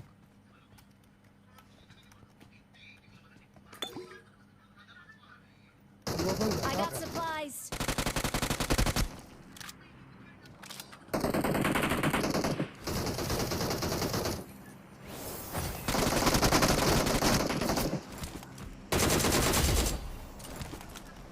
کوردا شانتی ها نه بل راغلو ولا بودا ولا خويي دا غداي Give up. Your teammates can still recall you.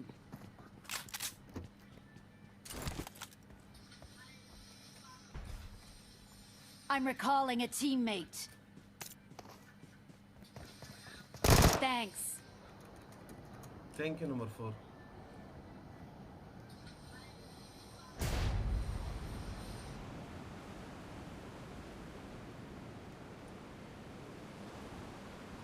ټول دې له خط خو برون سره ده څنګه ای څنګه هوا کې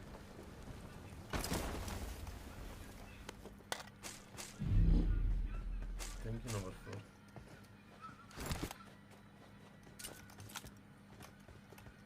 وته د یو پول راغلی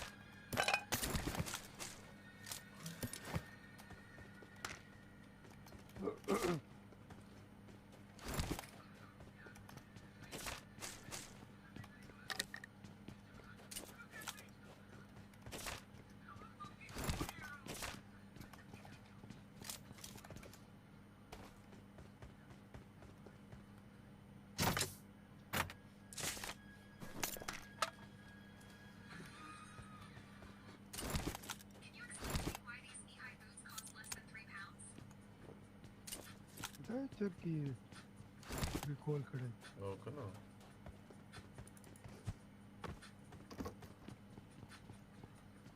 دا زون ته ځه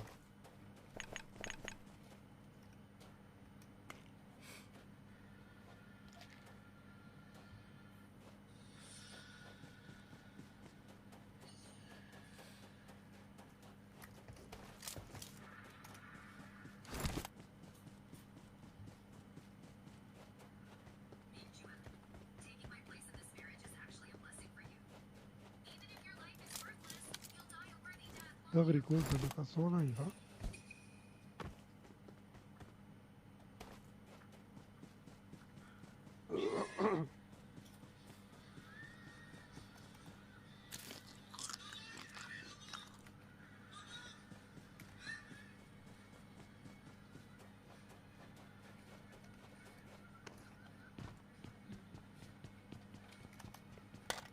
دا امیډستان والا ریکول نه ده او ته مینه ډېر لري بوډا څه څه دي ها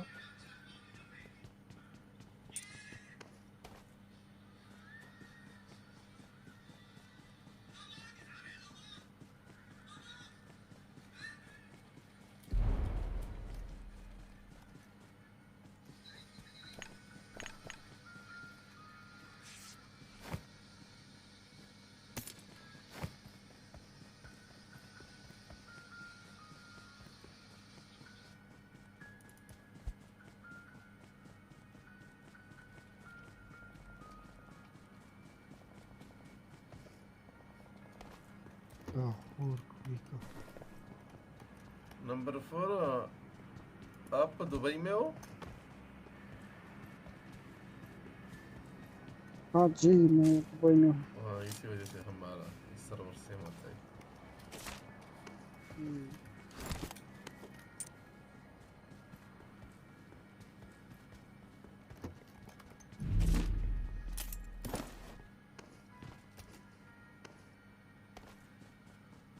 grown सरा करा शक्ल लूट का एक लूट नहीं मैं अपने पेटी से आओ तितली उठाओ बस ग्रोनस में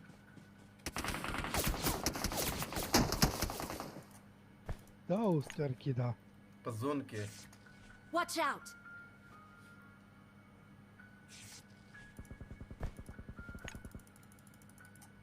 ये किधर था ये कुत्ता?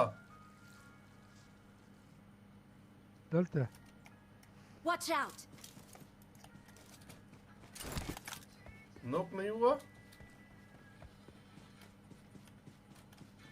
अबे नॉक नॉक हो गया तो छोड़ो छोड़ो छोड़ो नसीरा, छोड़ो छोड़ो. دلته هوا کې راځم مړه دا بربادي کوي ځون ته راځه गब्रोस में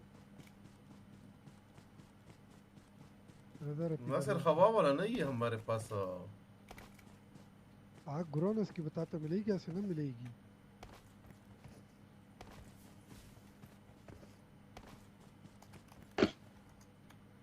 دا شزيد لمار کوک دغه سراي دا Marked a location.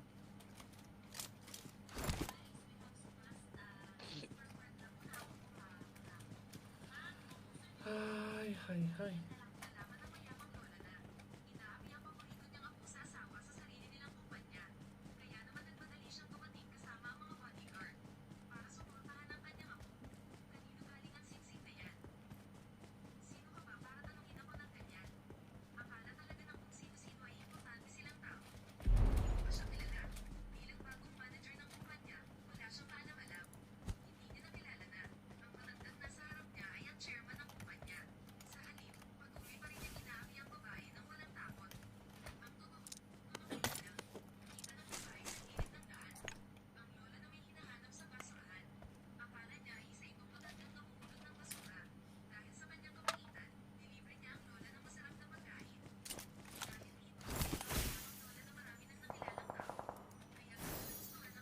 वही एक किल पे मैं चल रहा हूँ कसम से.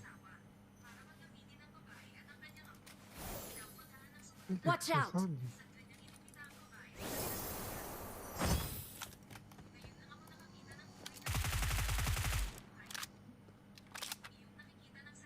इधर आया. Watch out! اوه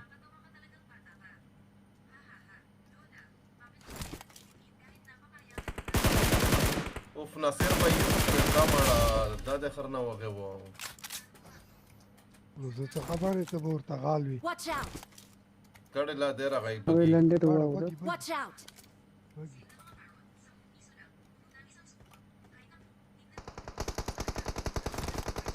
Help!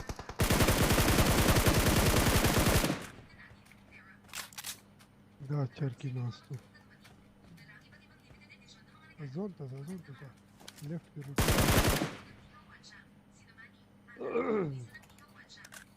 زون د درش د نشي भाई नासिर भाई संग लाड़ शा मखा मख नास्ते यो दलता दे. Marked a yo location. दलता they.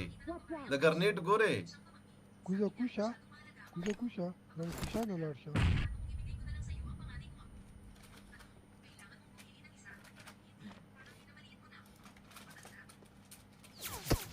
Help! دا خو کیم سرنګو.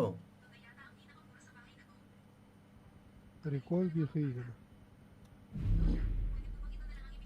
وای د تولې وزیرا یو کیل سره د پوغه ولې په ګوګوان دي خدای قسم چې هم رشپل یاران دي کی چې ګوګان دي. ولې خپلاران دي ته خپلارانه ما به ما د تولې دا وګوره په ګاډي کې روان ده ګوګو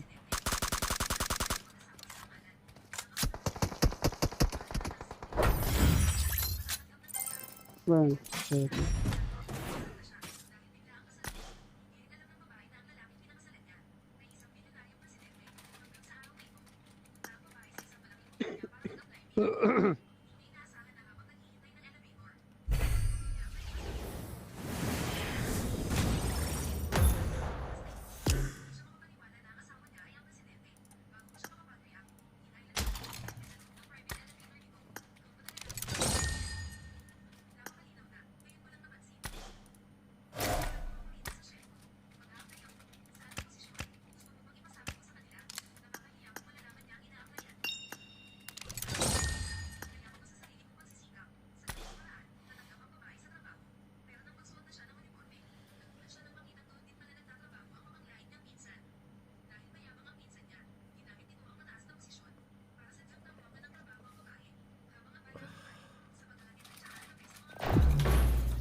I won my last match.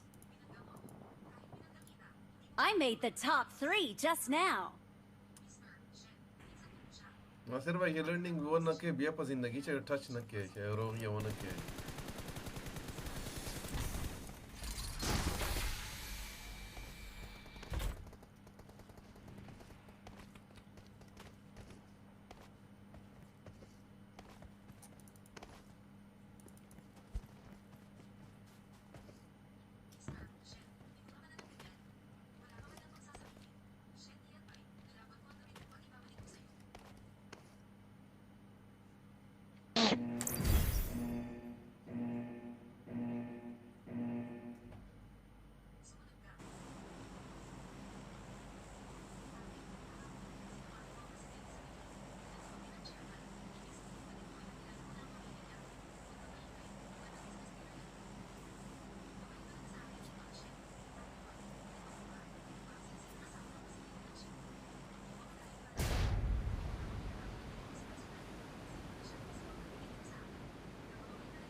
بس دوات برتا وقته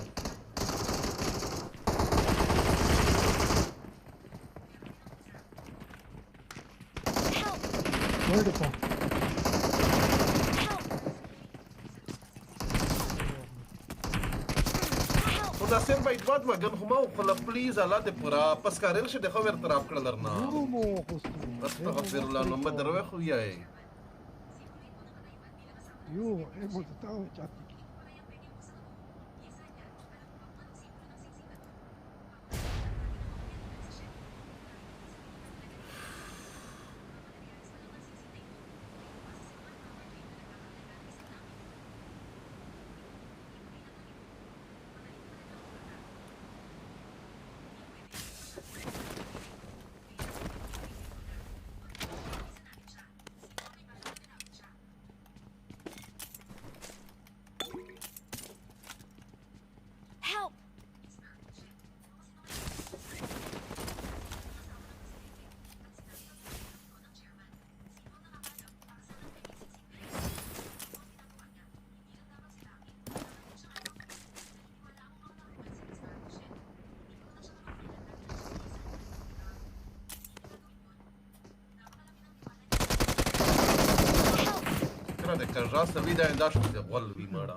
Help! Don't give up.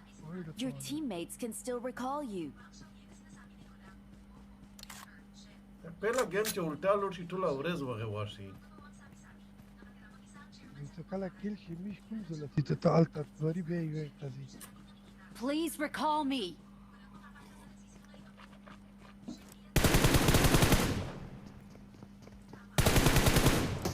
I'm recalling a teammate. Thanks.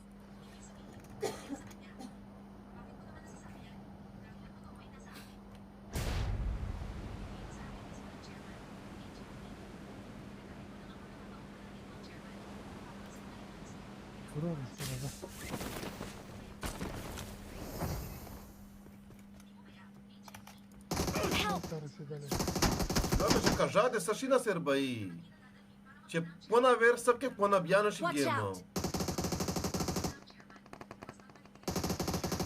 Watch out. Help. Watch out.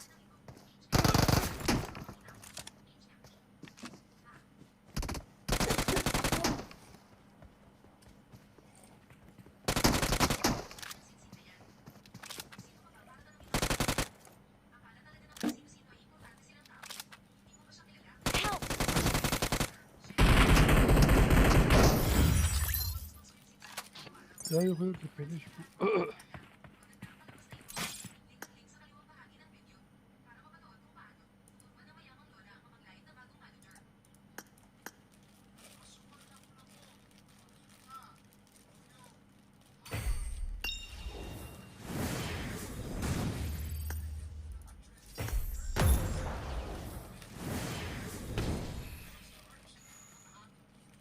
السلام عليكم. वालेकुम सलाम कैसे हो अब्दुल्ला भाई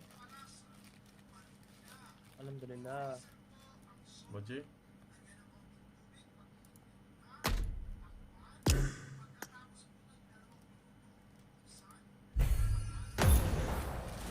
Last game में कितना emulator hours gate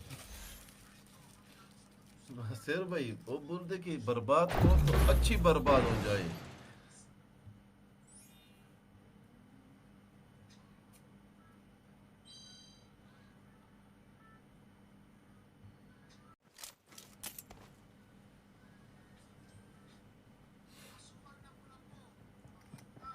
Rafika.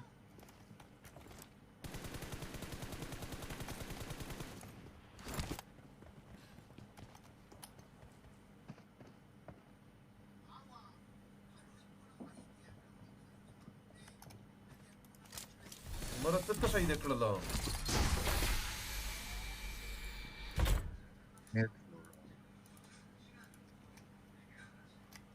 Jipapa. Oh. मेरे बेदे data नवी च वाईफाई दे लोड़ा शी Data do ludi karat na kiya. Bas.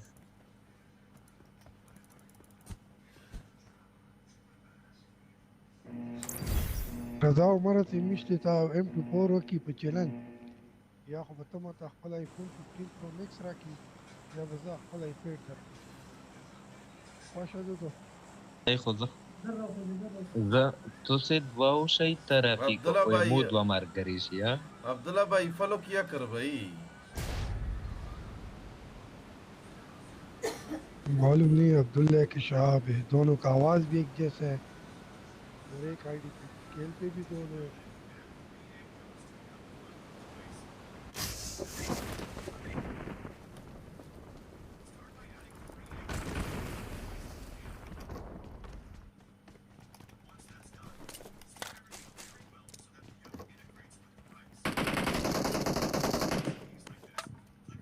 I need a weapon.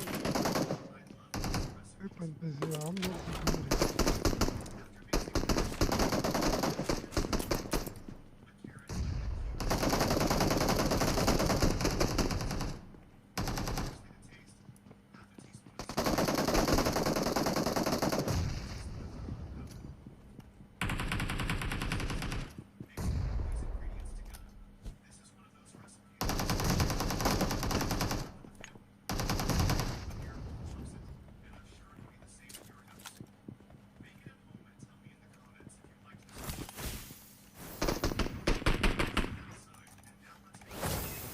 हवे वाला संग मिलेगी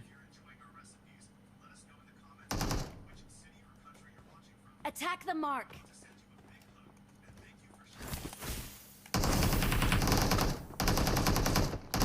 Help!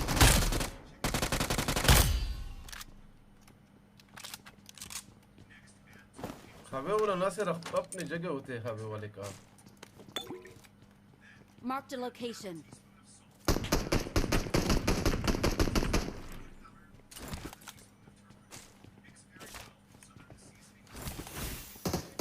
keep talking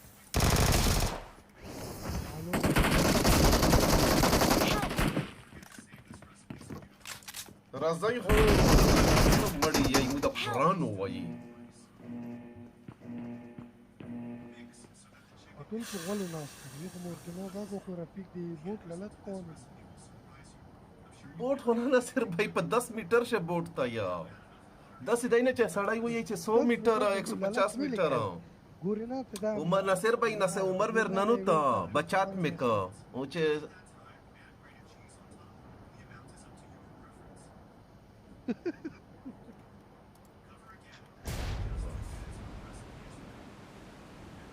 कवरेज 10 غن लोड़ा का सम खुदाई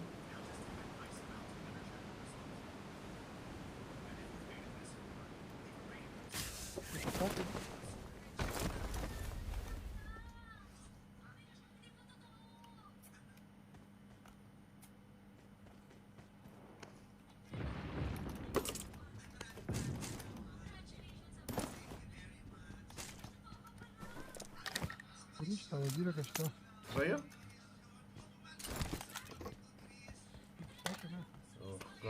نشکاریږي خو نه Help!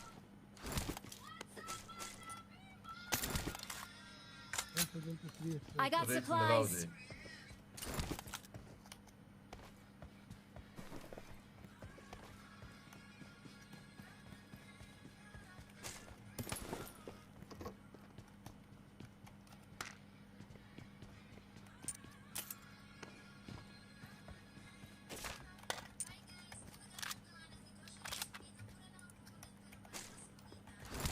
अपडेट شوی که څه شال شوی یاره ریکول راځه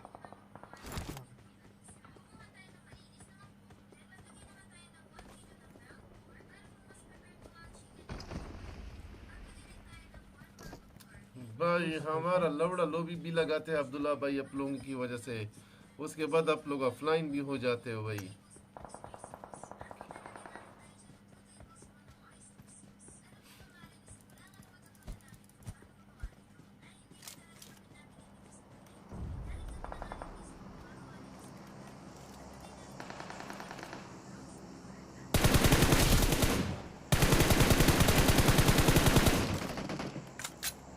یو همور بخطفه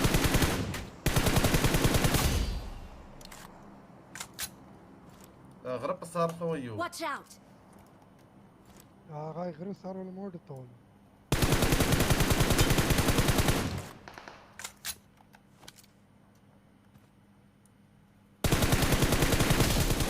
ته ناصر भाई ته شای کسه دول د کاستم نوی نه Watch موږ out. قسم کړی وی چې زه تاسو په فکر یو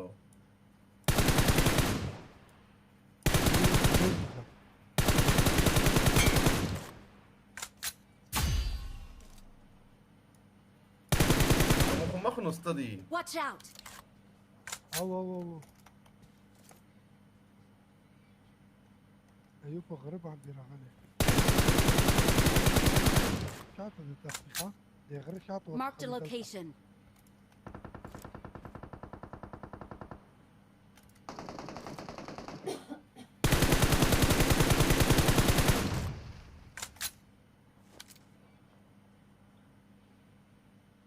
یو دغه دی Watch out! Watch out! د خوا راغلو وای ګوره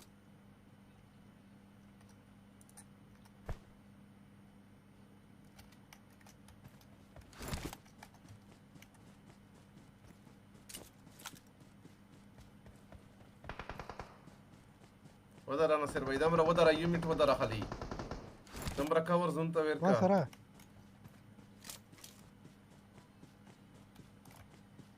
Help! غاره یک سکای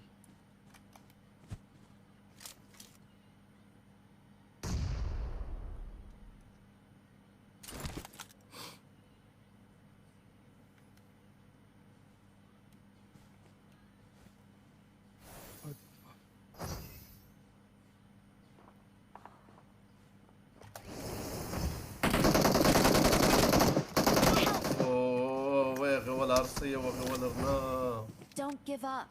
Your teammates can still دا recall مو you. بڑوا کړو مولو عمر نو بچ د هوټ کی سپرینګ تر شغه I'm recalling a teammate. هوټ سپرینګ تر Thanks.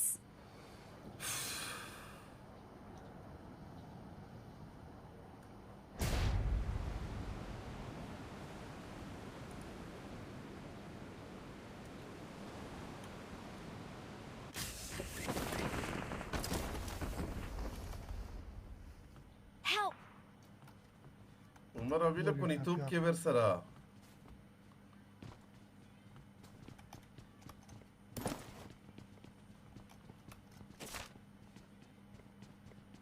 Dice Tileur se dice.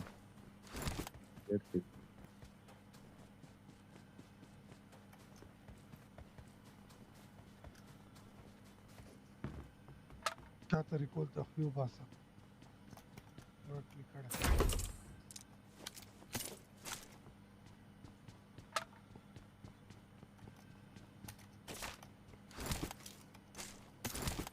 ورشم دی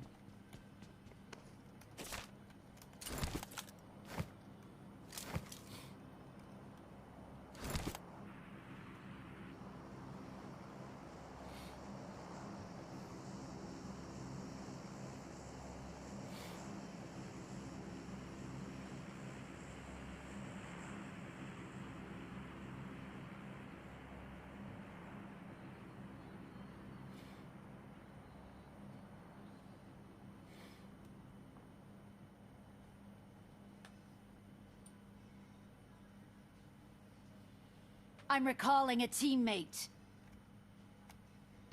بارك الله واخي Thanks. كسانو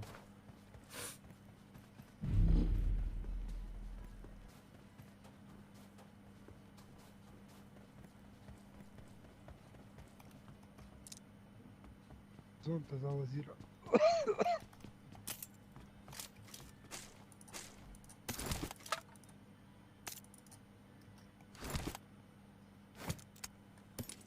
This way to the play zone.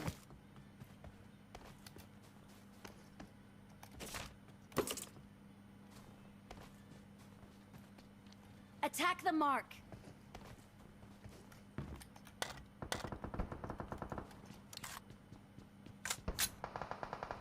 Help! يتو مرة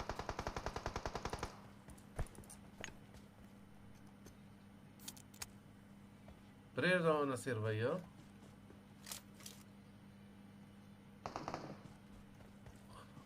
Hasta afuera. Presa la sera. E da fight working.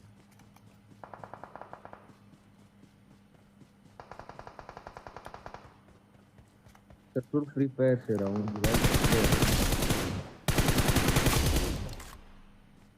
ये मैं बड़वा का una sera palledo ಬಂದೆ ಕೂತ್ಕೊಂಡಿದ್ದಾರೆ Roy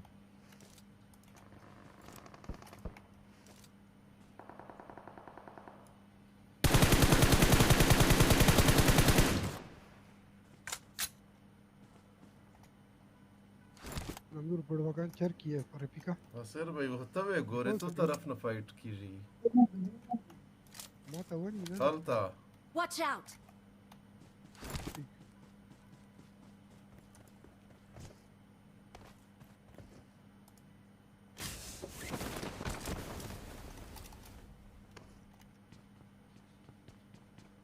Help!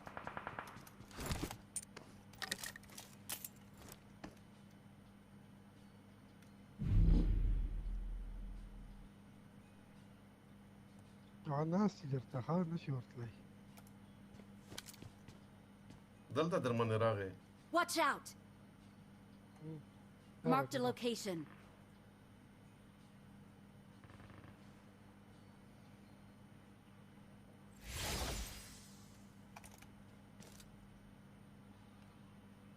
دخل Marked a location.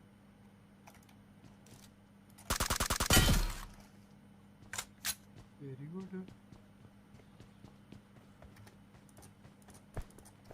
خيل كشي نشتا تاني شوفها نوك نوك شو الو اوكي اوكي اذا كاس ميلان دي بيجي خلينا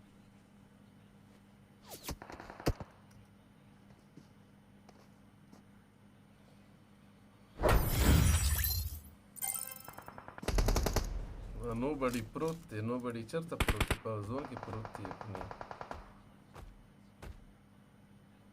شا پاونین دی ورسره کدا غن دی ورسره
अब का क्या हुआ था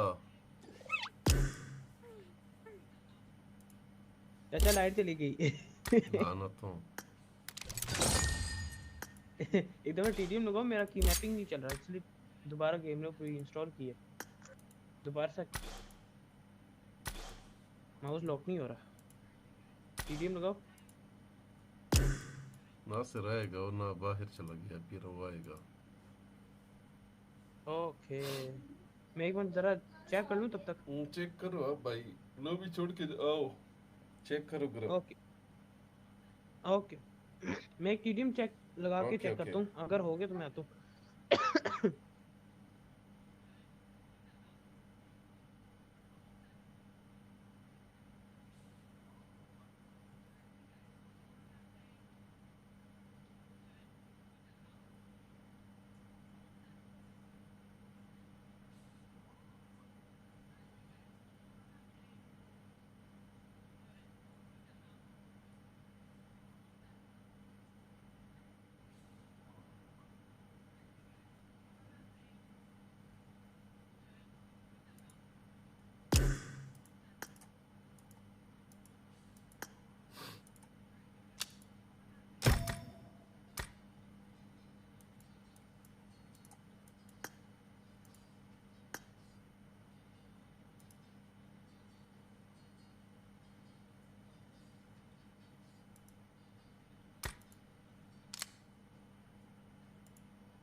चाचा ये अल्ट्रा व्यू लो जरा, देखो क्या मसला आ रहा है।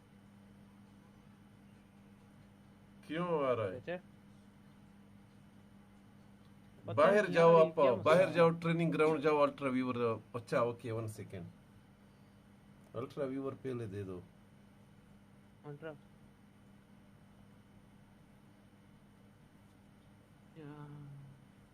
आईडी नंबर क्या लिखी है? 126955 यही है। 155 955 नहीं 126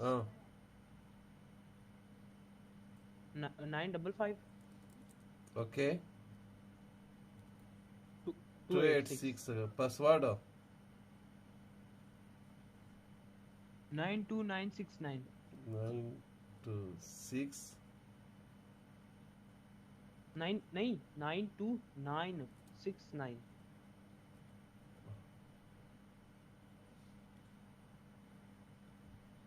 हो गया। ओके ट्रेनिंग ग्राउंड जाओ, क्या मसला है? टीम से निकलो। Okay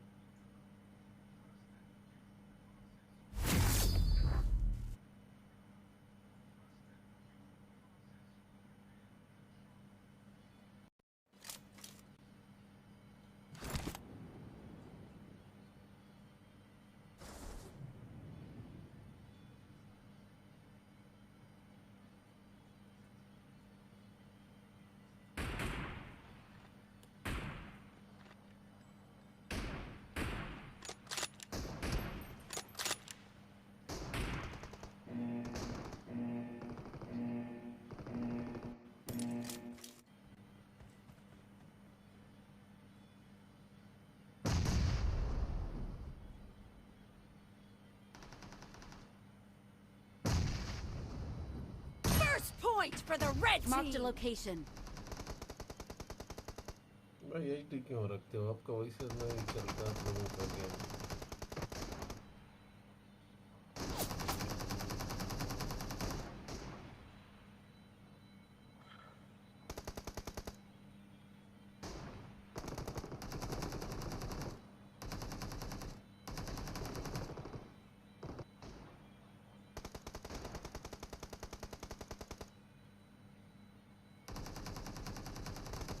Attack the mark. Watch out. Killing spree for the blue team.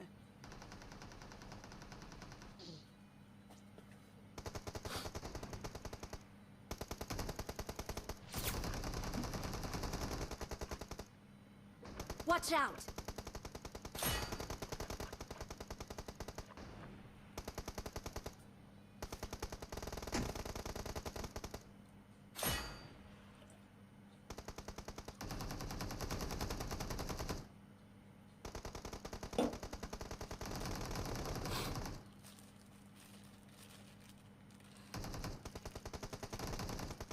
Marked a location.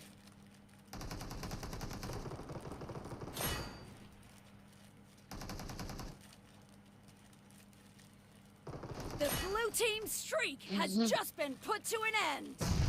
Killing spree for the blue team. हमारा मुकम्मल गुगवान जी متى pata ولا يدا pasa de kill The blue team is in the lead. ليواني ثبت ليواني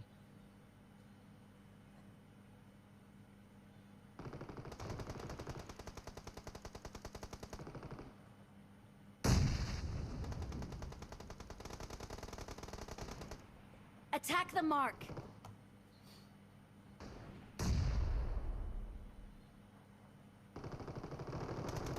The blue team's streak has just been put to an end.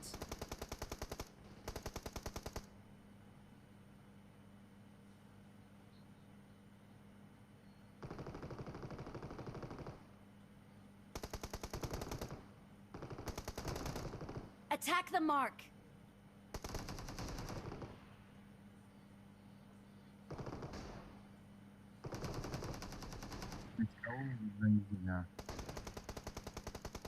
Watch out!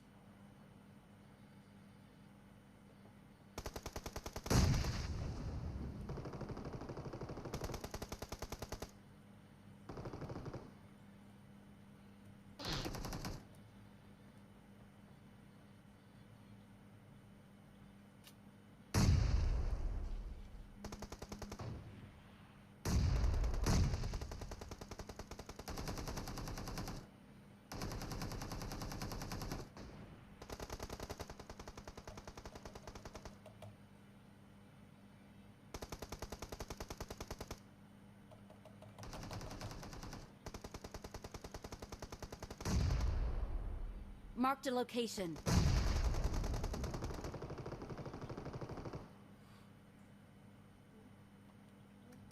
Yeah, it's restart. Attack the mark. The blue team is heading to a perfect win. Watch out. Attack the mark. Killing spree for the red team. The red team's streak has just been terminated. How can I without this problem? Attack the mark. Attack the mark.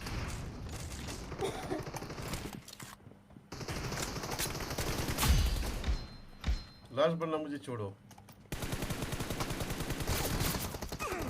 दाव तो गोरा मोर reload बंद लाड़ो check के एकदम बड़ा है कोठे रसा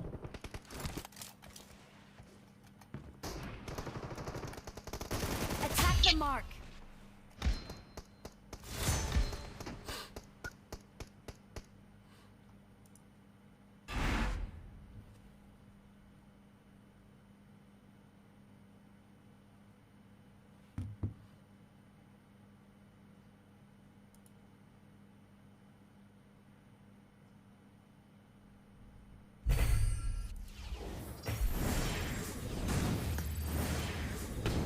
साहब भाई क्या मसला है आपका मेरा उधर वाईफाई गया यार मेरा माउस लॉक नहीं हो रहा पीसी रिस्टार्ट करो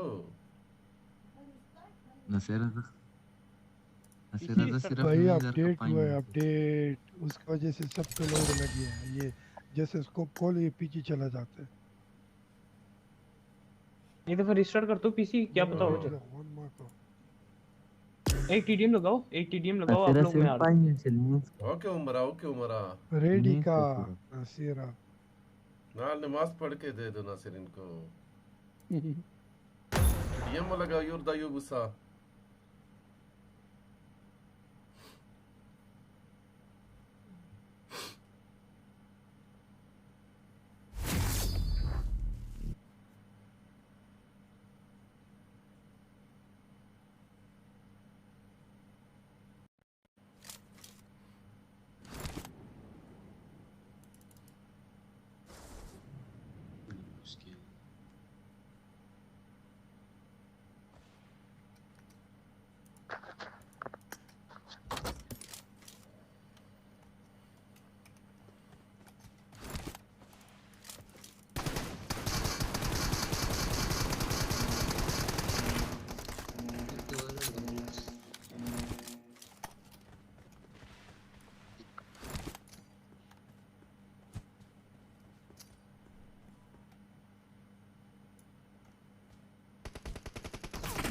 team has scored for the first time.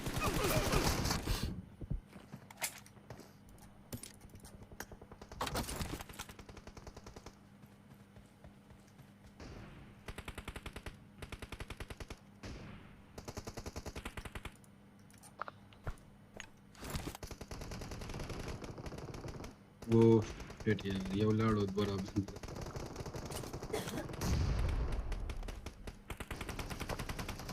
बोलो मुकम्मल स्क्वाड गलता ना उसका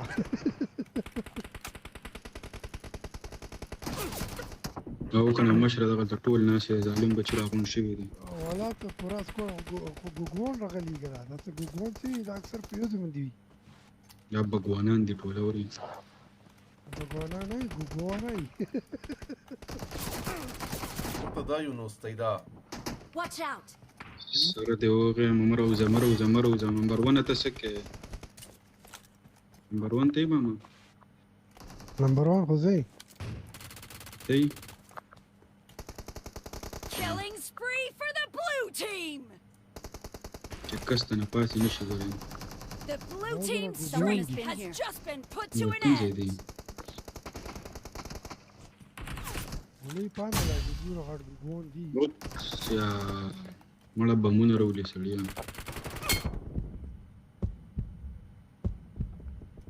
دوی ته یا بمونه در مخامخ شو یا چې کوم دی د ګوګون ولا نمبر 4 د نمبر 4 دا ډیر غټ نمبر 1 ګرینیډیر ده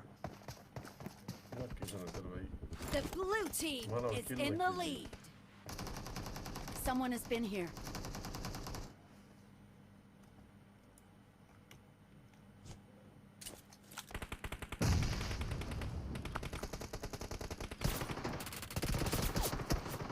देखिए वो हिट कनेक्ट किया ना अलग अलग ही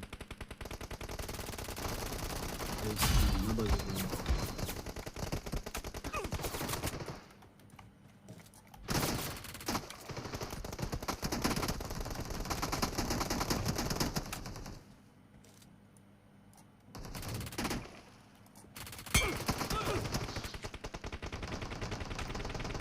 Someone has been here. زموږ دا شی چې کوم دی له دغه نه نیو چې هغې په دایره کې ځینې وچي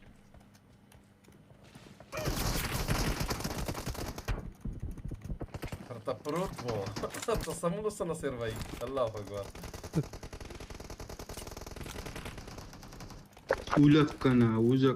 وزه کنه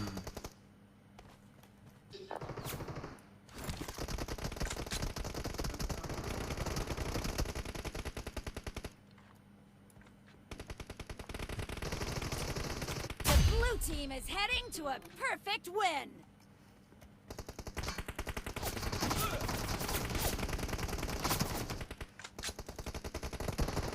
Killing spree for the blue team. Dog say you're open ki somebody. دغه دی کنه په اوپن کې سملی کنه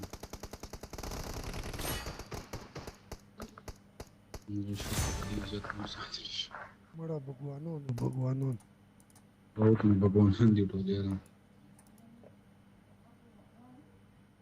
وزیر وګوره ته غوالی کړي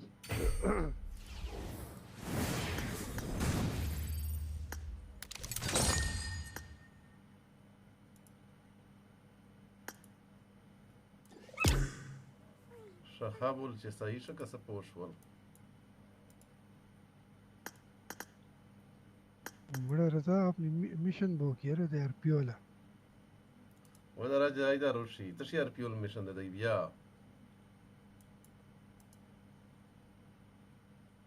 use a portable med kit to heal a team of 5 times in classic mode قاعدة خلي وليها eliminate 10 enemies with assault rifle in Puchinki دا بوكي واو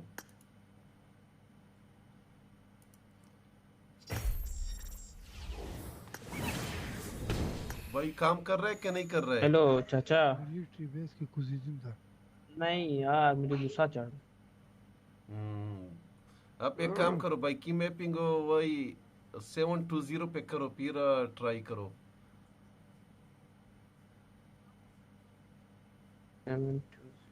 अभी नई फिर game restart करके effect होता है भाई training ground जाओ उधर से चेंज किया करो नसीर भाई उबासा فانرینګ شې کوچن کې تلاړ شي رضا شټ کوه راځه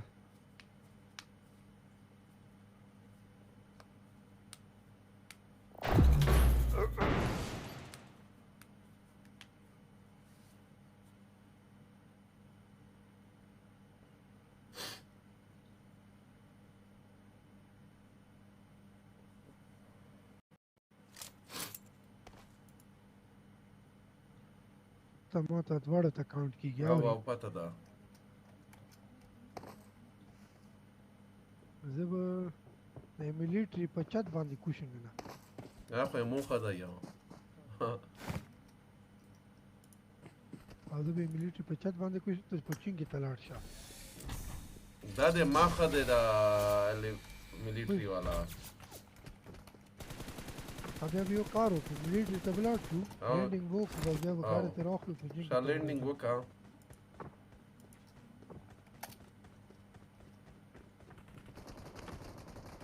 नंबर 1 था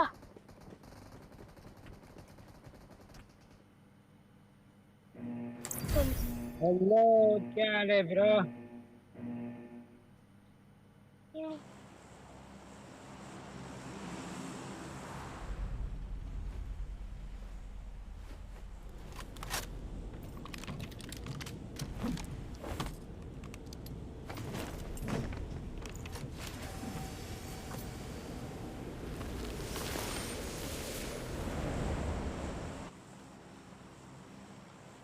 Siap kok kita baru banyak pusing paper aja.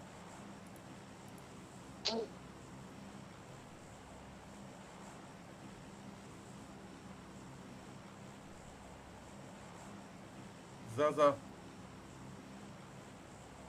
Wadah.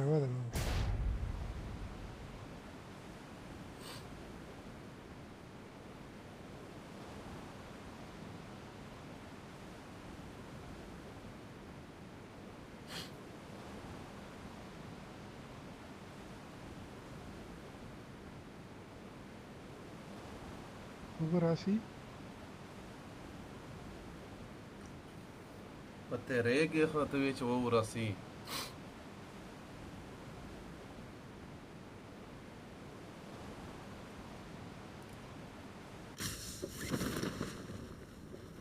په چت باندې کوزیدل دا اوري او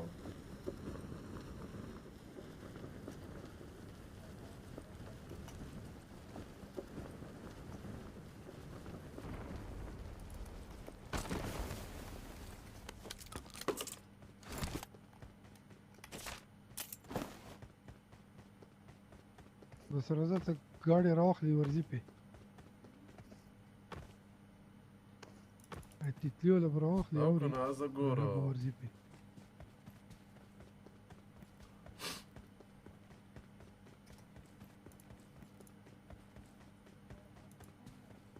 اوکې ملاو شو کنه نو زر کی چرته مې دغه نصیر وای ټول شاتګن ملويږي شاتګن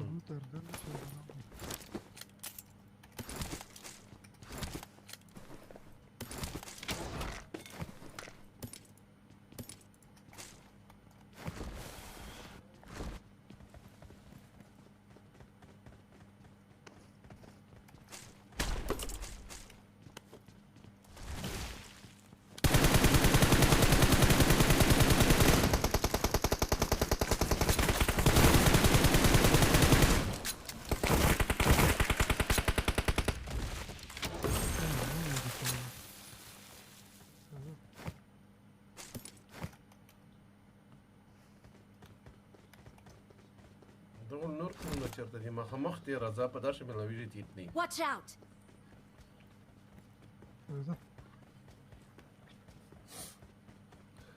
Marked a location. در کې وځو ولې چې بیا ځون نه غوځي پچېږي ما په چن کې شو بوټان وی شډر بوټان ځکه چې اپ جاز لاندې وا دې ته ختم شي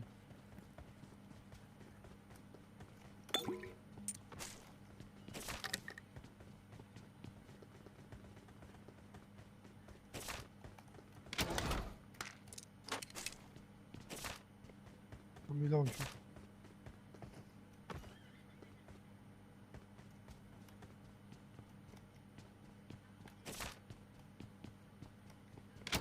M416 SL rifle की रजी का ना او KM وغيره وغيره دا خرڅه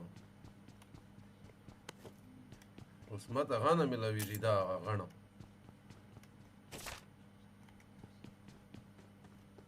ګورکس خو نه پکار دا غامې په کار دی نه مړه په تیتلی ما ته هم ملاو شو زه ګاډي پسې روان یم زه ګاډي ملاو شو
Watch out!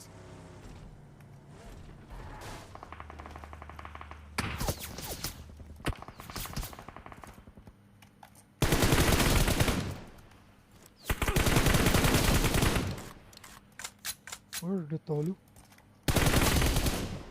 او کنه دوه وډه ته دل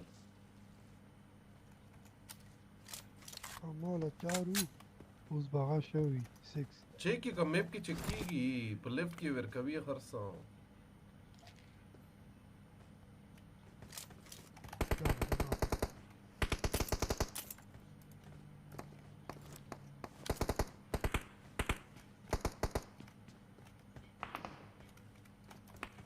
چې بیا ول اپډیټ دی بنچوت بچټو ریکویل خراب کړی دا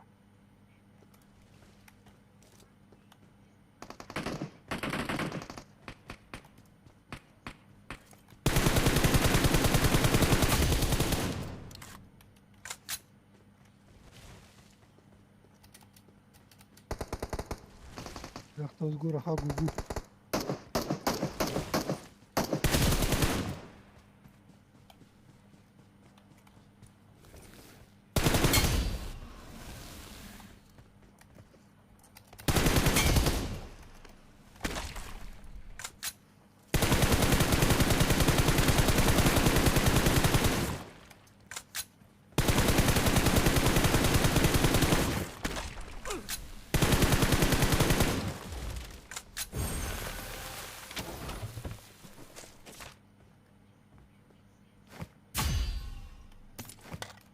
मैप के चेक करना सर भाई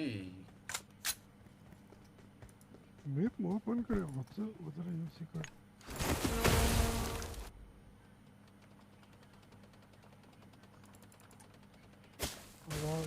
la forashu military base di puchin ke la forashu Use targeting wine in the required number of matches. Use the cherry blossom deer in the required number of matches. Deer turkey da deer.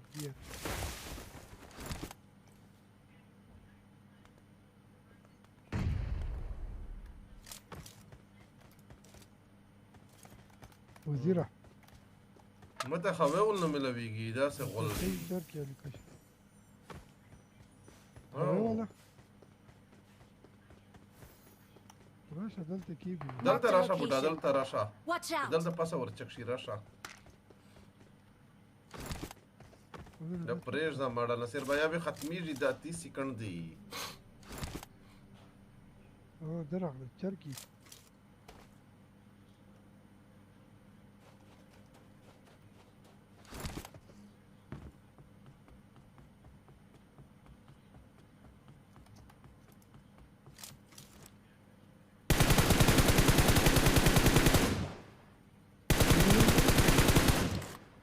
درغله ها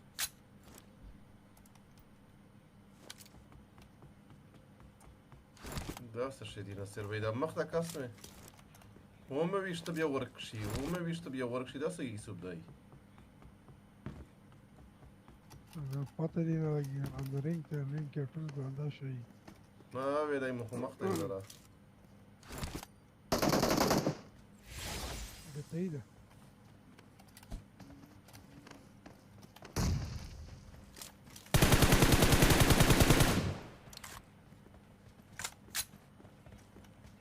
دا څه حساب دی ورک شي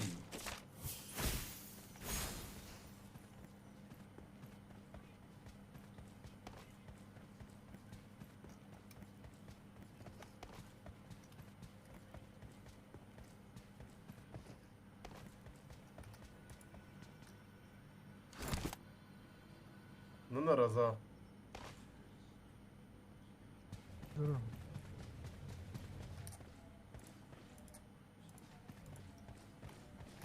هلو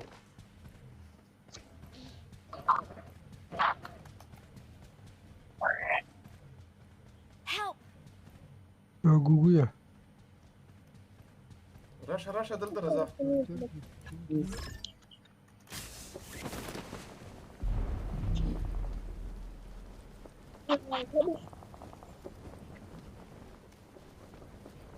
داغي شاطي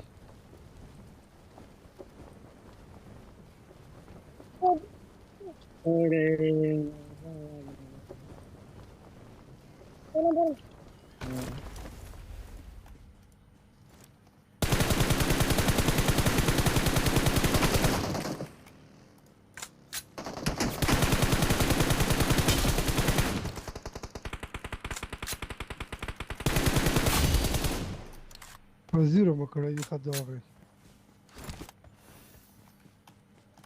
پیاستنی خو ول شای سره ګوره مړه او ما د ګورم آشتا راشه دي سره Marked an enemy's death crate.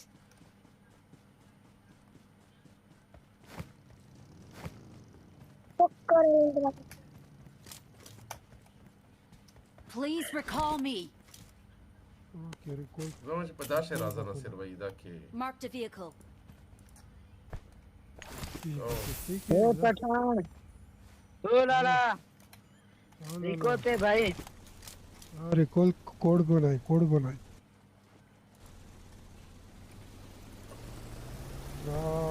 Hello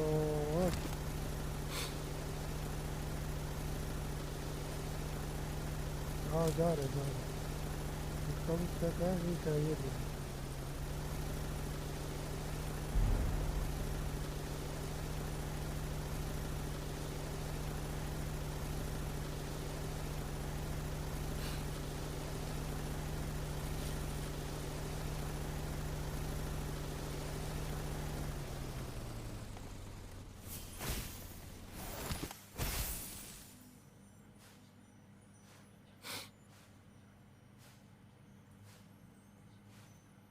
तो अच्छा player है भाई वो कैसा knock किया तुमको जाता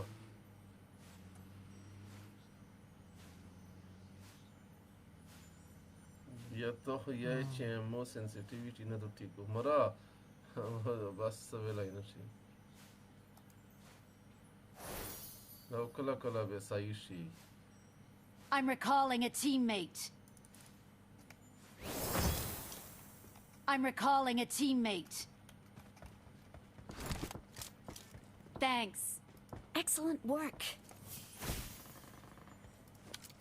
لا ريال ده.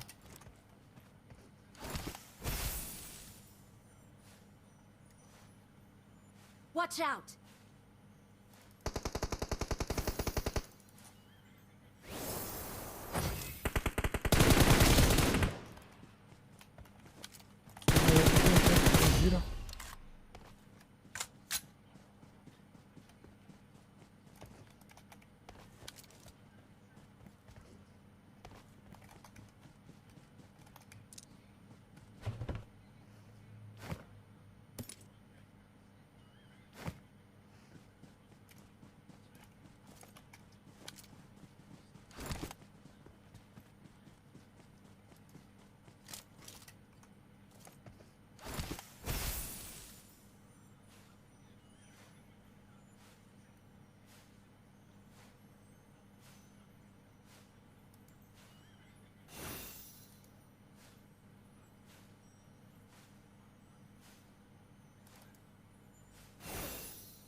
There's an ambush. Play it safe.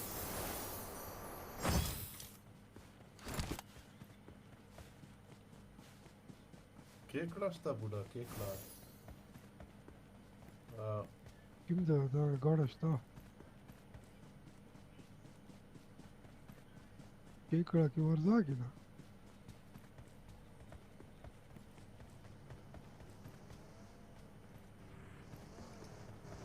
I'm recalling a teammate. भाई वो ऑफलाइन है उनको क्यों कर रहे हो? Thanks.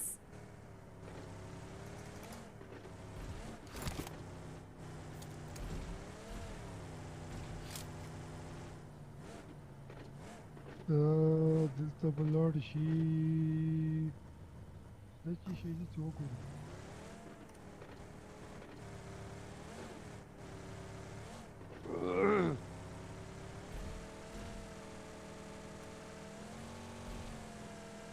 دا ګل دې ما په خیال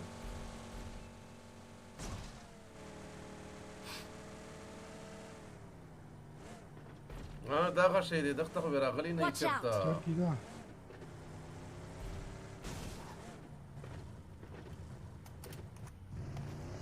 اوس ورشي وزیره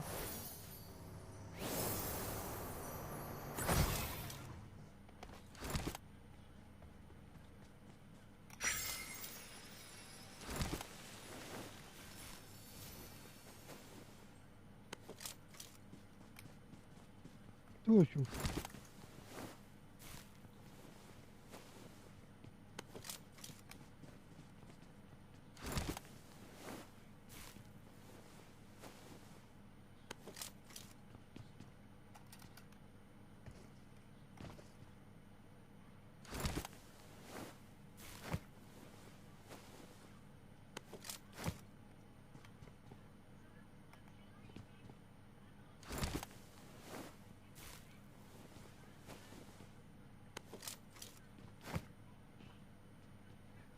Prima jest szeli.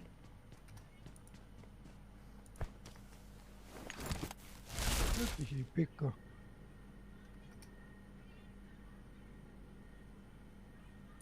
Radać dakhta ursi dimension tarada.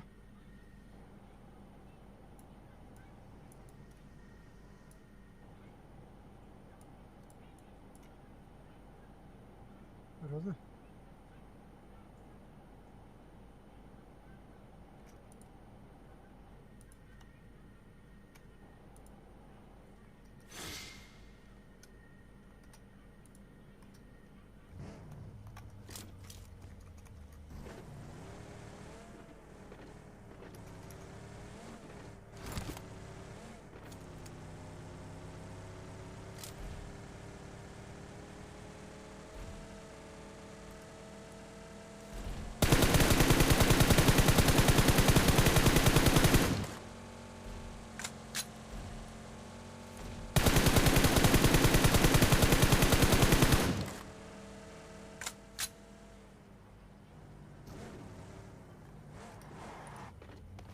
دلته وګورئ.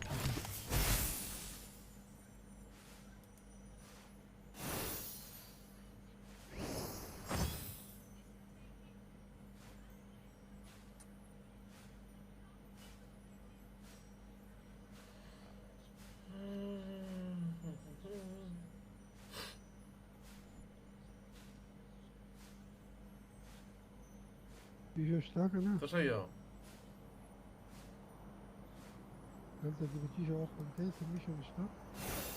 دلته څه شی دي منشن کوي څه شی نشته نصیر بھائی؟ بیا دا مارک ولې ورکړی؟ داسې لوټ وي ډبیان وي. ما په خیال یس نیه شه خلق ته یې.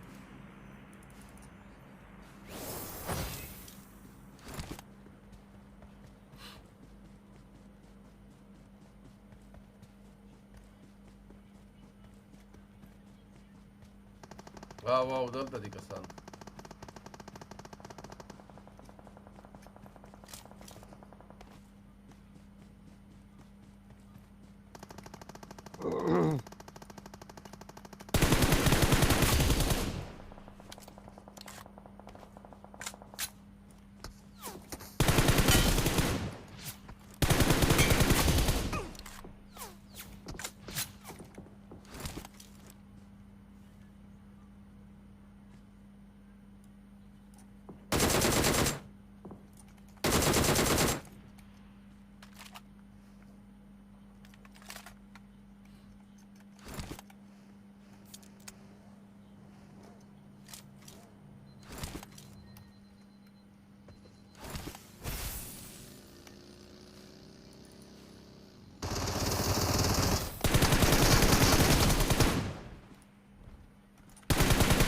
خرچه راوسته ده تا راوستو نه دخسرو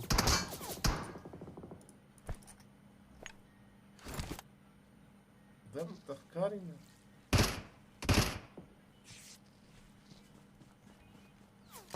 دې که زه داسې نه چلی تا خدار ما در ځای در لاخی دې پې به څنګه چلی ګورئ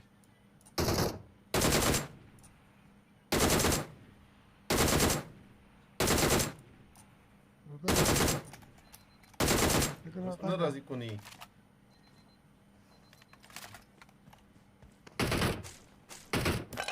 دا شانتي به دې پې چلی ګوري نه ښکاري قسم په خدای ماته خو نه ښکاري ګړکای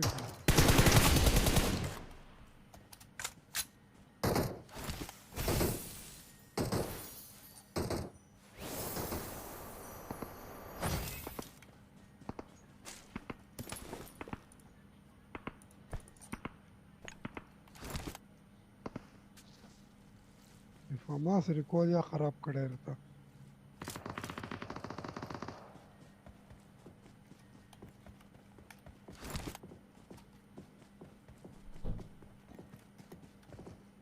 ماره کوکه کومه یو ځکه نه لیدل نه ښکاري چر کې پټ ته مړه د کونی سره چې کوم سکوپ دی 6B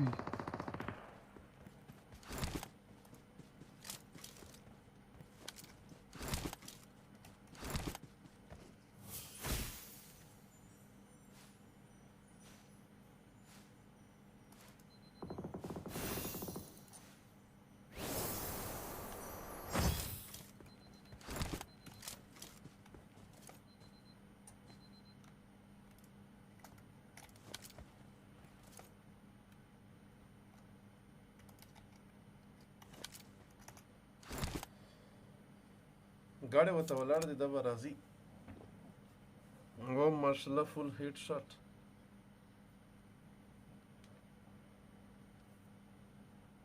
ay mara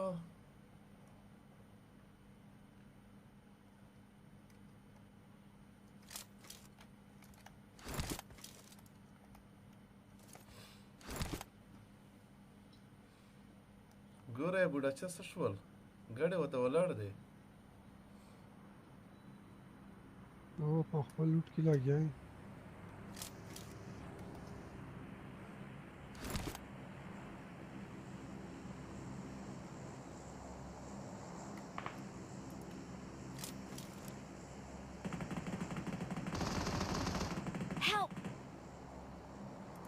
پیدا چرکیو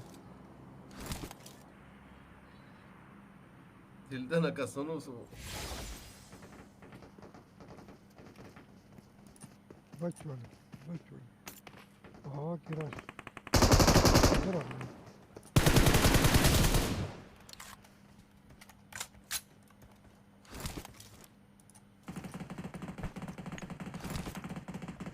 رضا وزیره ویلے نمبر 1 جاؤ نمبر 1 هغه کو ګونی ته هغه ته جاو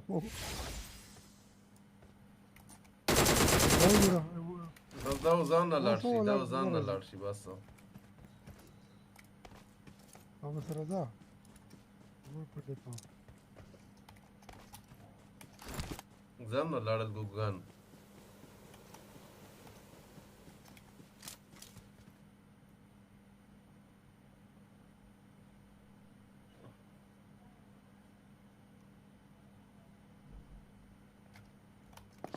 ګاډي کې لاړو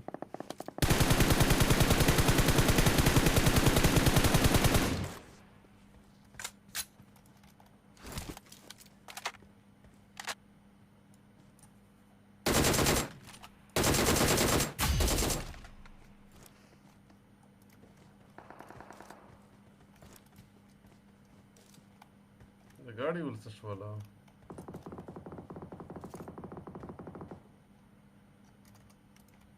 دا ما خرته نه پرې ته دا خارت کې کېنه خار په تو ته نه درګنه نه سره خار خو ختم شو ها ختم شو دا غدا دا د نوک شو ودرته ته دا په اخر باندې کېنه چې چرګي وشي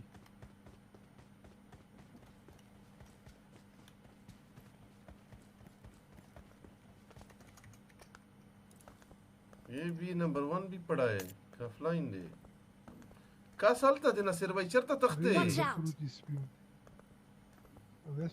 استغفر الله ناصر भाई अंदर गेम दे आते बस बिल्कुल खत्म था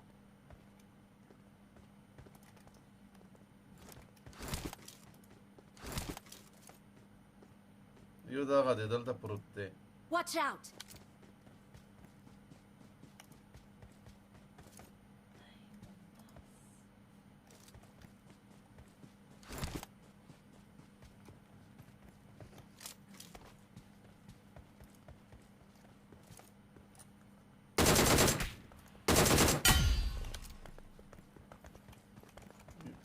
راس چې دغه څه وګرځي د ګوګو کیسه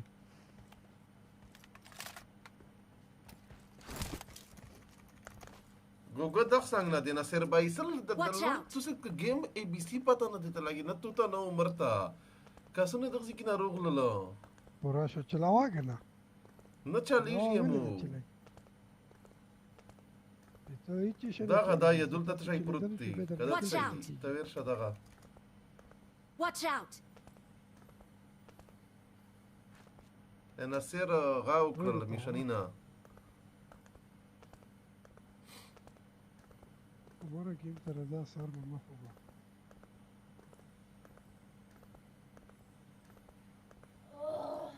دا اوس ګوره بیا اوس دا ګوګو چرته پروت دی کې پړتا د رپیکا نو دا ته دی د پکورو کې خو نه د پکورو کې خو نه وګوره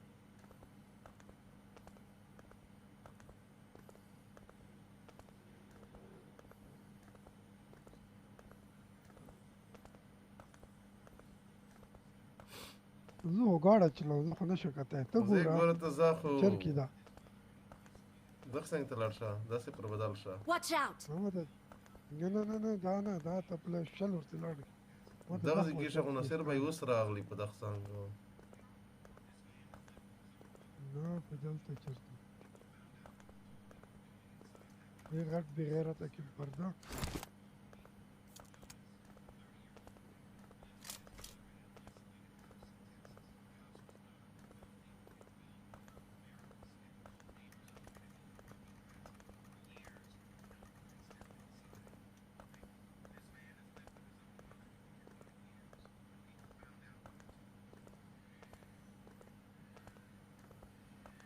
دا خو نه وګوره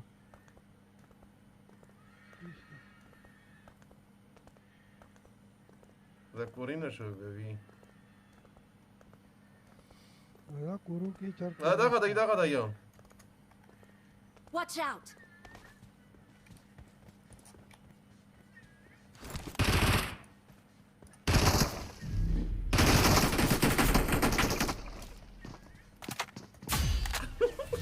کورو کې ناستو بڑوا We are number one.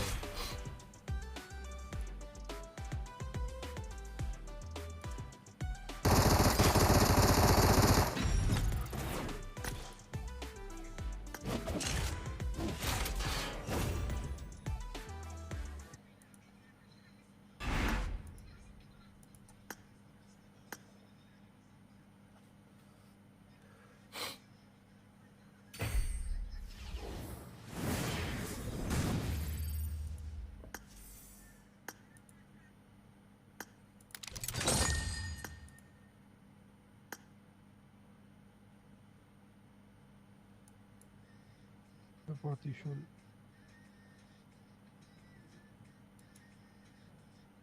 عمر سشام ارسا عمره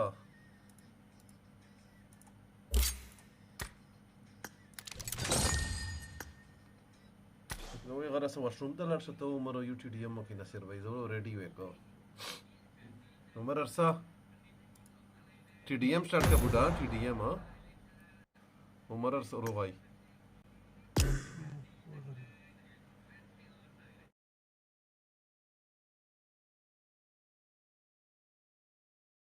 عمر رضا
तेरा چې زه روسه کني ته سټیډیم لګاوې نو عمر ته M24 ولا یې کنه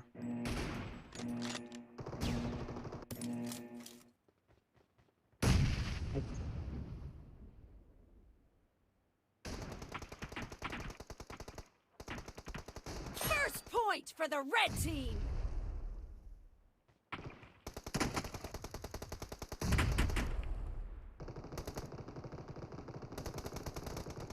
Attack the mark. Watch out.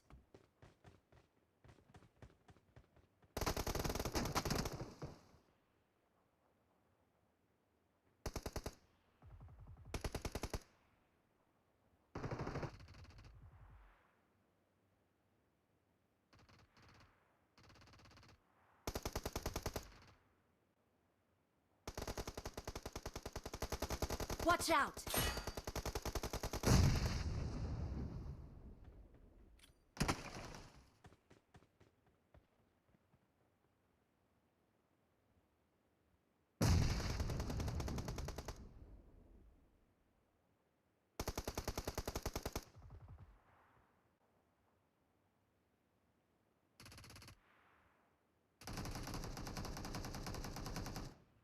Attack the mark.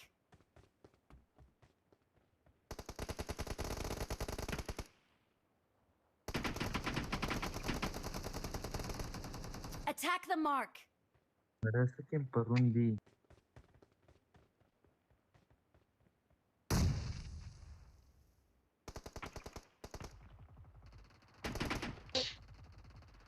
Watch out. Attack the mark. Killing spree for the red team! Watch out! Marked a location. The red team's streak has just been terminated!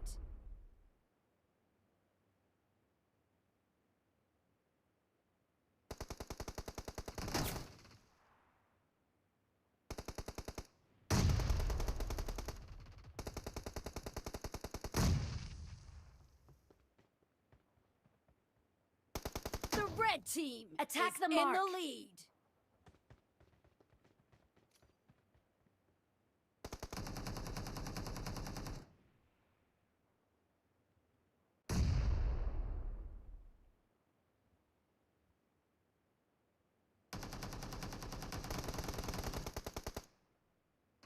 Killing spree for the blue team!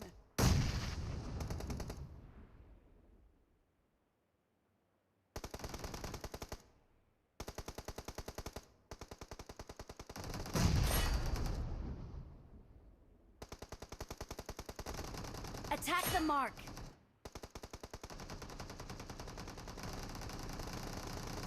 The blue team's streak has just been put to an end!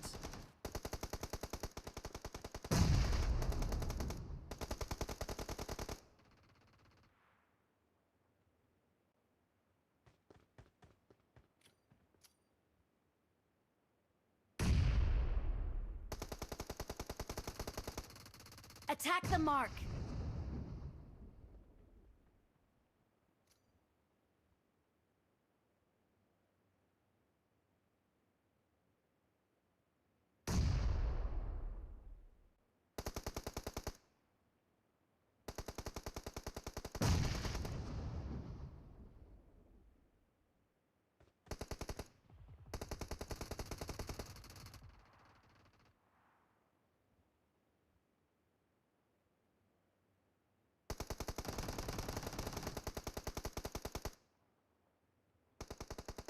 Defend the mark.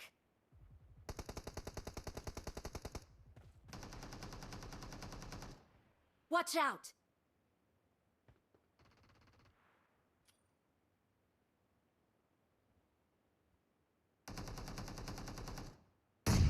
Defend the mark.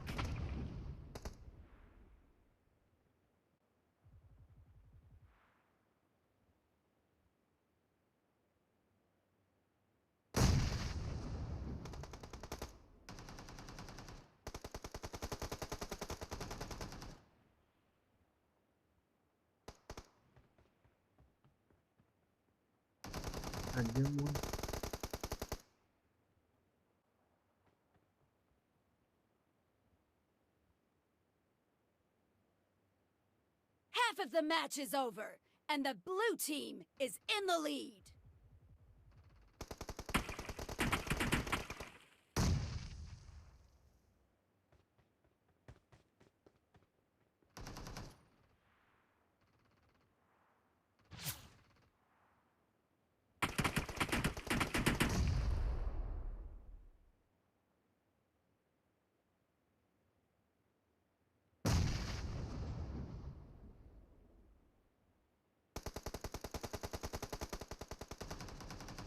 The red team doesn't have a lot of time left.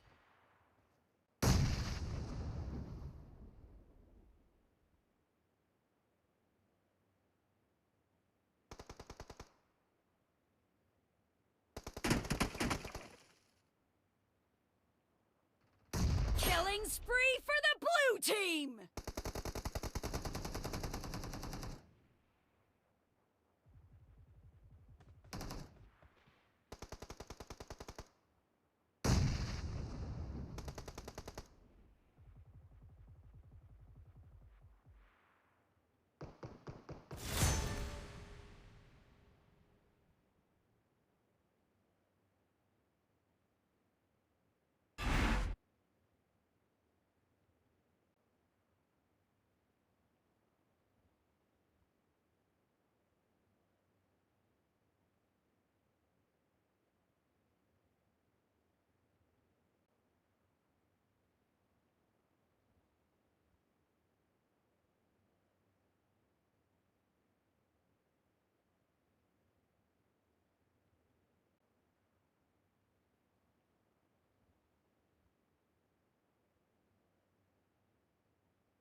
तो कड़क बंदे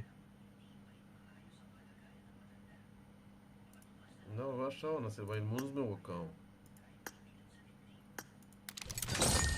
نصير باي یو ټي ډي ام ولګوا چې دا بغه خو پورا شي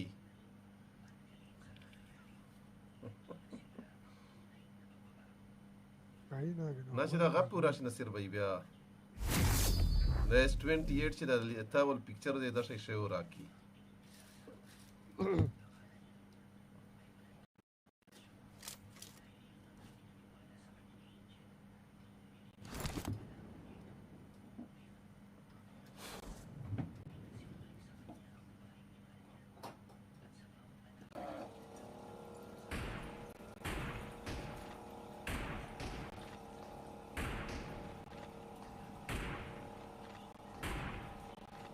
M24 روخلا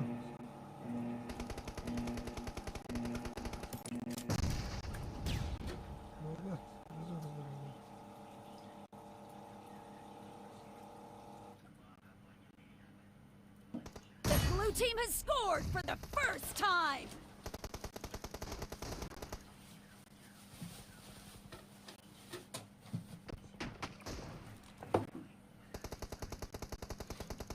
Attack the mark.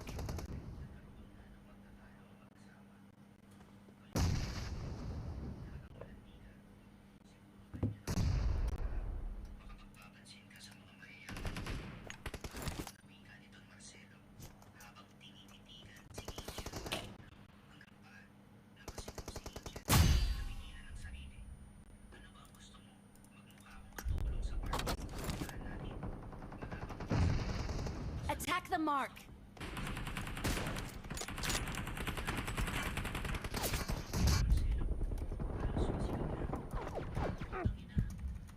Ay, Poniano. Attack the mark.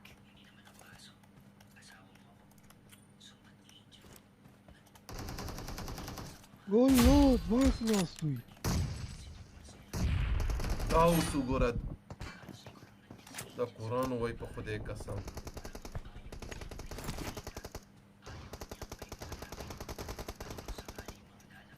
Attack the mark. زه په ګرنیټر ورسېدل د خورا ما خرابوي مړه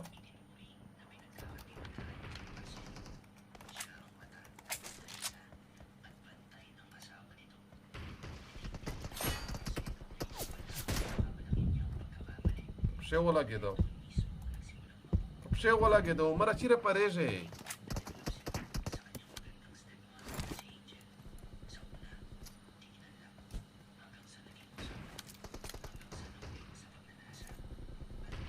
Killing spree for the blue team.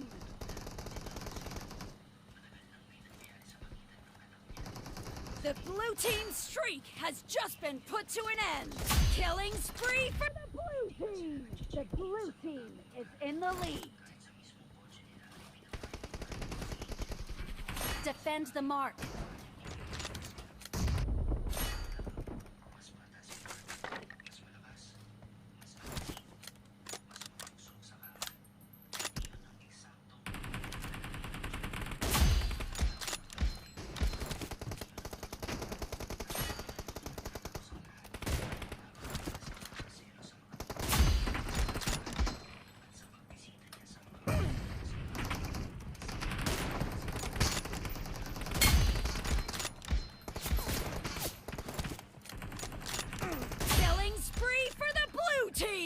The blue team's streak has just been put to an end.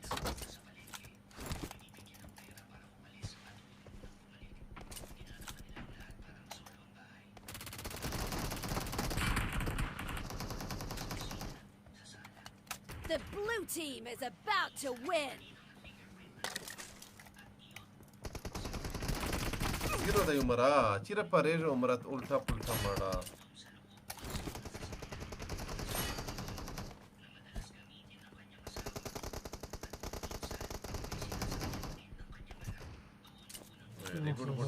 बुढ़ा दे बर्बाद दे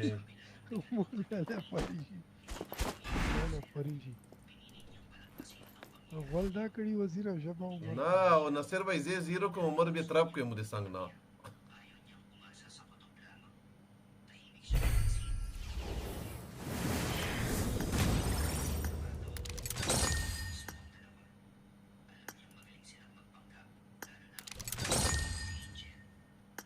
ready का ول دا تا کړي شبا عمر ته شای کرنے دے راغله تاسو کوس دا په یو ځای خو چې ورته ودارې هو ګرنیټ په یو ځای چې ورته ودارې کني ګرنیټ عمر ورته سوټ ورته جناتن ولا چواله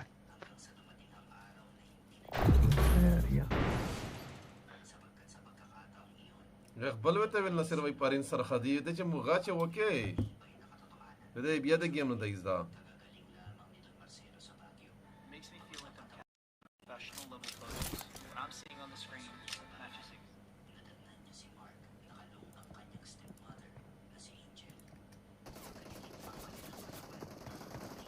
نه بس لینډینګ ما ختم تقریبا لینډینګ کی وزیر سعید ازداد خنه د لینډینګ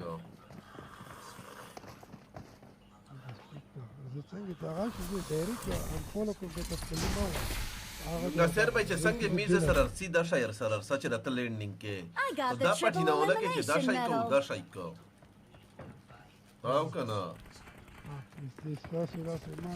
ما وارد تی کلانو وزي Marked a دا location. ست جوناتن یې چې 15 20 کیل لې بار گیم شه بس تاسو عمر شته عمر د شته غمي ما وای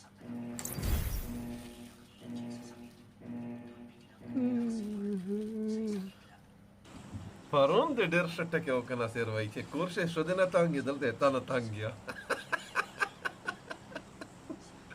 یو بنا دلته سړی پورا ورځ خد بچا سره خزر له خطا خزر نه وته خیارېږي قسم په خدای دم رسول چې مې دونه کړی دی یردن نشته په دې سګری کنه لکه آی خای پورا ورځ خدای قسم چې ول دی ونځي نه نصر بھائی دې کښې زوی ته بیا یا سټین څنګه خلې رضا غټ کوته دی بیا یو چې تیتلی دې ته ملاو شي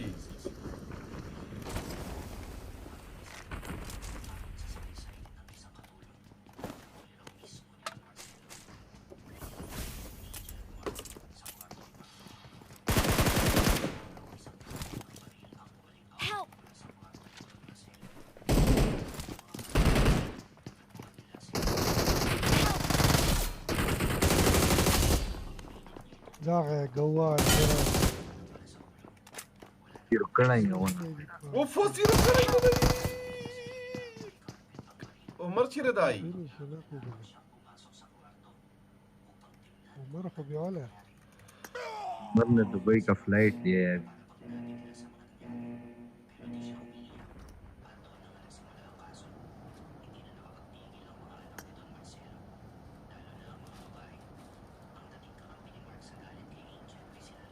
چیری بلوسم نصر بھائی د لکه شوی ته وای خالی پکې نه بیا نرکوزیګا او کنه ما اوس ولیدو چیری بلوسم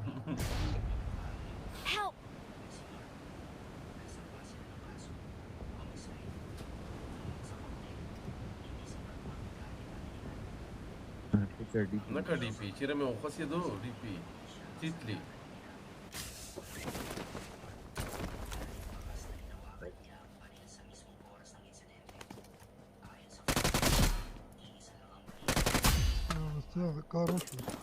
الله خو د نصر وای غا سره د چانټي سره د برباد کا چانټي سره ودن سی بس پنځه باندې دا چانټي سره ته غیر شه چانټي پورې تور شه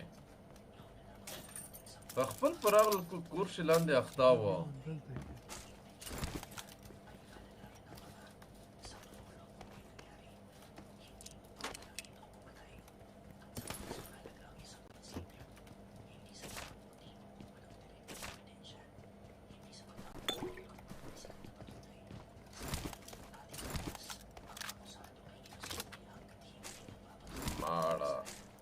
شیر ته ملاو شو ها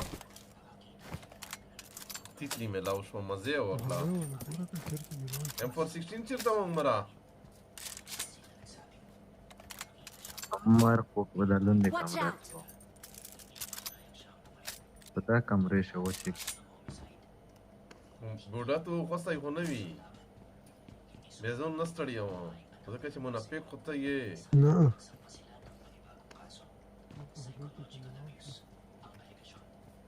هغه دی هغه یې دی نه نه نو نه دی و مرکه کوم پته نشته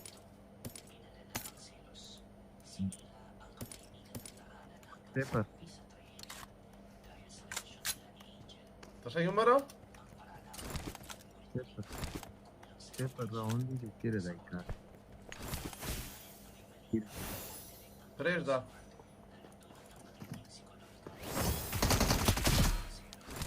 چېرته دی عمره بس دا یو و دغه کاس دی دا کاسو خو دې کا تاسو لره نه پاتې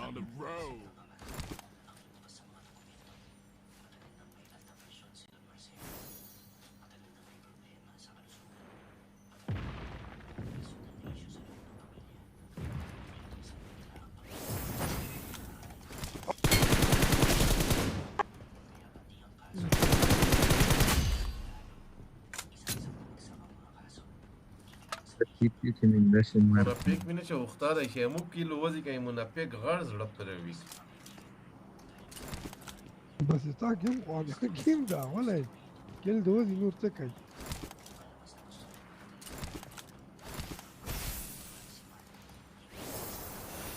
ای وزیره فورکس بدله ده پکار نه فورکس نه بوډه ما سره شته دی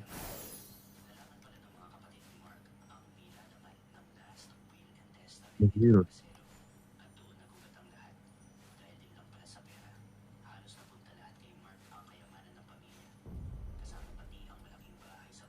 میډیشن کې فایټ وخته دا یې خو ور شته دي سره بوډا رضا بوډا رضا او دا قسم خو مخ قسم Watch out! او یې ولا او بوډا او یې ولا پرېږده دا پرېږده خپل ورسي کم کم برکل help me ها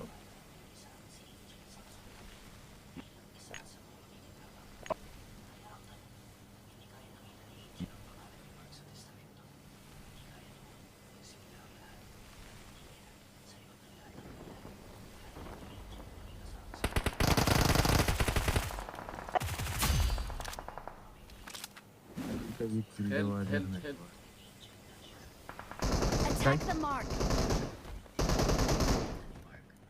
ما هیل ده هیل کوم ده هیل کوم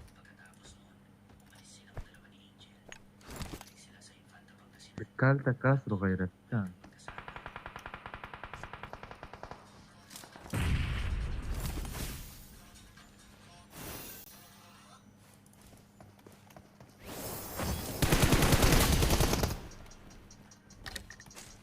یو دی لا په شیک شه دی په شیک شه دی لا په شیک شه ریکول پرېږده د قسم دي کال نه دی ریکول کړی عمره فینیش دغه دی کسر غوي دغه دی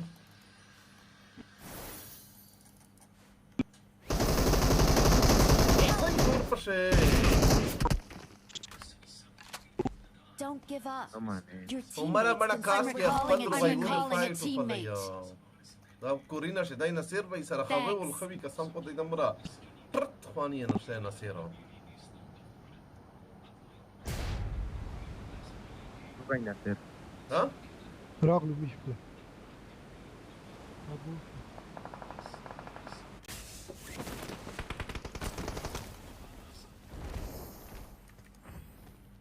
Watch out!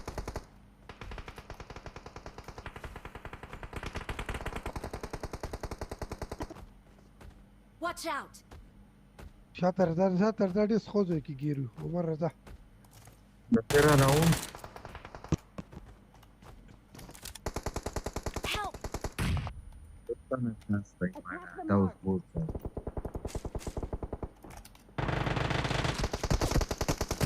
شي ولا ينسر بيدا شي غچيره تیرا وکي رفيقة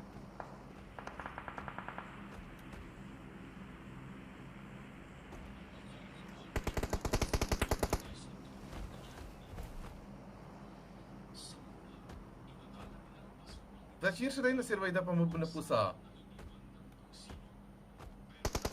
ولا ما پاتې دی نه لګي چې څه کیا ورنه مریکا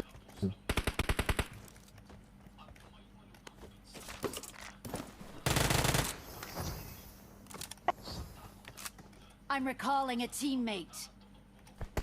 Help! Thanks.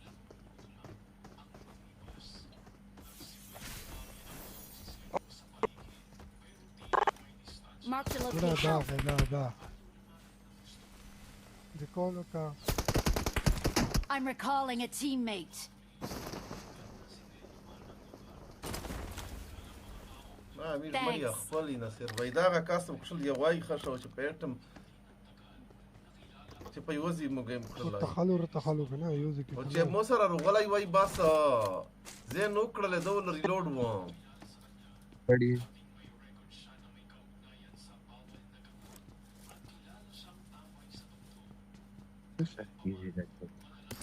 گیم لشي نشه کیږي عمره کو دوی لکه موبایل لای د سره د در وغموي یا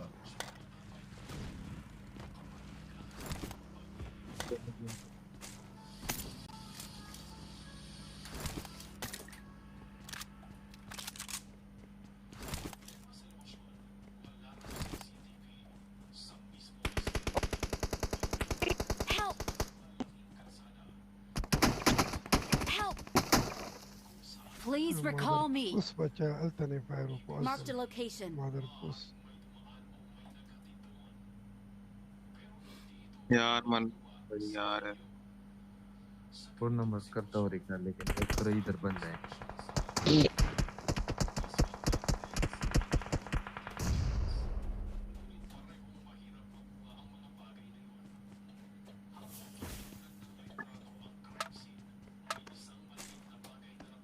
Thanks.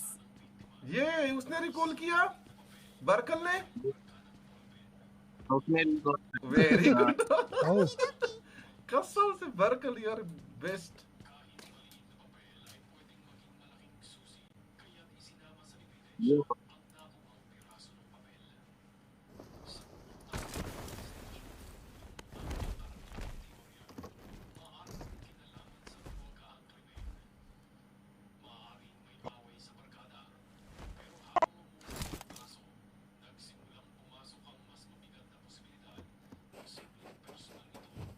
मोली कया मोली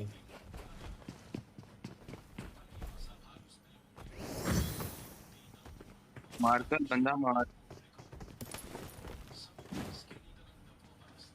भाई स्करेल ले लो स्करेल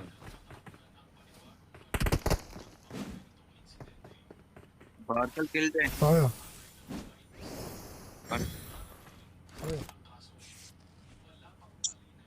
यार ये मेरे साथ कुछ मेड़ दिया यार को टावर एजुकेशन दी मारकर Help! भाई क्लोज रेंज में कौन डीपी चलाता है भाई بس عمر دخته پرې ده لیفت کی رائټ کی کوزلا کی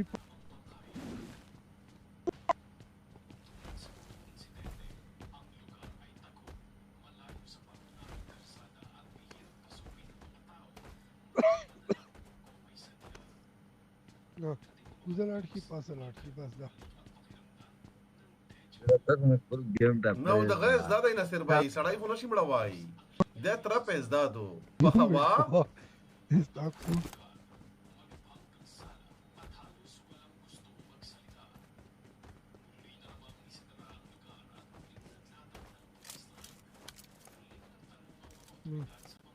هول اور سره نشته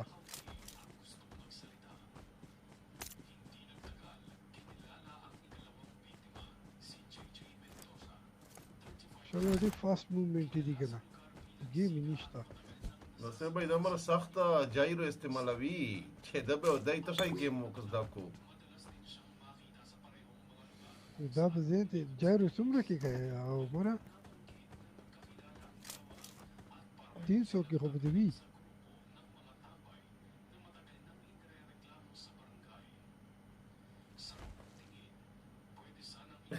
بارك الله فيك ناصر भाई دای پروت ته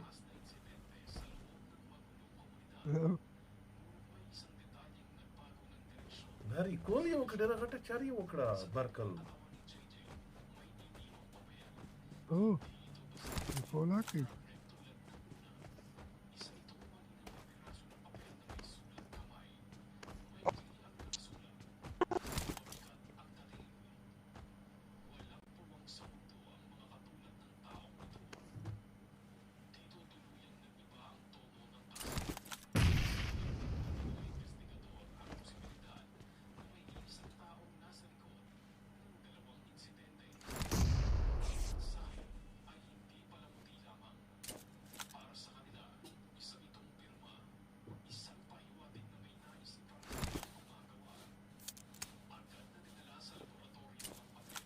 پړای شوی دا نو څنګه ناصر भाई یو غایوي تکړی دی پیک تو سړای څنګه تک شنی به پیک وکړو او والله خو زبردست پیک تا ما خو دیګه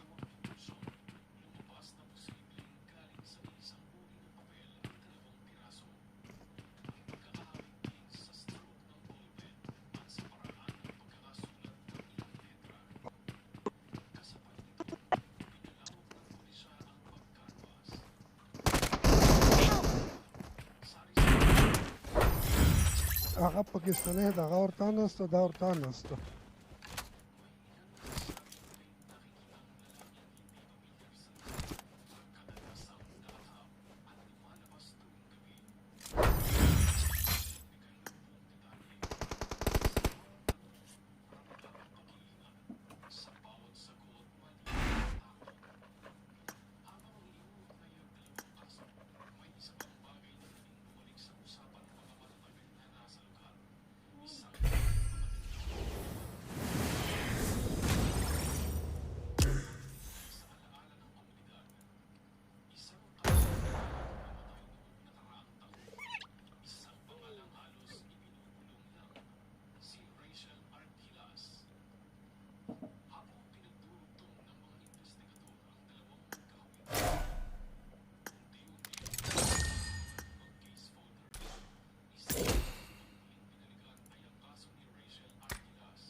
پاکستاني هغه ورته ناست و عمر لیونی په ورغلو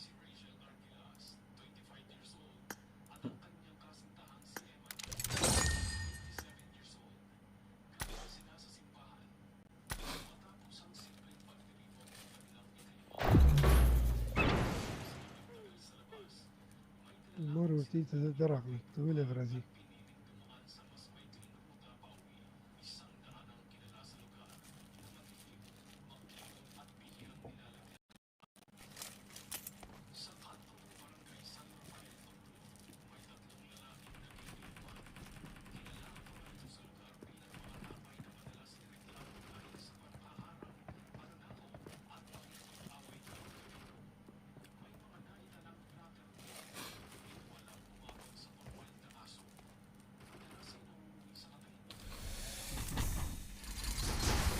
I got 5 eliminations just now.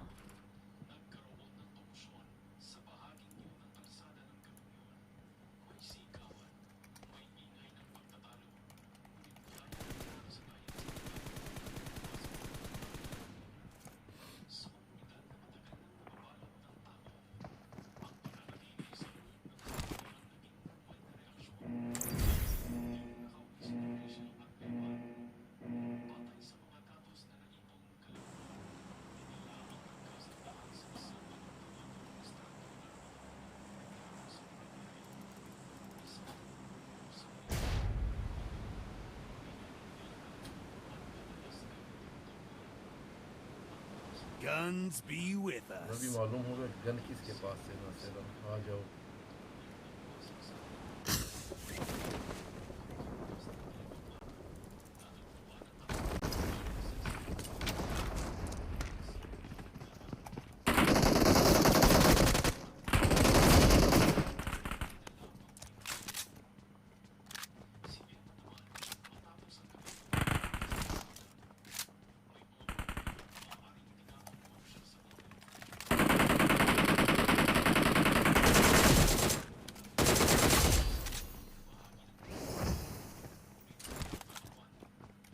Watch out!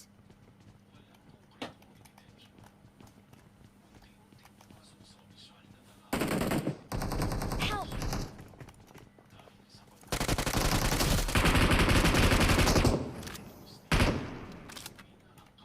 Help! आना नंबर 2 में गया भाई यार एक जन आ जाए यार आधे आधे ओके सॉरी यार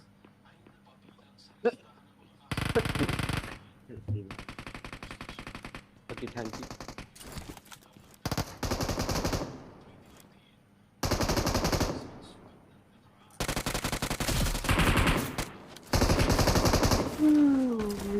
कसम खुदा की गलती से मैं नीचे गिरा Attack the mark!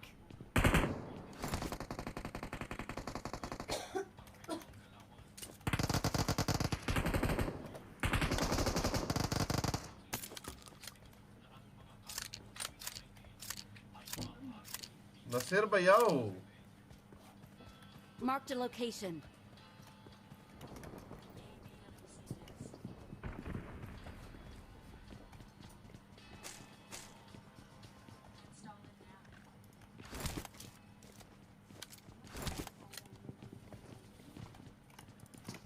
वला मरा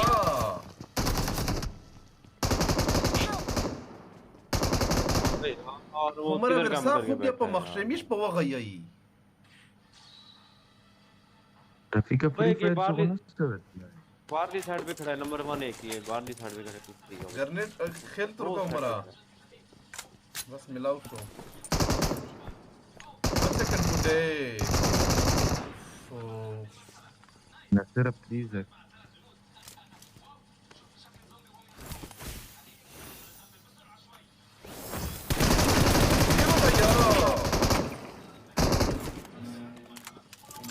बुढ़ा हुआ को सही मुदा कसम कड़ाई हुई सतबा बुढ़ा दई कुरान शरीफ कसम न पे उमर न पे सईद वाड़ा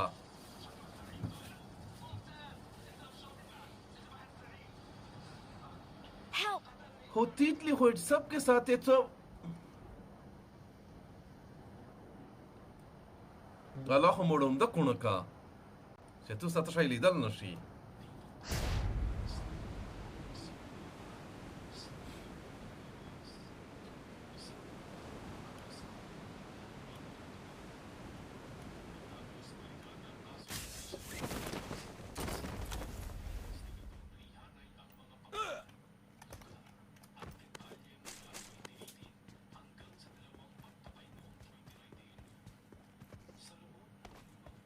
I'm recalling a teammate. Thanks. په خدای قسم چې نصیر جان بوج کې کرتا है ना मरा हमू नजीर पो खुद चलती मदाई ले बस तू वच पताबा को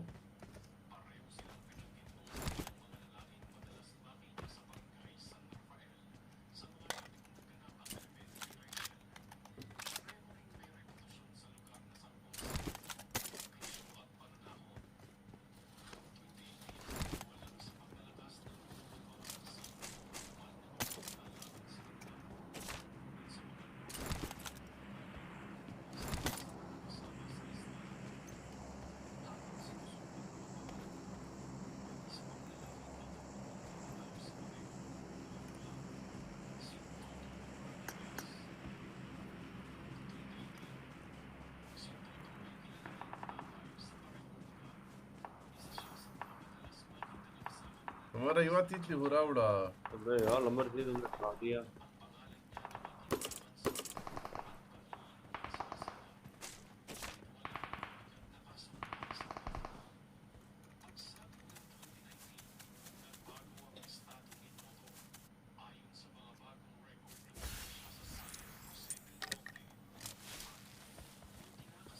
हमारा तीतली स्टारे सारा कबूर में ना How was there, see? Marked a location. वो सर कमरा शेडेरे दिखा और रे देर का दिल टाइम 4 दाई पता Marked an enemy's death crate.